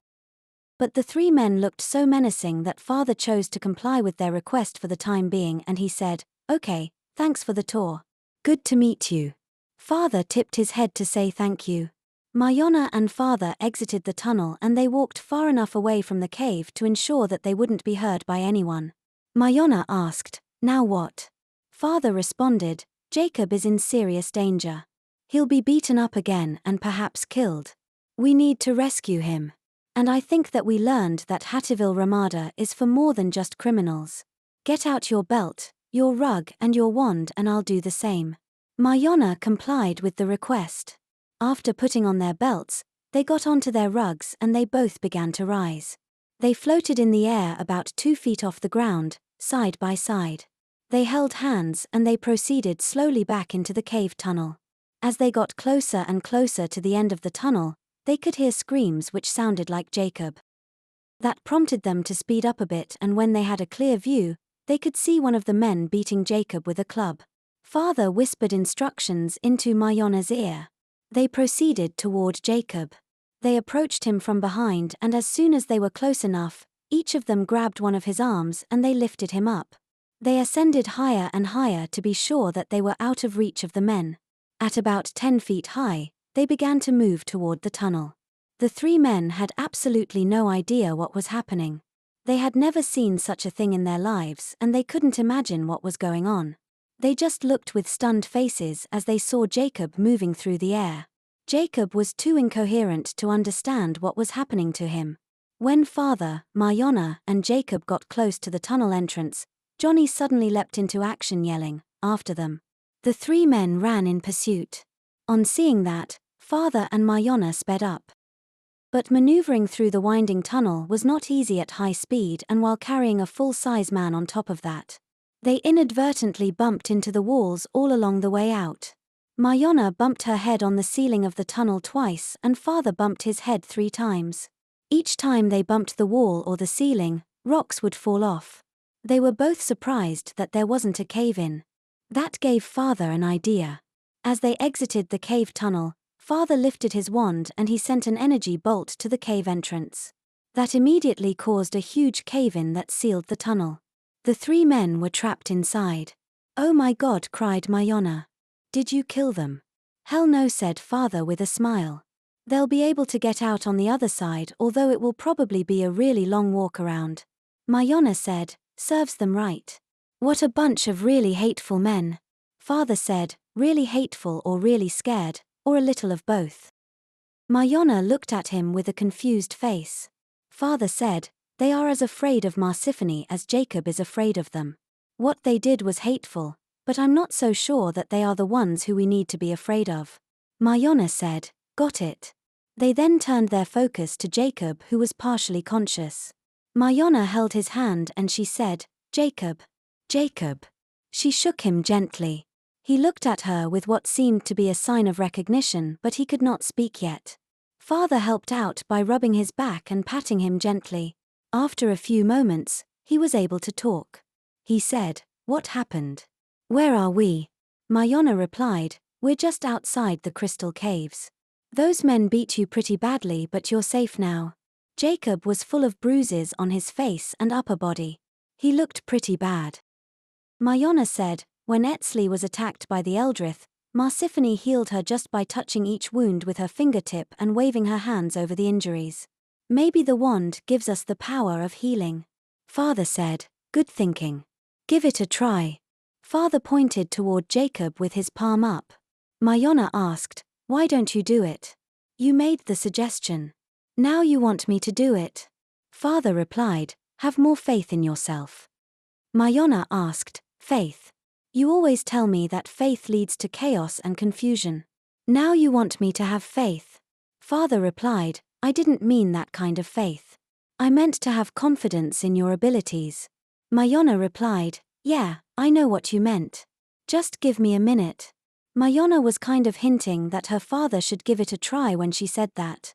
But she also knew her father well enough to not be surprised by the request.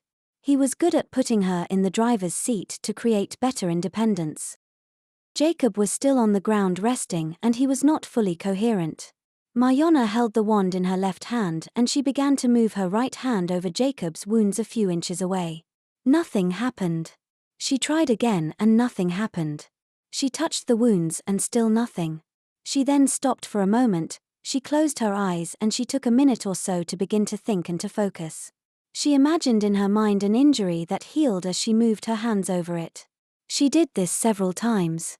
Then, without opening her eyes and just using her judgment, she moved her hands over Jacob's wounds while keeping the same image in her mind. She then opened her eyes to see that it had worked. Some of Jacob's injuries were healed. She looked at her father with a smile and she quietly said, "Yes," while punching the air with a fist. Just then, Father held Mayana's hand with his own and he said, "Hold on a minute. I just got an idea. We need to get Jacob to safety and he may not be too cooperative about leaving Xunantunich. He said earlier that he won't leave without his family. But he's got sisters with husbands, children, and grandchildren.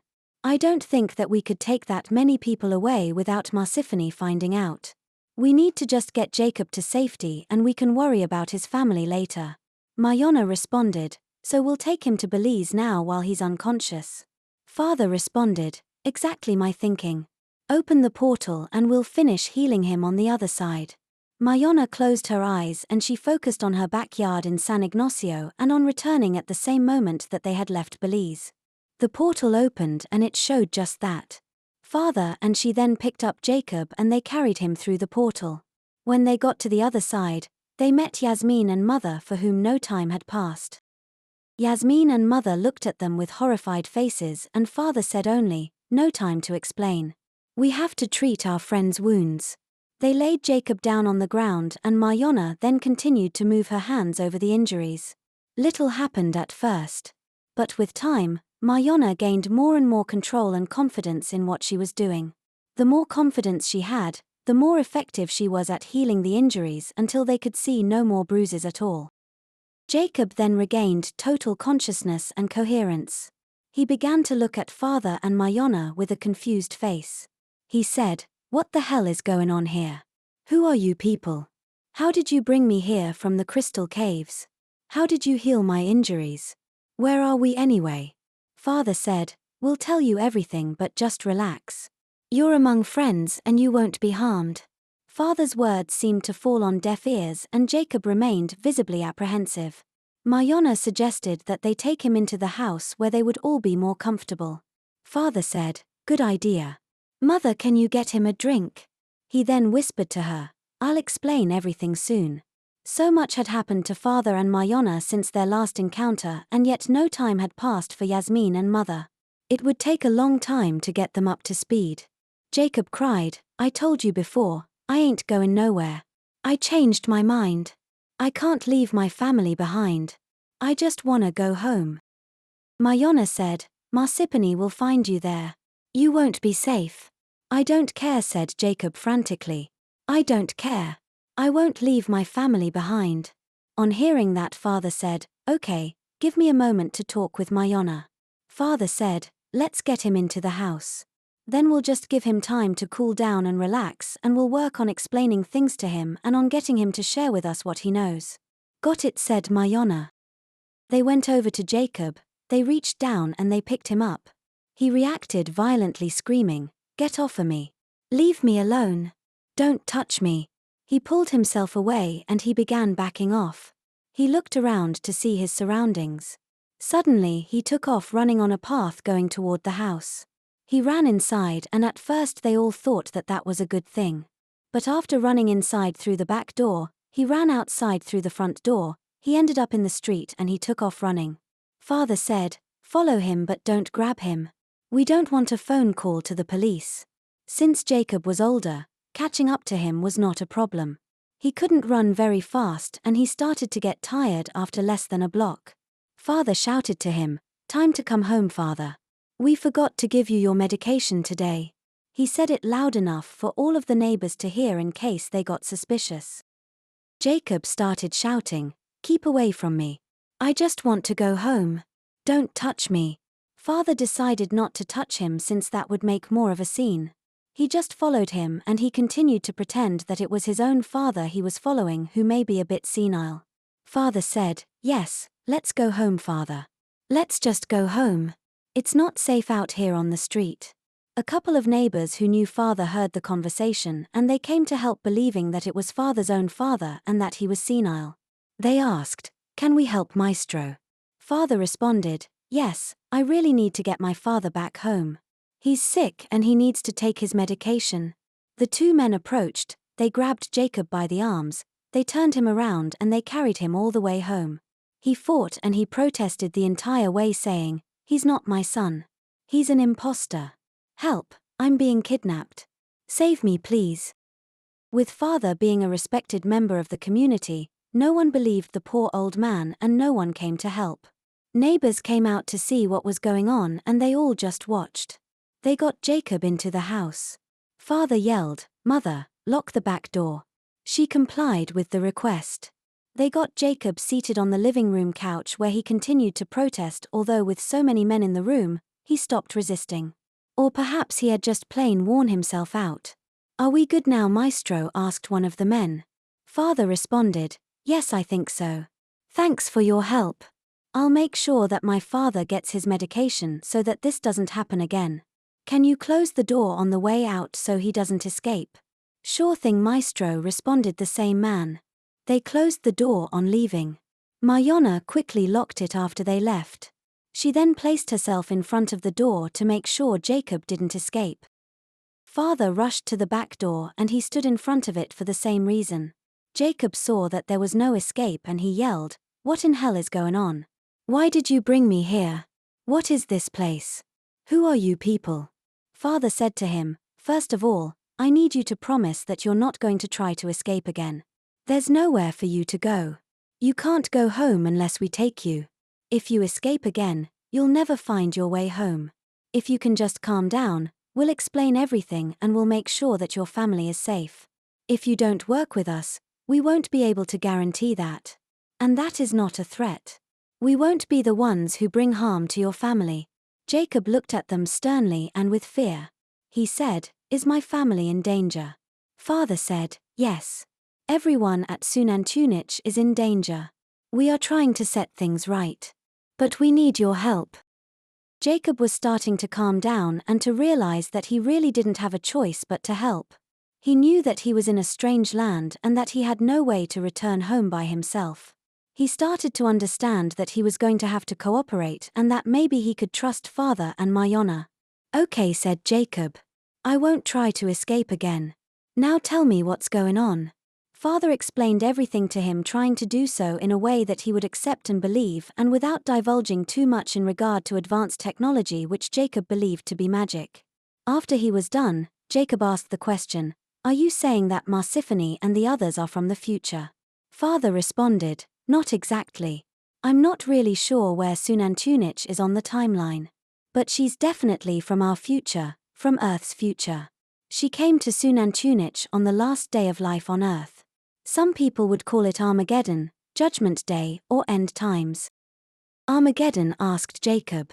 "I learned about that at church. That's God's punishment on humanity for leading a sinful life. So Marsiphony is God." Father smiled when he heard that and he immediately regretted what he had said, remembering that Marsiphony had probably continued the same religious teachings from Earth as a means of controlling the residents of Xunantunich. Control by fear, Father muttered to himself, recalling that the same strategy had been used for thousands of years on Earth through belief in hell. "What?" asked Jacob. Father replied, "Never mind. What I need you to do now is to answer my questions. I filled you in, now it's your turn to fill me in." Jacob said, "Let's get on with it then. What do you need to know?" Father asked, "Well, first off, how long has Xunantunich been in existence?" "In existence?" asked Jacob. "Xunantunich has always been in existence as far as I know." Father took into consideration that Jacob had probably been lied to, so he asked the question differently. How far back does your family go? Are you aware of your grandfather or your great-grandfather?" Jacob replied, "Oh, that's what you're getting at. Well, my family goes back as far as my great-great-grandfather. I heard about my ancestors as a child. I never forgot those stories." Father did a quick calculation in his head. Jacob was around 80 years old. If each of his ancestors had a child at age 30, that would account for about 200 years going back to his great-great-grandfather. Father then asked, "And what about your ancestors before that?" Jacob responded, "They came through the black hole is what I was told. Don't ask me what that is because I got no idea." Father thought that he may be referring to the time portal. He then asked, "And what do you know about where they came from before coming through the black hole?" Jacob responded, "That's going back a long time ago, my friend. All I know are bits and pieces. I remember hearing about a land of plenty. Lots of green, beautiful mountains, plenty of food. The good life. But one day a black hole appeared. No one knows where it came from. It was just a hole in the sky. It started up high and people gathered to see it. Then it started to come down. What I heard is that people got kinda like mesmerized just looking at it. Like they were so fascinated by it and so curious about it that they just watched it. But suddenly it came down on the people quickly and it started like, eating 'em up. Well, not really eating 'em but like swallowing 'em. That's how they came to Xunantunich. To this day nobody knows nothing more than that." Father asked, Were there already people at Xunantunich then? Jacob answered, not many. Just a handful from what I understand. Father thought that if what Jacob was telling him were true, then Marsiphony had been at Xunantunich for about 200 years and Xunantunich was likely about the same age. That would mean that it was a lie that they had been living there and traveling through the portal for 1,000 years. The whole thing about having a gene that allows you to do magic was also likely a lie. He figured that there must be some kind of advanced technology that Marsiphony brought from the future.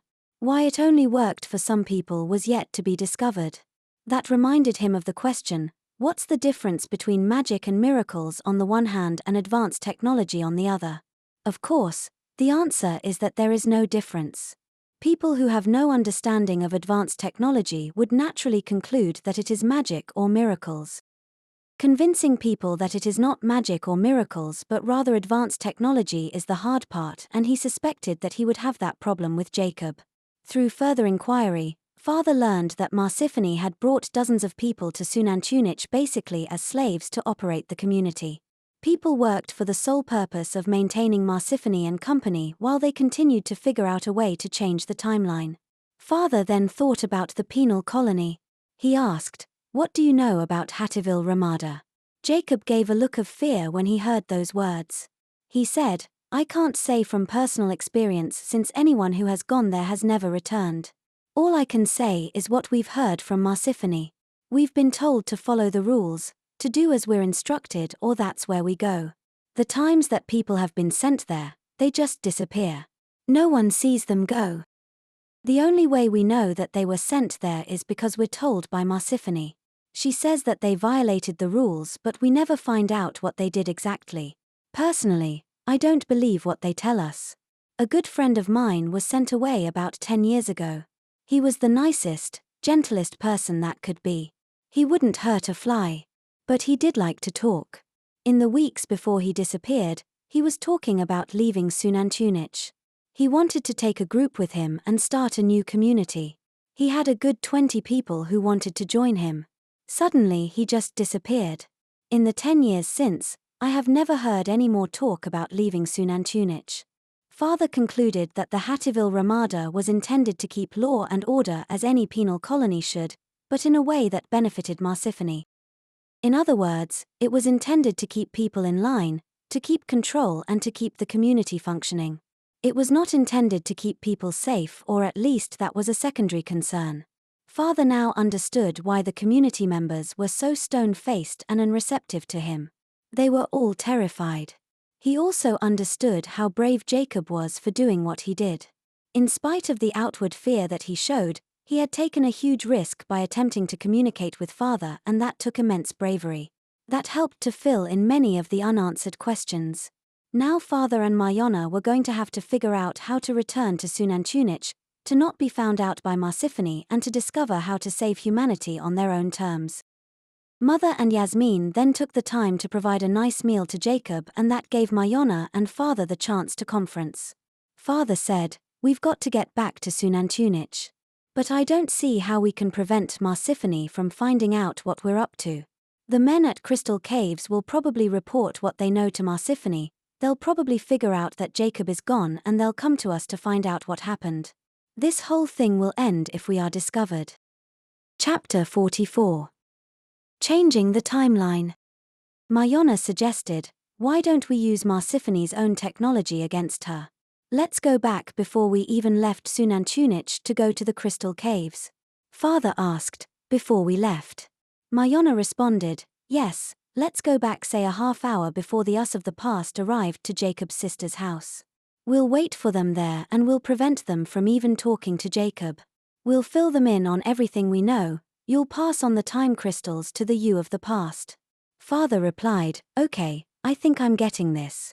Jacob will just stay at his sister's house, the us of the past won't make contact with him at all, and yet they'll still know everything that we know because we'll pass that information on to them and we'll pass the time crystals on to them.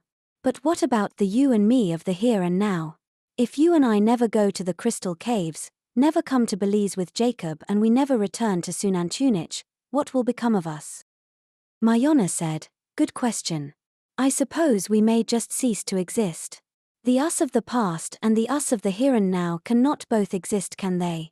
Father replied, I don't think so. I'm going to guess that at the last moment we existed in Xunantunich previously, we will cease to exist, which will be when we left with Jacob. They talked about ceasing to exist so matter-of-factly. It was as if it were just part of the way things were, and there was therefore no reason to be afraid of it. They both had the idea that people may just cease to exist on death anyway, so that may also have made it easier to consider. Mayana then interjected, so let me get this straight. We'll go to Xunantunich and prevent ourselves, the us of the past, from doing anything at all. They won't go to the crystal caves, they won't come to Belize to bring Jacob, they won't return to Xunantunich from Belize.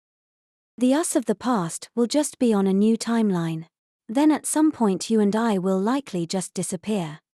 Then with a deadly serious face Father said, well, that is my prediction anyway.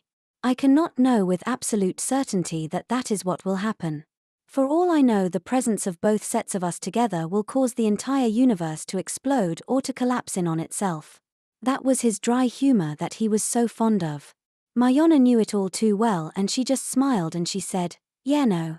We know that ain't gonna happen. Father then added, on the other hand, maybe we'll continue to exist and there will be two sets of us. It may be that there are already multiple copies of us in different timelines or on different planes of existence. Maybe we will still exist in some way. After all, you met yourself in Belize and you both existed, and I met myself and we both existed. Then Mayana took her turn, giving her father a hard time, saying with a deadly serious face, in other words, you don't have a clue what's going to happen, do you? Father replied, yeah, pretty much. We'll find out when we get there. Father then filled in Yasmin and Mother, who were not too happy about everything that was happening and yet happy that time wasn't passing for them when Father and Mayana weren't there. They were content to know that each time after they would leave, they would reappear only moments later and they wouldn't have to spend any time worrying about them. Mother then asked, what about Jacob? Will he stay here or go with you? Father hadn't considered that. Mayana said, if we take him with us, it will be problematic having two Jacobs, and this Jacob will want to go to his sister's house where he will run into the other Jacob. I don't think that we could convince him not to go there, and there would be a scene if we didn't let him go. Father said, why don't we drop him off in his own timeline? Then we'll go to the past to redo things. We can visit ourselves and then return to our own timeline. Mother said, I have fresh Johnny cakes. Why don't you fill up your backpacks? Father replied, I like that idea. So do I, said Mayana enthusiastically. The food at Xunantunich is great, but there's nothing like home-cooked food. They each took half of the Johnny cakes and they stuffed their mouths with one of them since it was too tempting to resist. They then headed to the backyard with Jacob. Father said to Mother, see you in 2 seconds. Mayana opened the portal and on seeing it, Jacob gasped, saying, the black hole. I knew it was true. We ain't going in there, are we? Father responded, yes, that's the way back to Xunantunich. Let's go through. Jacob froze and the look on his face told them that he was terrified. Mayana saw it and she said, don't be afraid, Jacob. I'll go through first and I'll wave to you on the other side to show you that I'm okay. She went through and she did just that. Jacob could see her waving, but he still remained frozen. Fortunately, he was of small stature and he was old. That allowed Father to get behind him and to give him a push. He went through the portal and he fell down to the ground with Mayana and Father then picking him up. They appeared in the living room of Jacob's sister's house. They chose to arrive moments after the them of the past had left to go to the crystal caves. That way there would be no chance of them running into themselves by mistake. Mayana then changed the portal for moments before the them of the past would appear. They said goodbye to Jacob and they entered into the same living room as quiet as could be. They hid themselves so as not to shock the them of the past and they remained there silently watching out for their arrival. It wasn't too long before they came through the portal just as before. Father whispered to Mayana, I don't know why, but I think that it may be less of a shock if you call out to me, to the me of the past rather than for me to do it. Call out my name. There was no time to argue about who the best person to call to them would be, so Mayana just complied with the request saying, Father. She called several times before she got his attention. Still hidden, she said, it's Mayana. I'm from the future and I need to talk to you. I'm here with my father of the future. Father and Mayana of the past were not entirely surprised considering all that they had been through. Mayana of the future said, "Come this way. We don't want Jacob to know that we're here." Father of the past asked, "Who's Jacob?" Mayana of the future responded, "It's the old man." They all chose to remain out of sight and they all whispered in order to prevent being heard by Jacob. Mayana of the past said, "Oh man, is this freaky." Mayana of the future said, "You're telling me. It's like seeing your own twin." Father of the future began talking. He filled them in on everything and he then explained that they could now return to Marsiphony's quest to avoid raising suspicion. He passed on the time crystals and that was all that was needed to be done. Father and Mayana of the past opened the portal and they returned to Xunantunich headquarters. Father and Mayana of the future opened their own portal and they returned to their own timeline. Father and Mayana of the past appeared in the hallway near the basement and they began to discuss what they needed to do.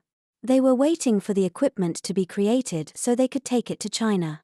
Father said, "Let's go check in with Marsiphony and see where they're at. And we'll also be able to test to see if our plan worked, to see if we covered our tracks by redoing the timeline." "Sounds good," replied Mayana. Chapter 45. Where's Marsiphony?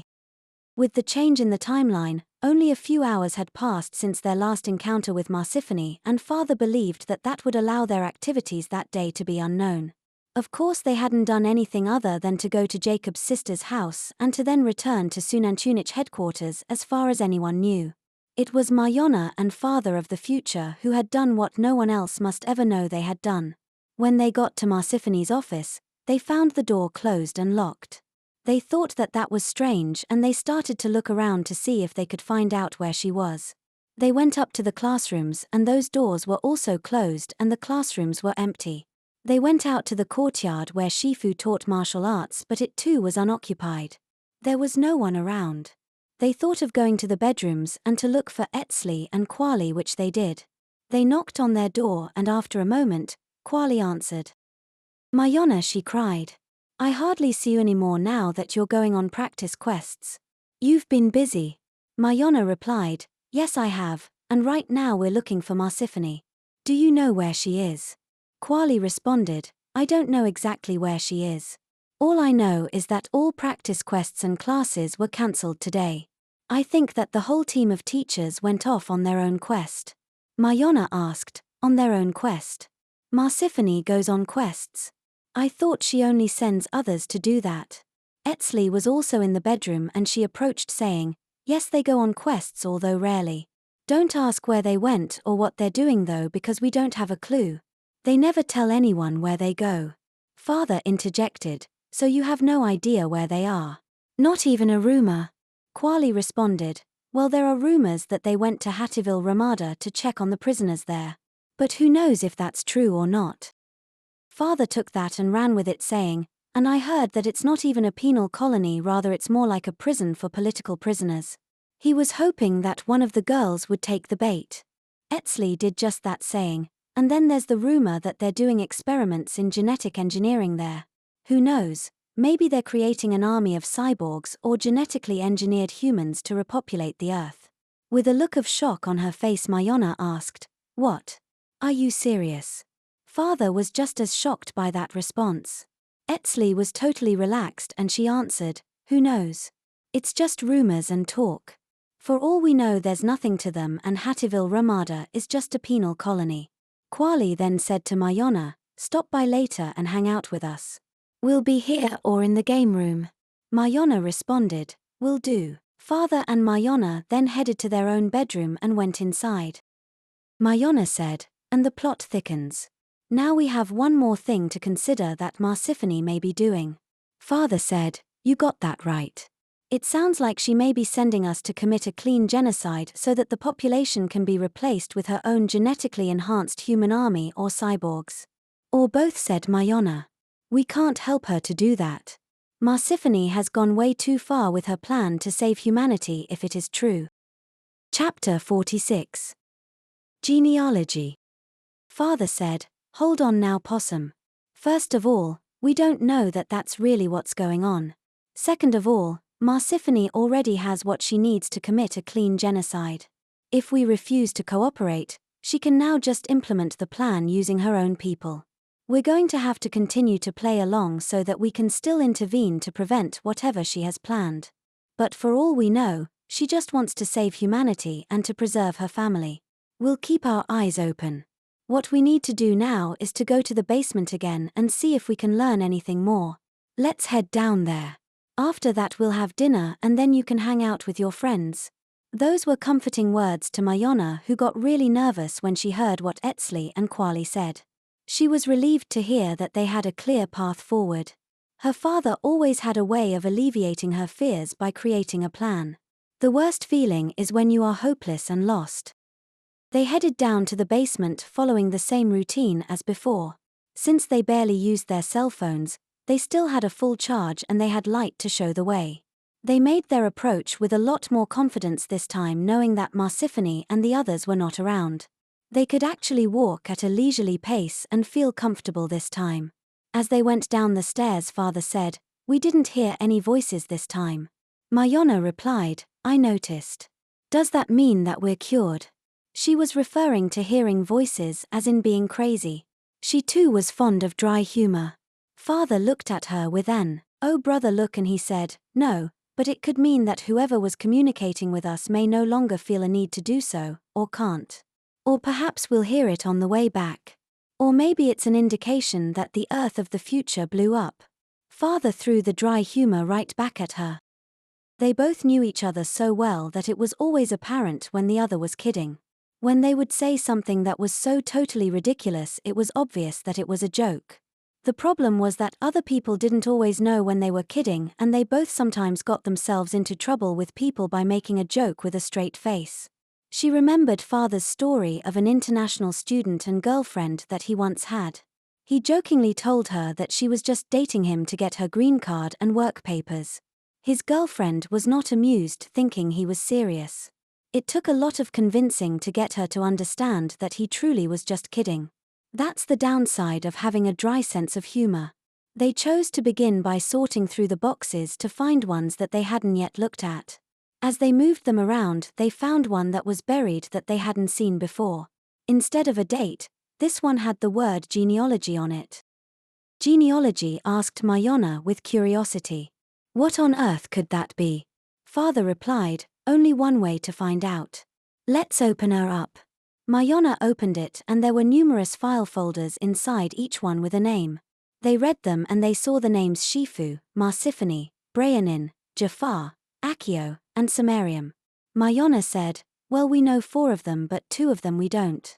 Father said, well, let's look at Marsiphony's folder first. He took it in his hands and he opened it. There was a single paper in it. At the top it read, Genealogy Report, Marsiphony. After that there was what appeared to be a family tree with Marsiphony at the top. Below her were her parents. Below that were her 4 grandparents. It went on and on for many generations. When they got to the bottom, they realized that it continued on the backside of the paper. Father flipped it over and he continued to look for anything that might be considered important. Before too long, they found exactly that incredibly important information. About halfway down on the backside of the paper, they saw a name that had a circle around it. The name was Mayana Perry. Father and Mayana looked at each other incredulously. Mayana shouted, "What the freak? Why is my name there?" Father replied, "I don't know. But look again. My name is right after yours." They both looked and saw the name David Perry as the father of Mayana. They also saw Yasmin Perry as the sister. Mayana said, "Oh my God. Every day there's something more incredible to learn than the last. Does that mean that we are related to Marsiphony?" Father replied, "It would seem so. According to this document, you are Marsiphony's great-great-great-great-great-grandmother." He counted the generations on the sheet of paper to make sure that he had the correct number of greats. Father then said, "Add 1 more great to that for me as her grandfather." Mayana asked, "Papa, what does it all mean? How can we be related to her?" Father responded, "Well, we can certainly rule out our presence here as mere coincidence, that's for sure. We have to conclude that Marsiphony brought us here because we are related to her. Maybe it has something to do with the gene that she spoke about. Maybe the magic, as she calls it, is advanced technology that works with a person's specific DNA. Perhaps they aren't able to modify the technology to work with other people's DNA. Perhaps they are limited by their own genetic engineering to solve that problem, and they had to rely on finding people whose DNA is already compatible with the technology. And that means you and me? Mayana asked. But Papa, why us? There are hundreds of people on the genealogy list that precede Marsiphony. Why us? Father replied, that question I cannot answer. It could be that we were chosen randomly among all of her ancestors on the genealogy list, or it could be that there was a reason for choosing us. For all we know, Marsiphony sent someone to collect DNA samples from each of her predecessors, and our DNA was found to be compatible with their technology.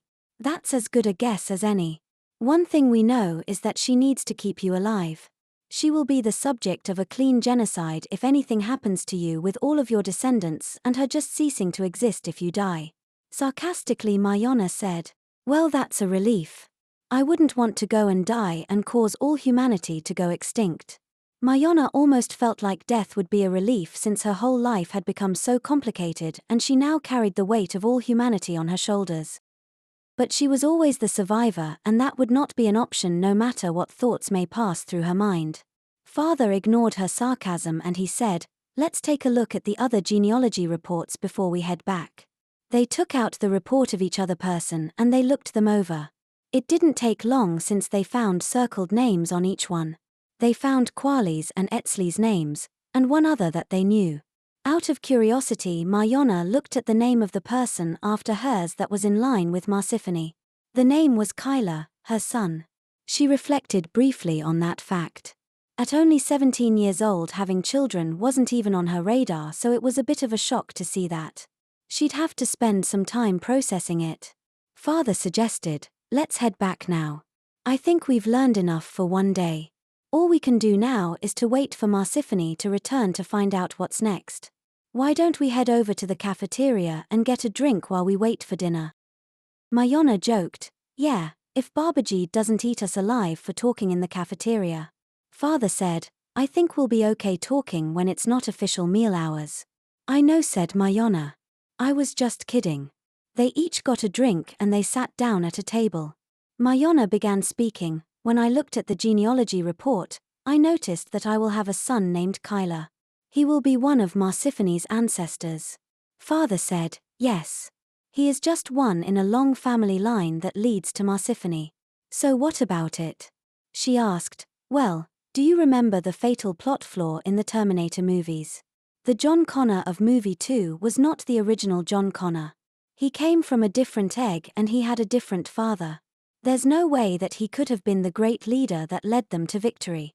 He would have to be the same exact person, the same exact sperm and the same exact egg. Father said, yes, I remember.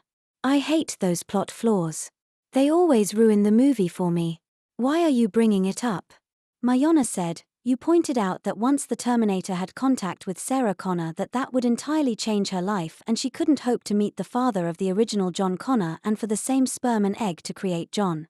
She wouldn't have even needed to be killed to prevent the original and correct John Connor from being born. I think that Marsiphony is facing the same problem.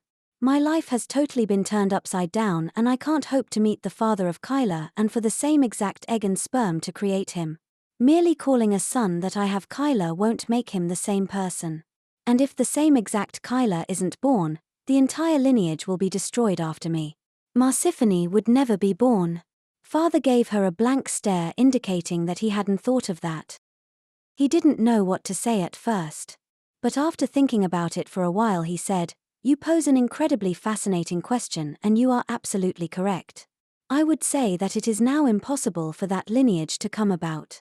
Once your son Kyla isn't born, everyone thereafter would be different. And yet Marsiphony is here even though your original son Kyla won't be born. Mayana asked, how is that possible? Father responded, that is a good question and I'm not sure that I have an answer. We'll have to consider all of the options and then keep our ears open to discover which is the correct answer. I'm going to propose one option, which is that Marsiphony collected the DNA from every one of our descendants in her lineage and cloned each one along the way, including herself. Another option could be that she copied the fertilized egg that created Kyla and cloned it, and she then plans to implant it in you at the same age that the original Kyla egg was created. Or maybe she stole her own fertilized egg and cloned it. That's all I've got right now. Do you have any ideas? Mayana responded, not really. But I see problems with your options. Creating clones won't necessarily create the same person due to a change in environmental factors. For example, if a clone of my future son is created but he doesn't have his own father around because I never meet him, he will grow up to be a different person.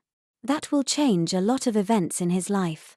Father responded, true, but it won't matter if his son or daughter is also cloned and born at the right time. Mayana said. Okay, but we are still possibly looking at a very different timeline.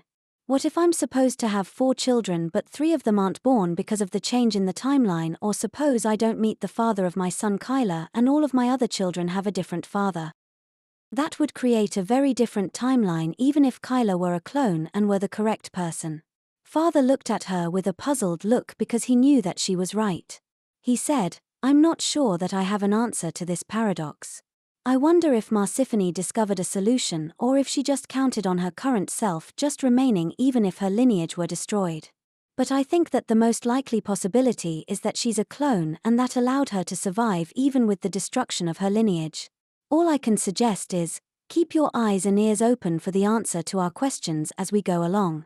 Father paused for a moment and he then said with a smile, do you think that means that we need to go back to the basement? Mayana smiled back and she said, I think we do. But probably not today, right? Marsiphony could be back anytime now. Father responded, correct. And besides, all this thinking is really frying my brain. I need a break from all of this evaluating and analyzing. Anyway, dinner is about to begin. Let's just eat and then head up to our bedroom after that. Mayana responded, sounds good to me. Chapter 47. World Population Reduction. They had their dinner in total silence like usual and they then headed up to their bedroom. On the way, they ran into Etzli and Kwali. Etzli pulled Mayana aside and she said to her in private, have you heard about our next quest? We're being sent to current-day Earth to install some kind of contraption on the water reservoirs there. There's a plan to reduce the population in the entire world. Mayana asked, the entire world? I thought it was just China. Etzli said, that's not what we were told. Accordingly, Marsiphony wants to save all humanity by reducing climate change, deforestation, and the depletion of the world's natural resources due to overpopulation. She's concluded that the solution to all of the world's problems is to reduce the population. Mayana replied, yes, but the entire world. We were told that it would only be China and that it was just a practice quest to test the idea. Are you saying that this isn't just a practice quest? Etzli said, it sure didn't sound like it. Marsiphony has every available person going on this quest. There are tens of thousands of water reservoirs around the world and she wants to get the job done quickly. I can't believe that you didn't know about this. Where have you been? Mayana replied, oh, I've been around. Was Marsiphony looking for me? Etzli responded, not exactly. But she did call a meeting earlier today and I didn't see you there. I don't know if she noticed your absence or not. In any case, I just shared the gist of the meeting with you. We're being sent out in the morning. You'll want to be there to find out exactly where you'll be going. By the way, all the young people are hanging out tonight. Maybe you want to ditch your father and join us. Mayana responded, yes, I'll do that. I'll catch up with you later. In reality, she had no intention of meeting with her friends that night. She now had to debrief with her father and she was just too frazzled by everything that was happening to be able to just hang out with friends. She quickly ran up to the bedroom where her father was and she filled him in. Father said, well, I think that answers our question about whether we are doing practice quests or real quests. We are indeed doing real quests. He then paused, he thought for a moment and he said, we are going to have to figure out a way to get to Hattieville, Ramada to see what's going on there. If Marsiphony is planning on replacing all humanity with genetically engineered humans or cyborgs or whatever they may be, we may have to figure out a way to put a stop to it. Mayana asked, but Papa, what if it's all for the better? I mean, what if that is a better future than what will happen otherwise? Think Borg, said Father in a firm voice, making a reference to the Borg in Star Trek. That may be what is in store for the human race if we allow Marsiphony to have her way. An entire species of drones that are at the will of their own programming. And the programmers will be engineered human beings who needed a 17-year-old girl to figure out that controlling the world population would solve the problems created by humans themselves. We do need to save humanity from itself, but not by replacing it with Borg drones and genetically engineered human beings. Chapter 48. Marsiphony's Laboratory.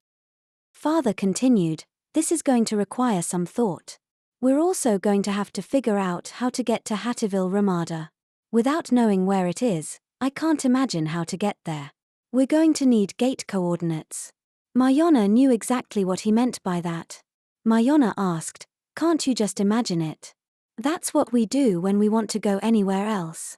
Father replied, I can try. But I always have a specific place and date in mind that opens the portal. I don't have that for Hattieville, Ramada. Mayana implored, but we have to try, Papa. Please try.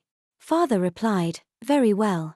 He began to focus and to wave his palm in a circular motion as he always did when opening the portal, but nothing happened. He tried again and again, but still nothing.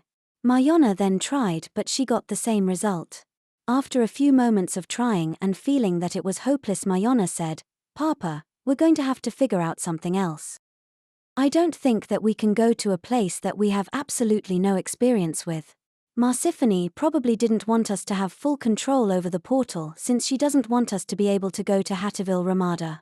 But I have an idea. Father responded, let's hear it. She said, we know that they are at Hattieville, Ramada now. And we know that they're going to return today. Why don't we hide out in Brianin's classroom and wait for them to return? When we see the portal open, we will enter it using our belts of invisibility so that we're not seen. Father paused for a moment. When he did that, he was usually looking for a hole in the plot, a problem with the plan. But after thinking about it and not being able to detect one, he said, I have a genius for a daughter. Setting her father up, Mayana asked, what do you mean a genius? Father responded, I mean that you're super smart, ingenious, sagacious, intelligent, astute, and on top of all that, you've been endowed with high aptitude and you're a prodigy. But you already knew that, didn't you? With a smile, Mayana responded, yes, but I just wanted to hear you say it. She polished her medal and she held up her hand palm out.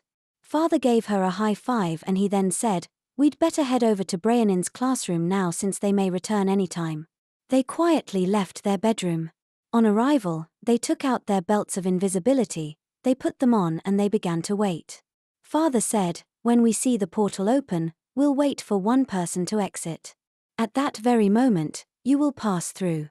I will then wait for the next person to exit and I will then enter. We're going to have to time it so that we don't bump into anyone going through. Enter diagonally and once you step through, be sure that you are out of the way so that you're not in anyone's path. Don't forget that you're invisible. Mayana said, got it. They then just waited and waited. After a good while, Mayana said, I sure wish they had internet here. I'm bored as hell. Father joked, yeah, being left alone with your own thoughts is a punishment worse than death, isn't it? Mayana complained, well, you didn't grow up with the internet like I did. I've been jacked in since I was like 3 years old. Father said, okay. Why don't we play a game to distract ourselves? That's all you need, right? A way to alleviate the boredom. How about rock, paper, scissors with attitude? Mayana said, hello. We're invisible. Father laughed when she said that since he knew that they couldn't play that game. He was merely trying to help Mayana to alleviate the boredom. He sometimes did this by creating conflict with her. He continued, how's that loser boyfriend you used to date? What was his name? Ricardo. Mayana screamed, it was Ricardo and he wasn't a loser.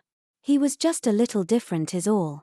He replied, yeah, different like a moron in purple underwear. Mayana beamed at him with a look that could kill, although father couldn't see it. Father then said, "Hey, do you remember the time when you were like 12 years old and you were taping your ears every night? What was that all about?"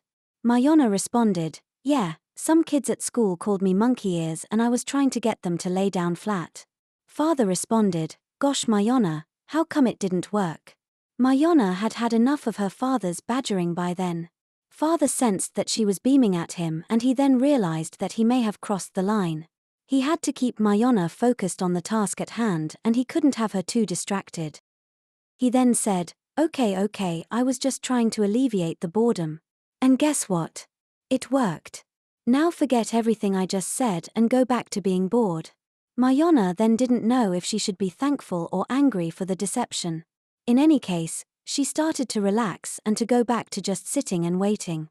Finally the moment came. They heard and saw the portal open. They quickly moved over close to it and they got ready.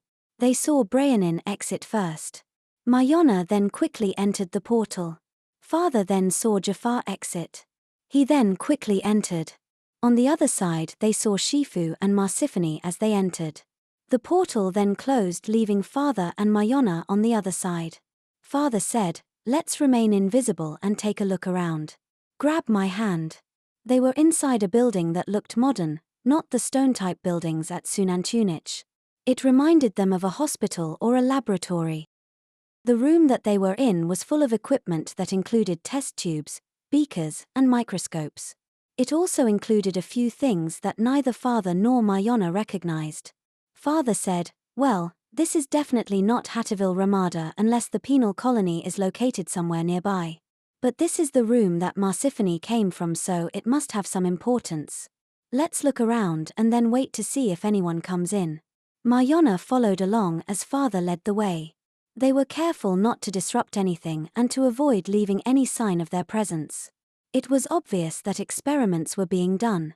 There were tools left on the counter, liquids in vials, test tubes, beakers, and bottles with powders or liquids of different colors. After looking around the entire room, Father said, "Let's find a place to hide and wait for people to come in. We can listen to their conversations and try to figure out what's going on here." Mayana asked, "Don't we want to keep exploring?" Father responded, "Yes, but I have a feeling that we'll learn more by listening and watching what people are doing than by looking around. After our search through this room, we haven't really learned anything other than that they're doing experiments." Mayana said, "Good point." They found a corner of the room that was out of the way and where they thought no one would go, and they sat on the floor and they waited. It didn't take too long before they heard someone coming. They saw two people enter and they were absolutely aghast at what they saw. The first one was Marsiphony. The second one was something that neither one had ever seen in their life except on TV and in costume. It looked like an alien being, part human and part machine. Father whispered into Mayana's ear, "A cyborg." Mayana responded, "Or an android. I don't know which." Father said, "And a clone." Mayana replied, "Yes indeed." There was enough noise by the two people as they entered the room that their whispers went unheard. They knew better than to speak, but the shock of what they saw prompted their comments. The cyborg or android looked absolutely incredible. It had a face and hands that looked totally human, but it had electronic components all over its body. It had clothes on, so it was impossible to see if the covered parts of its body were more human-like or more machine-like. It walked like a human. Marsiphony looked identical to the one who they knew. She had on similar clothes and she appeared to be the same age. They would not have known it was not the Marsiphony who they knew if they had not seen the other one just pass through the portal. Then again, this could be the one who they knew and the other Marsiphony could be a different one. Or it could be that they had been interacting with different Marsiphonies all along. Things suddenly got extremely complicated and confusing. All they could do then was to sit and listen. Marsiphony and the cyborg or android approached the counter that had all of the lab equipment. Marsiphony said, "I want those cloned embryos implanted today. The global population reduction has begun and I want the clones and the drones ready. What is the count of the drones that will be ready by tomorrow?" The cyborg or android responded, 12,246 is the current count. We can only create as many as we have embryos available.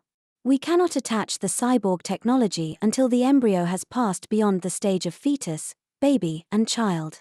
That takes several months and the process cannot be accelerated. That answered their question about whether this being was a cyborg or an android. They were dealing with cyborgs. Marsiphony then asked, "What will the count be 1 week from today?" The cyborg tilted his head sideways and it looked as if it were doing a calculation. After a few seconds it said, "The maximum number of drones that can be completed after 7 days of operation at 24 hours per day is 1,349.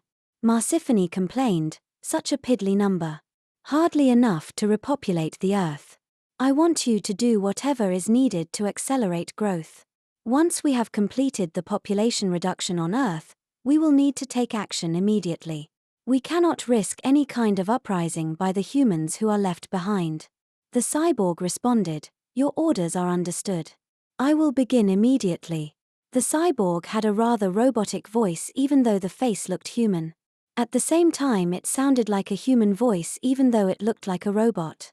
It seemed to have qualities of both machine and human at the same time in appearance, sound and in its character. With that, Marsiphony left the room while the cyborg remained behind. Father grabbed Mayana's hand and he led her to a closet where they were able to enter without being noticed. He wanted to debrief with her. Father asked, "Do you remember the show The Walking Dead that we used to watch?" She responded emphatically. Yeah, we only watched it through the 3rd season. It got too dark after that." Father replied, "Yes, it did indeed. And one reason I found it difficult to continue watching it was because it made me think about how things really will be if there is ever a nuclear holocaust, minus the zombies of course." Mayana asked, "What do you mean that's the way things really will be?" Father continued, "Well, if there were a nuclear holocaust and there were survivors, it's highly likely that people would behave just as they did on The Walking Dead. Everyone would revert to the law of the jungle, to the survival of the fittest, to their primitive jungle instincts. People would form groups and compete against each other for resources.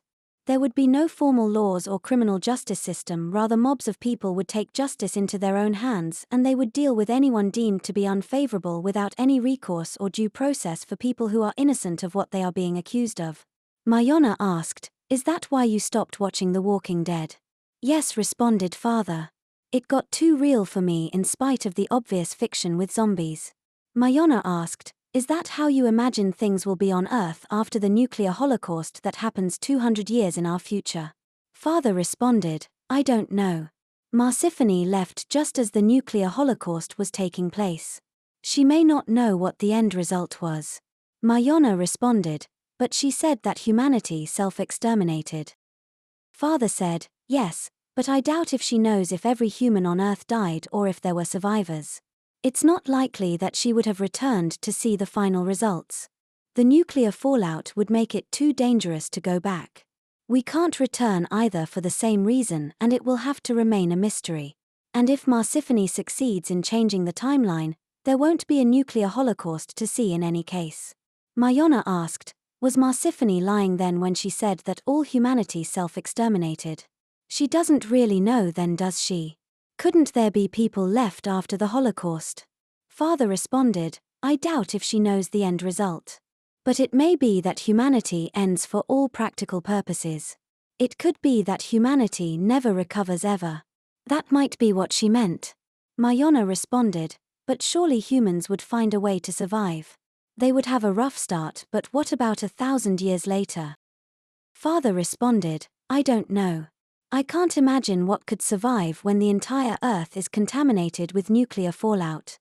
Whatever it were, it wouldn't be pretty, that's for sure. I can't even imagine what there would be after 1,000 or even 10,000 years." Mayana responded, "Do you think what Marsiphony is going to do is better than the extinction or near destruction of the entire human race with the Walking Dead scenario as the result? It may be that she's doing humanity a favor." Father responded, "That's a good question. As of now, we are only aware of 2 scenarios, the extinction or almost total destruction of the human race or the human race being replaced by cyborgs and genetically engineered human beings. The good thing is that we don't have to limit ourselves to only those 2 options. We have to consider a third option for humanity, one that will prevent self-extermination and that will allow the human race to continue without fear of history repeating itself anytime in the future. Mayana asked, and that's the million-dollar question, isn't it, Papa? Merely reducing the population as Marsiphony is now doing would merely delay the inevitable. Like you always say, you have to go a lot deeper than removing religion to remove religion. If people are left with the same predispositions, they will repeat their own history, won't they? Father responded, that is exactly right. And that is likely why Marsiphony is doing what she is doing. She doesn't trust the human race to be responsible with its own future. I can't blame her for that, and I don't trust humanity with its own future any more than Marsiphony does. But we have to find a better solution than turning humans into Borg drones. Speaking of predispositions reminded Mayana of a conversation that she had had with her Bible-believing classmate. He told her, people in the days of Noah were warned of their impending doom for 120 years and they chose to ignore the warnings. They called him a fool for building the ark and they told him that no flood was coming. They continued their sinful ways and in the end, they got what they deserved. Mayana asked her father about the conversation. His response was, well, you could also say that God had 120 years to solve the problem of sin and he failed. How long does he need to solve such a problem? You also have to consider that God must have forgotten that original sin was passed on through Noah and that ensured that humanity wouldn't turn out any better the second time around. 3,500 years after the Great Flood, and sin is as bad as ever, thus the Great Flood was an absolute failure and it had no positive effect in the long run. God left our sinful nature intact and that was the root of the problem. Too bad he didn't just remove our sinful nature rather than to turn himself into the world's #1 mass murderer. Mayana then came out of her flashback and she responded, Papa, I recall you saying that if the world population could remain at around 1 billion people, that we could use as much fossil fuel as we wanted, there would be no climate change, no deforestation and no depletion of the world's natural resources due to overpopulation. And that would result in less conflict between the superpower countries and less likelihood of nuclear war. Can't we work toward reducing and maintaining the world population at around 1 billion people? Father responded, that's a tough one. What people do best when they're healthy is to reproduce. The healthier they are, the more they reproduce. That's why merely sending food to starving people and doing nothing more is a really bad solution. It merely creates another generation of starving people. We need to find a way to reduce the population while avoiding the problem of overpopulation at any point in the future. And frankly, my dear, I have no idea how to do that differently from how Marsiphony is doing it. Mayana wanted to respond, but she didn't know how to solve the problem either. All she could think of to say was, Papa, I think we're going to need help. Father responded, with that I agree. But who to get help from is the question to ask now. We may need to make a trip to the future again.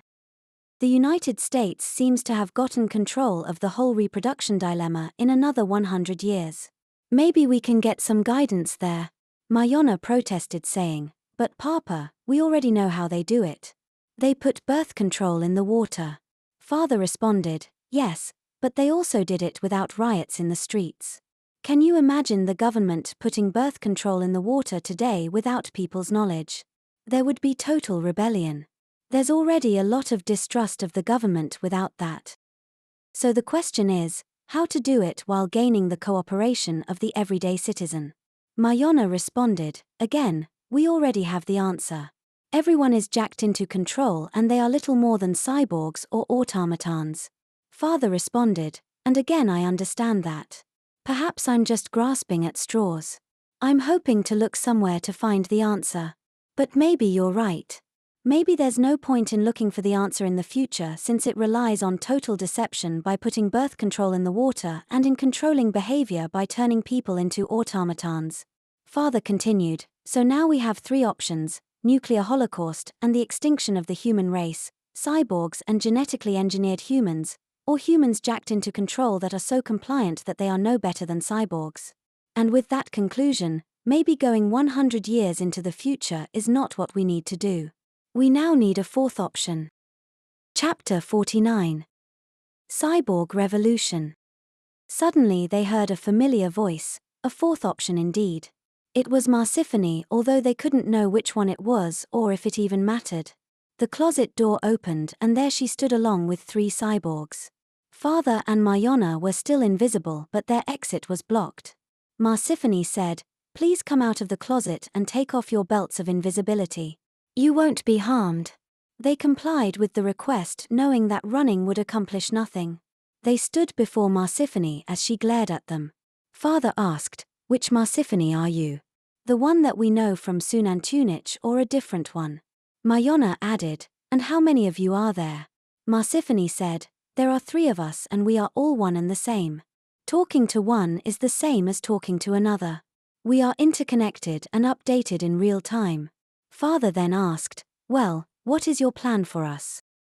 Marsiphony said, "We have no need for you now that you have fulfilled our quest, at least not for the time being. You'll be taken to a holding cell shortly." Mayana asked, "Fulfilled your quest? I knew that those weren't practice quests." Marsiphony stated, "Very observant Mayana. Like I said the first day we met, everything is planned, everything is determined. Nothing happens at Xunantunich or between the alternate realities that isn't planned and determined." Father asked, "So we actually assisted you in your plan?" Marsiphony replied, "Indeed you did. You did for us what we could never do on our own.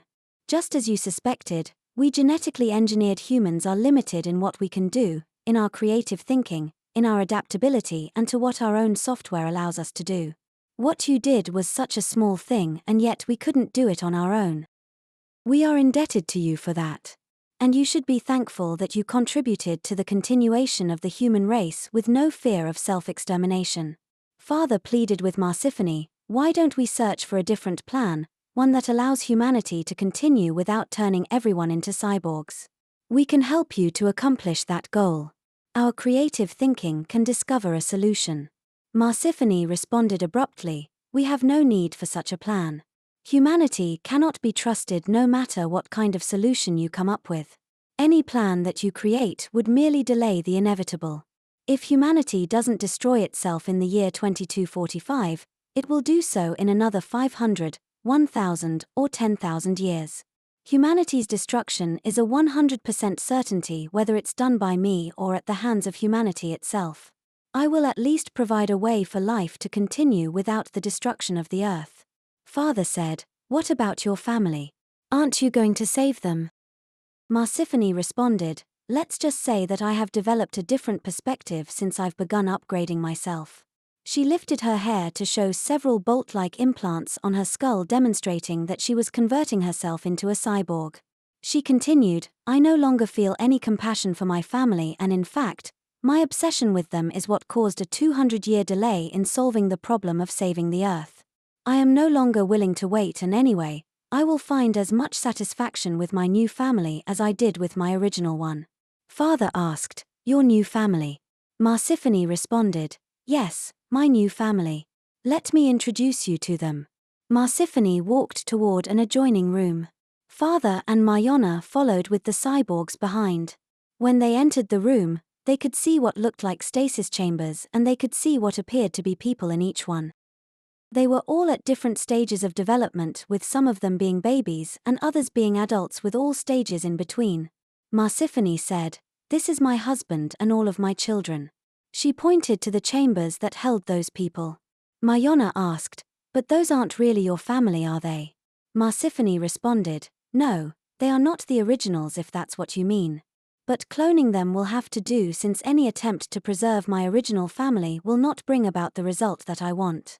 In any case, they will be upgraded with technology and that will bring them even closer to me than if I had brought the originals here." Mayana asked, "You're going to turn your family into cyborgs?" Angrily Marsiphony said, "I'm going to turn them into perfection. A race that is both genetically and technologically enhanced will be absolute perfection." Neither Father nor Mayana knew what to say then because they hadn't thought of a fourth solution that didn't include cyborgs, genetically engineered human beings or humans jacked into control. With that, Father felt an extreme sense of desperation and he chose to attempt to escape. Being turned into cyborgs was not going to be an option for them. He grabbed his wand and he surrounded both himself and Mayana with their protective energy shield. He then held up his hand and he attempted to open a portal. He made several attempts but nothing happened. It seemed that Marsiphony had disabled their ability to open one. Father then said, "Mayana, put on your belt of invisibility and take out your rug. We're getting out of here." Mayana complied with the request. As they were preparing for their escape, the cyborgs began to attack. They were all immediately knocked down when they came into contact with the energy shields that had become activated. Father and Mayana became invisible, they sat on their rugs and they took off. They left the room and they sped down the hallway. They were in a difficult situation because they had no idea where they were or how to escape. The three cyborgs stood up and they went in pursuit. Marsiphony yelled, "Do not let them escape." Then she muttered to herself, "Fools. They have no clue what they have gotten themselves into." Both Father and Mayana were absolutely terrified. They figured that their tools would not protect them considering it was Marsiphony's own technology and that they would likely be caught. But they were so desperate that they continued to fly down the hallway and to look for a way to escape. As they continued along, they heard a sound from behind. It was the three cyborgs. One of them raised his arm and it shot an energy bolt. It was so strong that it knocked them both to the floor. They began shooting back, but the cyborgs also had an energy shield that prevented them from being harmed. They quickly stood up and they ran down the hallway. They entered a stairway and they ran down. After running down 4 flights of stairs, they reached the bottom. They opened the door and they entered a large area that looked like a lobby. They saw the front door that led to the outside and they ran towards it. But when they reached it, they were thrown back as it was protected by an energy barrier. They both raised their arms and they tried to blast through it, but it had no effect. They then began blasting the windows and the walls, but they too were protected by an energy barrier. They were trapped. Just then, 3 cyborgs entered the lobby through one door and 5 more entered through a different one. Marsiphony also entered the lobby. She said to them, "Stop this foolishness. There is no escape from here." The cyborgs encircled Father and Mayana, who were not about to just give up. They continued to shoot energy bolts and to keep their energy shields up, but it was to no avail. Marsiphony shouted, "This is my technology you are both using and fighting against. You have no hope of defeating it. Surrender now and you won't be harmed." Father and Mayana were feeling absolutely desperate, believing that all of humanity depended on them. The cyborgs then attacked head-on. Mayana and Father instinctively raised their arms for protection, and they were both amazed to find that not only were they able to successfully defend themselves, but they were able to fight back on par with the skill, the speed, and the strength of the cyborgs. Their wands continued to provide them with effective defense. The fighting was incredibly intense and evenly matched. Mayana and Father fought back to help to protect each other from assaults from behind. They were both intensely focused and amazed by their own skill at the same time. Both of them had done martial arts including judo and karate, but this fighting far surpassed their previous abilities. But in spite of their incredibly honed skills, they were outnumbered and it only seemed to be a matter of time before they would be overcome by these cyborgs. What allowed Mayana and Father to continue without being overcome by the sheer number of opponents was the fact that they both had the ability to think and to adapt as they fought, which the cyborgs didn't appear to be able to do. Just like the Amaroks, they weren't able to change their strategy. Almost without thinking, Father turned around, he saw the cyborg that Mayana was fighting and he quickly joined her against it. In fewer than 5 seconds, their double teaming put it out. They knew that this strategy could only work by doing it extremely quickly, before the other cyborgs began attacking them both. They would have to work together for mere seconds and then go back to fighting independently. Mayana remembered a trick that she learned on the playground. Seeing that Father was about to join her, she placed herself directly behind a cyborg on hands and knees. Seeing that, Father attacked the cyborg, punching him directly in the face with all his force. This caused it to fall down backwards across Mayana's back. Father quickly followed it, punching him with all his might in the face again. Another cyborg taken out. They continued with this strategy, taking out 2 more cyborgs when, for no apparent reason, they all stopped fighting and they started to back off. Mayana and Father looked at each other in confusion. Marsiphony, who had been there the entire time watching, said to them, "You have demonstrated that you are formidable and that you can hold your own against my cyborgs.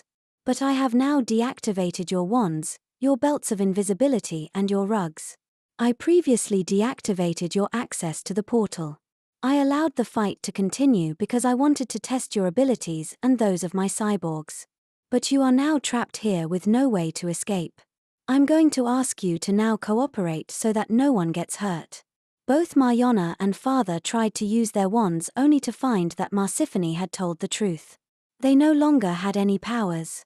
Marsiphony then said, "You're now going to be transferred to a holding cell. You'll be comfortable there. We'll talk later about what my plans are for you." Mayana said half-jokingly but also hoping to gain some sympathy, "You wouldn't hurt your own great-grandmother, would you?" Marsiphony replied, "That is exactly why I won't hurt you. I needed you before and I'll need you again. As I know you've already discovered, the technology that we have created works only with specific people with the correct genetic makeup. And that was the two of you. We will need you both to continue to use that very creative and adaptive thinking that you possess. We need such abilities to be able to continue to repopulate the Earth." Mayana said, "We already offered to help you. But we won't help you to turn the entire Earth's population into cyborgs and genetically engineered human beings." Marsiphony replied, "Oh, but you will. It's just a question of how to make it happen. And like everything, it has already been planned and determined." With that, Marsiphony commanded the cyborgs to take Mayana and father to their holding cell. They found themselves in a bedroom that looked clean and comfortable, but they were prisoners. Mayana asked father, "What do you think Marsiphony meant when she said that we will assist her in her plan?" Father asked, "Well, I don't know for sure, but what I'll say is, think Borg drone." Mayana looked at him with an absolute terrified face and she said, "Borg drone? You're saying that Marsiphony is planning to turn us into cyborgs?" Father responded, "I don't know, she has the technology to do it and she needs our continued help. Either that or she's going to turn us into genetically engineered human beings. If I had to guess, it would be cyborgs, since then she would be able to control us, whereas as genetically engineered humans she would not." Mayana said, "Papa, that reminds me. The first week I was here Shifu gave me a dream. At the end of it he was on an operating table. He was unconscious and he was surrounded by people in lab coats. It looked like he was being operated on. But then the dream ended." Shifu said that there was a reason for ending it so abruptly, but he didn't share what it was. He said that he would continue it later, but that never happened. In the dream, he was told to follow the south winds where all was ice and snow. I wonder if he was in Antarctica and if he was being genetically enhanced in that dream or being turned into a cyborg by Marsiphony. Maybe he was trying to warn me of what was to come. Father said, "That is a very distinct possibility. All we can do now is to keep our eyes open the next time we see him." Mayana was horrified at what she was now considering and because of being imprisoned. This was the first time she felt that way since her first visit to the alternate reality. It was the same feeling of hopelessness and helplessness that she had not experienced at all on this visit until then. She felt trapped with no escape. And the thought of being turned into a cyborg seemed like a fate worse than death. She began to sob uncontrollably. She cried, "Papa, I'm scared. I'm really, really scared. What are we going to do? I don't want to be a cyborg." Father was equally scared and he just didn't know what to say to console her. All he could do was to hug her and hold her. Back at Xunantunich, the plan had been initiated. All the questers and the cyborgs had begun to travel to current-day Earth, 2025, to attach the reproduction control device to every water reservoir in the world. With over 500,000 water reservoirs in all, it was a massive undertaking. And the chemical formula to be released into the water reservoirs would have to be replenished. With 1,000 cyborgs, each one would manage 500 water reservoirs. But if Marsiphony could increase the number to 10,000 cyborgs, each one would then manage only 50 reservoirs. To both increase the number of cyborgs and to attach the reproduction control device to every water reservoir was a huge operation and it would require time. Father and Mayana had no idea about these numbers, but they did know that Marsiphony wasn't ready to implement and to complete her plan quickly. They hoped that that would give them the opportunity to figure something out. They both had had some time to consider their new situation and to calm down a little. They now felt a new desperation that inspired them to action. Like always, Mayana would get quite emotional but then become extremely steady in the face of danger once she had time to contemplate her new situation. Father suggested, "Well, we can't do anything stuck in this room. The first thing that we need to do is to escape. Let's do two things. Let's look around to see if breaking out is possible, and let's keep an eye on the cyborgs that come and go. I assume they're going to feed us, and that will likely mean that they will have to open the door. Let's get an idea of the schedule that they follow, how many cyborgs bring us food, and anything else that we may notice." With that, they began to look around the room. After a while, it was apparent that there would be no easy escape. Other than the ventilation, which was composed of passages that were squares about 9 inches by 9 inches and far too small even for Mayana to fit through, the only way in or out was the one door that they had entered through, but it was solid metal with a heavy-duty lock. Father tried shaking it, but it was so tight that it barely made a sound. Father said, "Well, that leaves us with waiting until the door is opened to escape. And with cyborgs all around, that won't be easy, especially now that we have no powers." Mayana sat on the bed and she bent down with her forearms on her lap. She was lurching up and down, pushing her arms off of her lap in nervousness, up and down, up and down. As fearless as she had become during her experiences in the alternate reality, the thought of being turned into a cyborg was absolutely overwhelming, and she was reduced to her emotional state that she often reverted to when put up against such inconceivable odds. There was nothing that Father was going to be able to do to console her under the circumstances. All they could do was to wait.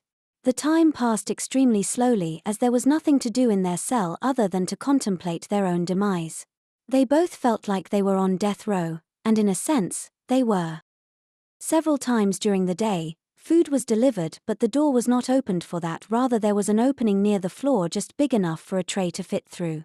They now concluded that the door was not going to be opened until Marsiphony was ready to have them transformed into cyborgs. While Mayana continued to practically have seizures as she bounced up and down, Father chose to do exercise.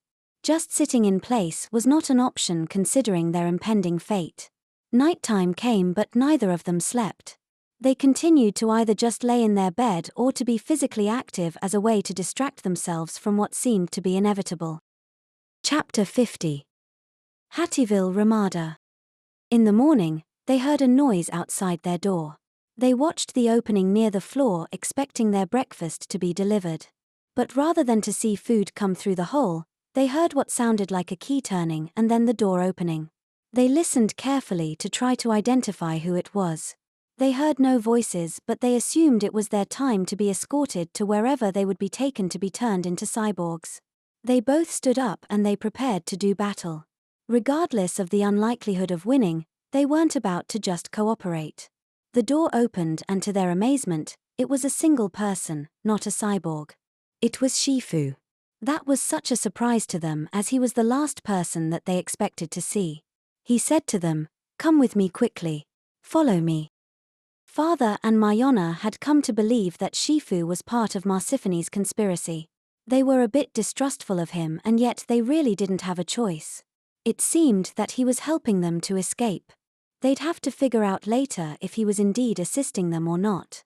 Father looked at Mayana and he said, "Let's go. We'll figure this all out later." Mayana wasn't about to question things just then. She was so freaked out about the possibility of being turned into a cyborg that she didn't even stop to consider whether or not they could trust Shifu, nor did she care just then. They followed him down the hallway. He kept his arms outstretched with palms facing the back as if to say, "Stay right behind me." He led them to another room at the end of the hallway. They entered a laboratory that had no people or cyborgs in it. He then motioned his hand with palm forward in a circular pattern and a portal opened. He said again, "Quickly, follow me." They all entered the portal. When they exited, they immediately knew where they were. They were where Brianin had taken them to see all the different alien life that he had captured and kept in cages. They didn't see Brianin, but they knew that this was his zoo. Father looked up almost expecting an explanation, but Mayana interjected saying, "Shifu, I can't believe you came to find us. You were the last person we were expecting to see. What's going on here? He began to speak. The future of humanity is unpromising. Marsiphony has put in place a plan that is worse than the outcome of self-extermination. She must be stopped. Mayana said, "We thought that you were working with Marsiphony to create the future that she has planned. But you are working against her." Shifu said, "Marsiphony began with a noble goal, that of saving humanity from self-annihilation. But she arrived to the conclusion that the only way to do it was to change the very nature of what it means to be human. She concluded that any change in the timeline would merely result in the same outcome eventually, no matter what change was made. She was right in that assessment. But her conclusion of saving humanity by turning everyone into cyborgs is misguided." Mayana said, "Shifu, you are speaking so coherently. What happened to speaking in parables?" Shifu said, "I have the ability to speak in prose. However, I use it in a limited fashion and only when absolutely necessary. Now is not the time to speak in parables, as the future of humanity is in peril and I must be able to convey my ideas clearly." Mayana was a bit surprised to hear that. She had really believed that Shifu didn't have the ability to speak in anything other than parables. But then again, why should anything surprise her in this strange land? Father asked, "What about Brianin and Jafar? Are they with you too?" Shifu responded, "They are. Marsiphony stands alone in her desire to convert all humanity into cyborgs. But she alone controls them. We cannot confront her directly." Father asked, "Then what can we do?" Shifu responded, "That is where we need both of you." Marsiphony was correct in her assessment of you both and of the leaders at Xunantunich. Through our genetic engineering, we have all lost a major component of what it means to be human. We no longer possess the ability to think creatively and to adapt to new situations. That is why Marsiphony has needed you all along, and she will continue to need you. Her hope was to turn you into cyborgs in order to access your creativity and adaptability and to be able to control it. She is at a loss of how to create solutions on her own. Call us walking computers if you like. We are not able to do more than what our genetic engineering allows us to do. We can do incredible computations in our heads, and yet none of us could figure out how to reduce the world population as you did. Marsiphony will continue to want you for that very reason. We must prevent that from happening." Mayana asked, "Will you be able to do that if she controls the cyborgs?" Shifu responded, "We are faced with an incredible challenge and I cannot say that we will prevail. But I do know that we must try to prevent Marsiphony from achieving her goal." Father asked, "Do you still possess all of the same powers as you did before?" Shifu responded, "Yes. That comes with our genetic engineering, and Marsiphony cannot deprive Jafar, Brianin, or me of them. You have the right genetic makeup but not the genetic engineering. That makes such powers inconsistent in you both, and it makes you reliant on others for them. I have the ability to restore them, which I will do shortly, but they will be as they were before. They will not match Marsiphony's powers." Mayana asked, "Shifu, do you have a plan?" He said, "Our first step will be to go to Hattieville Ramada and to release all of the scientists who were exiled. We will need their help." Mayana asked, "But aren't they criminals?" Shifu said, "Some of the residents of Hattieville Ramada are. But mostly they are political prisoners. They are people who were a challenge to Marsiphony's authority. I may have been sent there too if not for my ability to speak only in parables, to hide my ability to communicate coherently and to bide my time as opposed to challenging Marsiphony's authority directly. I waited a long time for this moment to arrive and I am now ready to challenge her, as are Brianin and Jafar. There's a dozen genetically engineered scientists at Hattieville Ramada who will join us." This was again incredible news for both Father and Mayana. They were not expecting this in the least, rather they had the idea all along that Marsiphony had everyone's support. The more they learned, the more everything made sense, starting with Mayana's first visit to the alternate reality. Father asked Shifu, "But what about the cyborgs? Are they not human beings combined with technology? Why doesn't Marsiphony use them for the creative aspect of humanity?" Shifu responded, "They are everyday human beings. They are the kind of human that Marsiphony wants to destroy and that she holds responsible for the destruction of humanity.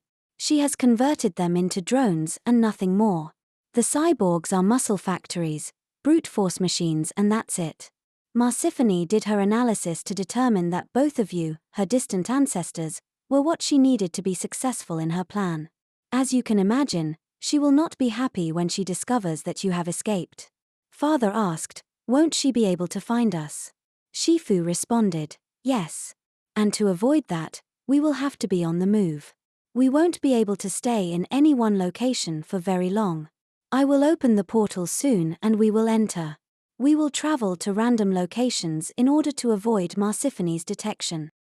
If by chance we are located before we have the opportunity to change locations, I will announce, 'Escape.' I will open the portal and we will all enter immediately. Any delay may result in your capture. Do not hesitate if this happens." Wanting to hear a different perspective, Father asked, "What about Marsiphony's obsession with saving her family? Why did that change?" Shifu responded, "That is what has delayed things for so long. She couldn't let go of her family and she struggled for 200 years attempting to preserve their timeline. But we have concluded that that is no longer a priority for her like it was before. Marsiphony has begun to include technological enhancements to herself, and we fear that that has completely changed her mindset, her motives, and her goals. That will make her especially dangerous, having both genetic modifications and technological upgrades. We've come to conclude that saving her family is no longer a consideration for her in the least, and that her plan is to eliminate every human being that exists either through death, through a clean genocide using her reproduction control device, or by converting any humans left into cyborgs."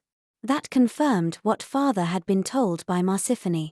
Shifu then waved his hand in the air and he pulled up a holographic computer. He began doing calculations. He continued for quite a while and finally Father asked, "Shifu, may I inquire what you are doing?" He continued working while he spoke, "I am searching for Hattieville Ramada. Marsiphony has kept its location a secret from all of us. Many of our genetically engineered companions who are now at the penal colony were exiled because of their search to find the coordinates that would allow them to travel there. When Marsiphony discovered their intent, she banished them to the same penal colony that they sought. I had not been willing to take the risk of searching for it until today. I will now attempt to find it, and if we are discovered, we will be forced to flee." "The plot thickens," said Mayana. Father chose to sit down, realizing that there was nothing that they could do but to wait. Mayana joined him on a log that they found on the ground. Shifu continued for some time. They watched in amazement at the holographic computer that seemed to have the same kind of touchscreen that their smartphones have, just that this computer had no physical screen. Shifu's movements were incredible. He moved his hands, he pushed buttons, he swiped and he changed screens, and the speed was unbelievable. Father said, "What speed, it's incredible. That is definitely his genetic engineering. I can't imagine any normal human being operating that quickly." They continued to just watch in amazement. Finally Shifu showed signs that he was coming to the end of his calculations. He paused every once in a while as he seemed to be reading what was on the screen. He then turned around and he said, "I believe I have discovered the coordinates. But it is highly likely that Marsiphony already suspects what I am doing. We must hurry." He waved his hand to open the portal, but nothing happened. He tried again, but still nothing. It was obvious that there was a problem. Suddenly a portal opened on its own. Shifu shouted, "Escape." He continued to attempt to open a portal, but to no avail. They then saw 3 cyborgs exit the open portal. With no means of escape, Shifu faced the 3 cyborgs with his hands outstretched at a 45-degree angle with palms to the rear. Mayana and Father knew that that meant to keep back. They wished that their powers had been returned to them as they were helpless to assist. Shifu took his position to fight. He immediately covered himself with his energy shield and he held out his hand as if ready to strike with an energy bolt. Father and Mayana were in total confusion, not knowing if Shifu's energy shield and energy bolts would be effective against the cyborgs since they were created by Marsiphony, who had the knowledge of such technology. All they could do was to watch and hope. Shifu knew that there would be no chance of preventing Marsiphony's plan if he failed and was taken to Hattieville Ramada. He had to prevail for the sake of humanity. The 3 cyborgs encircled Shifu and they began to close in on him. He put one knee on the ground, tucked his head down, and he suddenly lunged upward while spinning his body in circles with outstretched arms. With that, his energy barrier created a kind of a hurricane around him, and it threw the 3 cyborgs a good 50 feet. They all landed on the ground unharmed. As they began to return, he then threw a barrage of energy bolts at them. He must have thrown a good 50 bolts or more in just a matter of seconds, as if he had a military assault weapon. Each bolt pushed the cyborgs a half a step backward but had no other effect. Father and Mayana were incredibly nervous as they watched, with the understanding that they may not win this battle, and they were feeling absolutely helpless since they had no way to contribute. Father shouted to Shifu, "Restore our powers." He was hoping that Mayana and he could help in the fight. Shifu heard the request, but he did nothing just then. Next, the cyborgs began to blast Shifu with their energy bolts. They had the same effect on him thanks to his energy barrier. They pushed him back but nothing more. After a volley of attacks by both sides and seeming that they were at a stalemate, Shifu changed strategies. He again created a cyclone that knocked down all 3 cyborgs. That gave him time to approach Mayana and Father, and he held their hands and he touched his forehead to theirs. He focused intensely, knowing that he had very little time. After only seconds, a burst of energy passed from him to Mayana and Father. It was so strong, it threw them all to the ground. But when they stood up, they were all ready to fight. Between being genetically engineered, his training in the martial arts and his powers, Shifu was a formidable opponent even against cyborgs. Mayana and Father didn't have the advantage of being genetically engineered, but they had the ability to adapt to the circumstances. Shifu's speed was incredible. The cyborgs were strong, but they were not nearly as fast. What he lacked in brawn he made up for in speed and technique. He launched a flurry of attacks against each cyborg using both hands, feet, and sometimes his head or body. He was able to avoid being hit by the cyborgs due to his speed and his incredible genetically engineered eyesight. He was also able to avoid being grabbed by all 3 of them at the same time. Father and Mayana were at least able to keep the other 2 distracted while Shifu fought one of them. But he was at an impasse with the one cyborg. Mayana and Father then attempted a different strategy. While Shifu was engaged with one cyborg in hand-to-hand combat, Mayana and Father started to blast the same cyborg with their energy bolts. Thanks to Shifu's energy shield, the blasts had minimal effect on him, but they definitely weakened the cyborgs. After what seemed like an eternity and a never-ending stalemate, they all suddenly heard a noise off to the side. They looked and they saw that the portal was opening. They suddenly became apprehensive, thinking that Marsiphony was sending more drones through.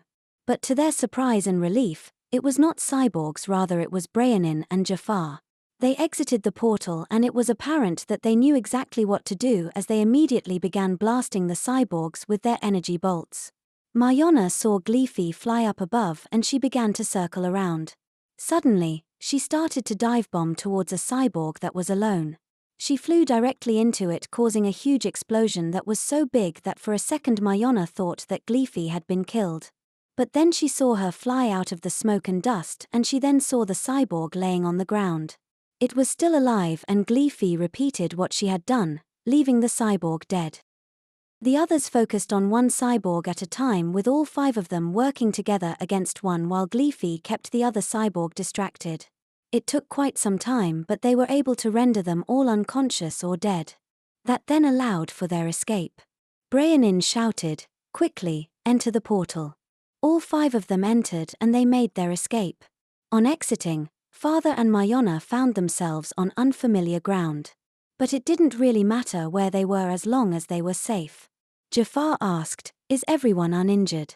They all confirmed that they were unharmed, although they were totally exhausted. Father muttered to Mayana, "Talk about the cavalry arriving to save the day." Mayana said, "That's for sure. The timing couldn't be more perfect, even in a storybook or in the movies." Shifu then spoke, "I have the coordinates for Hattieville Ramada. But Marsiphony eliminated my ability to open the portal. She may do the same to you." Brianin said, "We must act swiftly before Marsiphony interferes with our plan." Shifu quickly, "Provide me with the coordinates so that I may open the portal and take us to the penal colony." Apparently the coordinates were not something that could be spoken because Shifu approached Brianin. He brought their foreheads together for a few seconds and he then moved away. That reminded Mayana that Shifu had a way of communicating telepathically.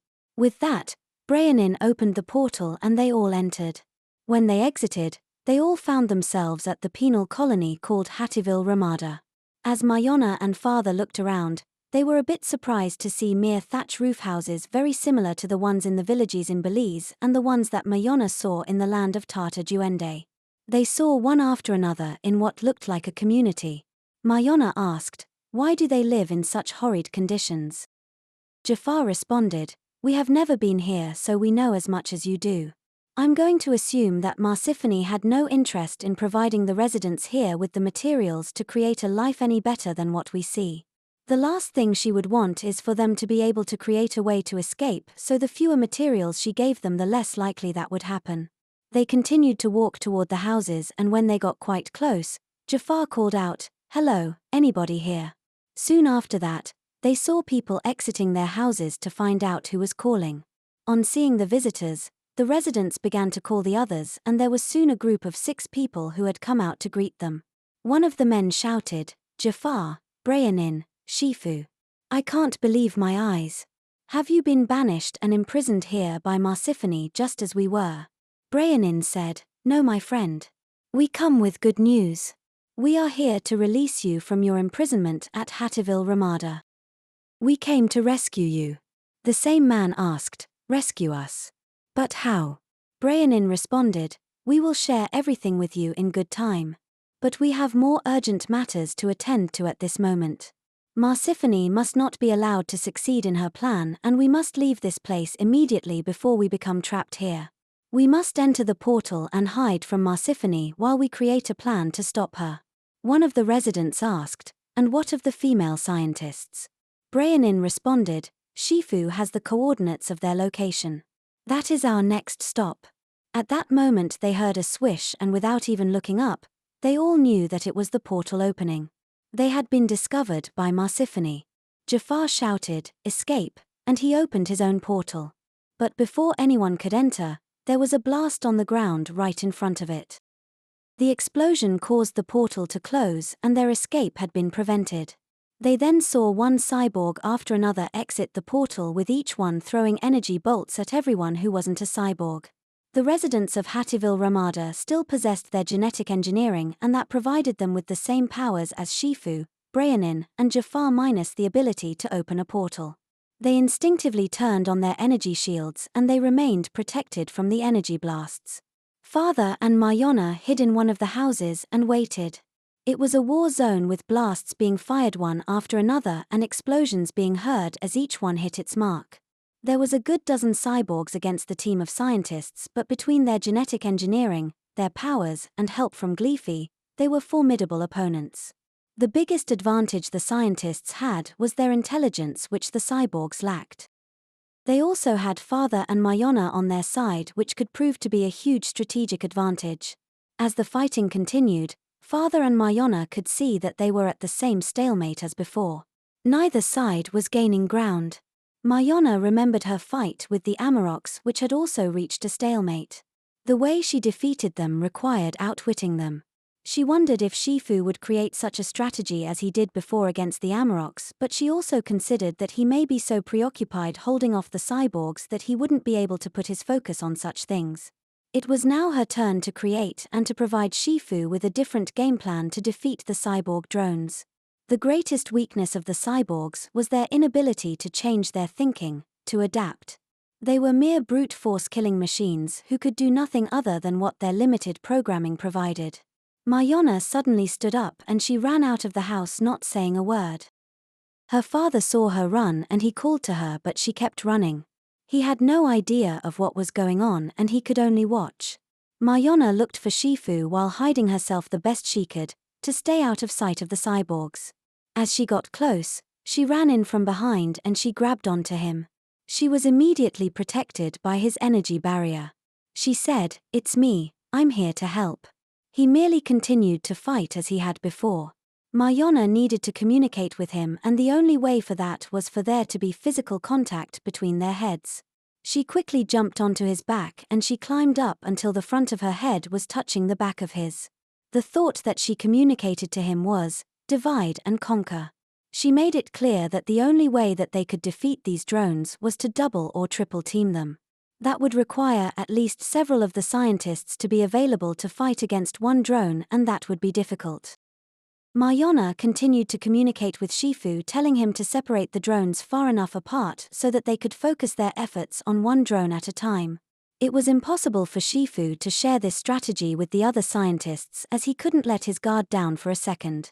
So as he fought and he got close to another scientist, Mayana dropped off of Shifu and she grabbed on to a different scientist and she shared her strategy in the same way. They began to implement it and they soon found the drones with a good 25 yards or more in between each other. With that, they went 2 scientists against one drone while the others held off the rest. Mayana and father then joined them in this strategy. They stayed together and they assisted one scientist at a time, making it 3-on-1. While one scientist blasted the drone causing it to fall down, Mayana and father got close enough to slam it hard with hands and feet. They were mere humans when assaulted with anything other than an energy blast. By hitting them solidly on the head, this usually caused their technological machinery to explode, thus leading to instantaneous death. Gleefy also helped with her dive bombing once a cyborg was down. They continued with the same strategy with either a scientist, Mayana, or father stomping on the drone's face a half a dozen times, rendering it unconscious or dead, or with Gleefy finishing it off with a dive bomb. They discovered that once a cyborg was unconscious, its energy barrier would go down and it was vulnerable to attack with the energy bolt or Gleefy's dive bombing. All unconscious cyborgs were given a final blast to kill it. Seeing how effective this strategy was, the scientists replicated it and they were able to incapacitate more and more cyborgs. They were then able to go 4-on-1 and then 5-on-1, making each defeat easier and easier. Eventually, every cyborg lay dead. "We won. We did it," shouted Shifu. It was extremely unusual to see such a burst of emotion from him, but he was so proud and excited to have won the battle after fearing that they could not, that he couldn't contain his emotions. Every single scientist approached Mayana and congratulated her for her strategy and for saving the day. She was again the hero. Father approached and he said, "Wow, you really freaked me out when you left the house. I had no idea what you were going to do and I almost thought that you were trying to kill yourself." Mayana responded, "Yeah, the thought crossed my mind that you might think that, but I just reacted. There was no time to explain what I was doing." Father responded, "And thank goodness for that. Losing time could have resulted in failure." With that, Bryanin opened the portal and he said, "Hurry, Marsiphony will surely send more drones." They all entered and they escaped from Hattieville, Ramada. They entered a new location that neither father nor Mayana recognized. Mayana asked, "Where are we?" Bryanin answered, "Where we are matters not. We will be here only a short while and we must then leave before we are found by Marsiphony. We have very little time. She seems to have discovered how to locate us much more quickly than we thought possible." The scientists all gathered in a small crowd. Bryanin suggested, "We need to restore Shifu's ability to open a portal. We need 3 of us to do that. Rasmus and Luca, will you do the honor?" The 2 scientists came forward and together with Bryanin, they surrounded Shifu. They put their hands on his torso and a light emanated from each of the 3 of them. It lasted perhaps 30 seconds and it was done. Shifu then opened the portal leading to the second Hattieville Ramada where the female scientists were kept. They managed to do this quickly and to leave to an unknown location where they all remained for the time being. Back at Xunantunich, Marsiphony was absolutely livid. She was now fully aware that she had lost Shifu, Bryanin, Jafar, Mayana, and father, and that all 12 scientists had been released from Hattieville Ramada. She stood alone and she knew it. But her resolve to accomplish her goal went beyond obsession to the level of psychosis. She was absolutely determined to complete her plan. By then she had already begun sending cyborgs to Earth to connect the reproduction control device to every water reservoir in the world in the year 2025. The cyborgs were being sent by the hundreds and that was part of the reason that fewer of them had been sent to do battle at Hattieville Ramada. Marsiphony now regretted that she had not sent more drones to finish off the last of the traitorous scientists, but she was at a crossroads. She needed every cyborg possible to send to Earth to implement her plan, but she also needed them to pursue Mayana, father, and the scientists. For the time being, she chose to maintain her focus on Earth. When her cyborg population was large enough, she could then refocus her attention on capturing the traitors. She ensured that the portal to Earth remained open and that the cyborgs continued to be supplied with the reproduction control devices and the chemical formula that they needed to infiltrate the water supply. Marsiphony had made the decision to put her plan in full force and to end all reproduction on Earth. There would be no timer that would allow for some reproduction. Humans on Earth would not know what was causing the problem and they would not be able to prevent it. They would die from thirst if they somehow did discover the problem and stopped drinking the water. But Marsiphony was sure that her secret would not be discovered. While the cyborgs were continuing their infiltration on Earth, she continued the creation of her cyborg army through cloning. It was like an automobile assembly line factory where there were drones at all different stages of development. Dozens of new ones were started and the same number fully matured who were ready for service, all on the same day. It was a 100-day process from beginning to end, which was far slower than Marsiphony was happy with. But that could not be changed. In addition to the cloning of human beings, the cyborg technology had to be attached, and that also took time. Interfacing it with the human body was not easy, with treatment required to allow for adaptation to the nanotechnology. The most difficult part of the interfacing process was with the brain, which was incredibly detailed and it required extreme precision. In the beginning, they had lost dozens of people as they attempted to perfect the process. It took trial after trial before they learned exactly how to interface the technology with the human body successfully. Eventually, the cyborgs themselves could be used to create more cyborgs who had far better precision than any normal human being. The entire process from beginning to end was now conducted by cyborgs. Marsiphony chose to focus the majority of her attention to attaching her reproduction control device to the water reservoirs on Earth, and she would return to an increase in the creation of cyborgs that would populate the Earth once that job was accomplished. She calculated that she could start to send cyborgs to Earth for repopulation around the year 2075, 50 years after the first implementation of the reproduction control device with full control of Earth by 2125, 100 years after the first implementation of the device. Her goal was to totally eliminate every human being on Earth and to replace them with her cyborgs, with a select few of them also being genetically enhanced. From her point of view, she was doing the human race a favor. She saw humanity as a virus that was dangerous to itself, to every other animal on Earth and to the Earth itself. If she were to leave even a handful of humans behind, the danger would exist of history repeating itself in the future. She wanted to ensure that that would never happen. But was it truly better for humans to exist as cyborgs than to not exist at all?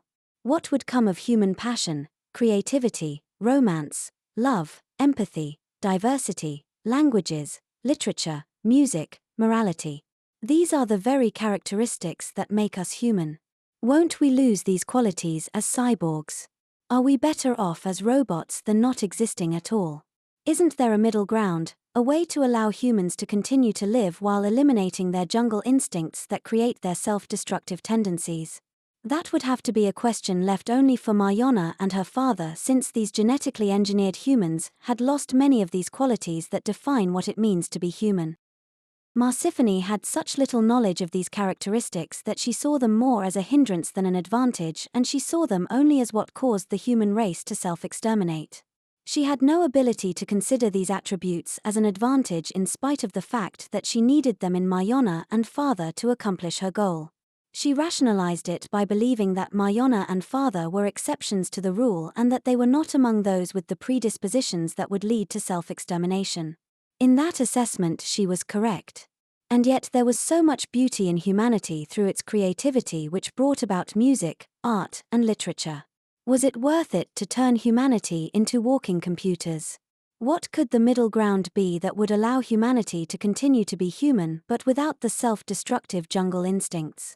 Mayana and her father would soon be totally preoccupied with that question. The group of scientists now had a daunting task before them.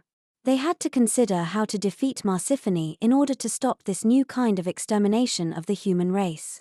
Marsiphony now had thousands of cyborgs, and she was creating more every day. Every one of them had incredibly advanced technology. The only real advantage that the scientists had over the cyborgs was their ability to reason. And of course, they had Mayana and Father with their ability to think creatively and to adapt. But defeating thousands of cyborgs seemed impossible. They had no resources, no equipment, nothing at all to use. Mayana then asked, "Can't we just go back in time before any of this happened to prevent it all to begin with? Maybe killing Marsiphony as a child would be the right thing to do. It wouldn't be like killing Hitler in his youth and causing a clean genocide, because killing Marsiphony would prevent humanity from ending up as cyborgs." Father replied, "That is true, but that will just put humanity back on the same path of self-extermination. With Marsiphony, humanity becomes cyborgs. Without her, humanity self-exterminates. In spite of everything she is doing now, it is she who is responsible for you and me being here. If we can counter what she is doing now, it will ultimately be Marsiphony who is responsible for saving humanity by putting everything in motion to begin with. Eliminating her will not be an option." Chapter 51. A Visit to Earth's Future. Mayana asked, "What about going to the future to see if Marsiphony succeeds in changing all humans on Earth into cyborgs?" Father responded, "Now that's a good idea. We'd then know if her plan succeeds, and that will tell us what we need to do now. Let's go and talk to the scientists." They all agreed that it was a good idea. They chose Jafar and Shifu to accompany Father and Mayana. The group consensus was that they go into the future, to the year 2245, which was the last year that any of them had been on Earth. They figured that that would allow them to see where humanity was at and to know if it had been saved or not. They would visit the future Earth with their energy shields in place. If by chance humanity stayed on the same path and the Earth was destroyed, that would allow them to stay safe from nuclear fallout. They decided that they would visit every continent to understand how things were throughout the planet. They could decide after that if they needed to make more stops or not. There was a variety of opinions of what they would see. Some of them thought that they would see the entire Earth being run by cyborgs. Others thought that humans were too resolute to allow that to happen. Some of them were concerned that there could be a nuclear holocaust before it happened the first time due to the cyborgs' attempt to take over the Earth, causing it to take place in self-defense. That could mean that the team would enter into radiation poisoning. With that, they chose to try to get a view of the other side before making a visit. Shifu opened the portal and they looked through. They could tell that there was indeed life. It looked like cyborgs, but they couldn't be sure, so they moved the image around. They could see more of what looked like cyborgs, and they could also see plants and buildings. It was apparent that there had been no nuclear war, at least not where they were looking at the moment. They would need to pass through the portal and explore further to be sure that the entire Earth was safe from nuclear waste. Jafar said, "We may have to enter and return quickly if it's not safe. I propose an enlarged portal that will allow us to all enter together and to return at the same time in case of danger." Mayana asked, "An enlarged portal?" Jafar responded, "Yes, by working together we can extend the portal and it will be large enough for us all to enter at the same time. You both will be needed to make this happen." Jafar and Shifu stood next to each other. Jafar motioned to Father and Mayana to join them in the line. The four of them stood side by side. Jafar said to Mayana and Father, "Do as we do." Jafar and Shifu lifted their hands to open the portal. Father and Mayana imitated their motions. Mayana whispered, "Don't we need to concentrate?" But before she got an answer to her question, the portal opened. Shifu and Jafar alone were the ones who opened it. Mayana and Father merely assisted in extending its size. They now stood before a portal that was as long as the row that they made with their bodies. Jafar was not slow to say, "Let's go." They walked through the portal. At first they saw no one. But they did notice the buildings that looked very futuristic. Mayana asked, "Where are we?" Jafar responded, 222 years in the future. "And we are in your homeland of Belize." Father responded, "Belize? This can't be Belize." As they looked around, They could see the jungle that they knew so well, but none of the buildings had any resemblance to the ones of the Belize that they knew. It was a totally futuristic-looking city. Jafar said, "Get out your belts and your rugs. Let's take a spin to see what we see." Everyone did as he requested, and they began to fly overhead. Jafar took out a rather long rope that he handed to each person. This would allow them to stay together while invisible. Shifu took the lead and they began to fly up at about 100 feet above the ground. That gave them a clear view of what was below. As they flew around, they could see an extremely orderly city. It looked really clean, well constructed, and with no signs of damage or disrepair. It looked as if everything was in place with great intention. The grass, the trees, and the flowers all looked well groomed. Everything looked as if there were a great amount of care to keep things in order. Father wondered if that were the case everywhere or if they just happened to come upon a city that was well maintained. Jafar suddenly said, "Look to the right." They looked and they could see people. Shifu led the group that way to get a better look. When they got close, they could see quite clearly that they were not looking at human beings but rather at what appeared to be cyborgs. Jafar handed each person a pair of binoculars. It was without doubt that they were looking at human bodies with technology integrated into their flesh. So far, they were able to travel around unnoticed. Gleefy flew freely and she returned every once in a while to report her findings. Jafar suggested, "Let's go ahead and visit every continent to see if the entire world is now made up of cyborgs and if there are any humans left at all." Being at the front, Shifu opened the portal and they all entered. They now found themselves in Washington, D.C., which looked equally futuristic, and they could see only cyborgs below. They continued to visit every continent only to see the same result. Father commented, "It seems that Marsiphony succeeded in both saving the Earth and in converting all humanity to cyborgs." Jafar responded, "Yes indeed. And that tells us what we must do now, which is to return to the past and to correct what she has done. Our work here is complete."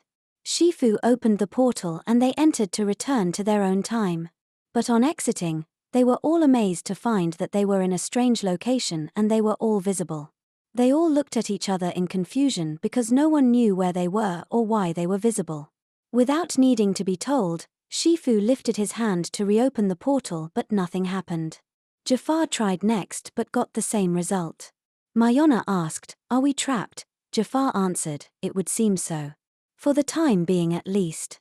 With that they began to look around at their surroundings. They were inside a building in a rather large room that made them think that they were still in the future. There was nobody there and everyone remained confused with no one quite knowing what to do. Mayana suggested, "Why don't we get out of here before we're discovered?" But they then heard a voice that was not one of theirs that said, "Oh, it's far too late for that, my dear. You have already been discovered." They looked up to see no other than Marsiphony, who stood and glared at them with an almost gloating look as if to say that she had outsmarted them. But it was not exactly the Marsiphony that they knew. She had technology attached to her body which included what appeared to be an artificial arm, a face attachment that included an artificial eye that was bright neon red, and a covering over her skin that was so tight that it seemed to be integrated as part of her body. Father cried, "Marsiphony, you're the last person we were expecting to see." Marsiphony asked, "The last person? Have you not yet learned any of the lessons that I taught you? Everything is planned and determined, everything happens for a reason. Everything that happens is a decision. I have been expecting you." Mayana asked, "Expecting us? But how? And what happened to you?" Marsiphony asked, "How? Why would you not come to the future to attempt to change the timeline that I created? It is only logical that you would do that. And now that you are here, you will not be allowed to return to Xunantunich. I cannot let you interfere with everything that I have accomplished. And as far as what happened to me, I have made some enhancements. What better a human being could there be than one who has been both genetically and technologically enhanced? I am absolute perfection." They all realized that they no longer had access to their powers and they seemed to be at the mercy of Marsiphony. They began to look around for a way to escape. Seeing what they were doing, Marsiphony said, "You are free to run if you like, but you have nowhere to go. The entire Earth is populated by cyborgs and you no longer have access to the portal. You are here, permanently. Then, looking at Mayana and father, she continued, and what I planned to do to you 200 years ago will be done to you now. As perfect as I am still lacking in the creativity and adaptability that you possess. I look forward to adding it to my repertoire. Everything that you are will be shared with me once you have become a member of our collective. I will be delighted to have you join the family. They interpreted that to mean that they would all be turned into cyborgs. They saw no means of escaping this fate. Back at the scientists' encampment, they waited for their companions, but they did not return. If they had been successful, they would have returned only seconds after they departed. This told them that something went wrong. They discussed what the best plan of action would be. Brianin said, if we intercept them in the past and prevent them from going to the future, they will have no information to bring back to us. If we visit them in the future, we not only may not be able to prevent their fate, but we may be subjected to the same outcome. For the moment, all of them were at a loss of how to proceed. While they didn't know that Marsiphony was responsible for the lack of return of their companions, they surely suspected that it was her. They feared that she was too powerful for them. They just didn't know what to do. Back on Earth, Mayana, father, Shifu, and Jafar had been moved to a holding cell. Mayana said, "Here we are again. But now Shifu won't be able to come to our rescue since he's here with us." Father said, "Our only hope will be the other scientists who may be able to rescue us. If we had been successful, we would have returned only seconds after our departure from the encampment. When we don't return, they will become aware that we did not succeed in our goal. We can only hope that they come up with a plan. All humanity now rests with them." Mayana, father, Shifu, and Jafar continued to discuss their dilemma, but there wasn't anything else to do for the meantime. Father then said to Mayana, "You know, it's ironic." Mayana asked, "What's that, Papa?" Father said, "One of my favorite villains in the Star Trek franchise was the Borg. And now we find ourselves among these cyborgs who are practically the same thing. One thing that I always lamented was that it was never explained on any Star Trek episode where the Borg came from, how they came to be. I always thought that they should create a mini-series called The Origins of the Borg, but it never happened. With everything that's taken place here in this alternate reality, I could probably write that mini-series with Marsiphony as the Borg Queen. Then I could sell it to one of the television networks for a boatload of money."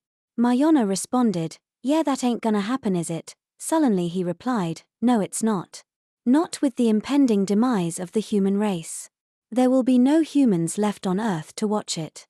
We surely went from Guatemala to Guatepeor, didn't we?" Mayana just smiled. Father then thought to ask, "Jafar, can you tell us why Marsiphony didn't just go back in time and bring her family to Xunantunich before the destruction of the human race? If that was her main consideration, it seems that it would have been easy to do that." Jafar responded, "Oh, we tried. We all tried to bring our families to Xunantunich. But they refused to come. Between being totally freaked out about crossing through the portal and not knowing what kind of life they would have on the other side, and feeling that it was the coward's way out, most of them just outright refused to come over.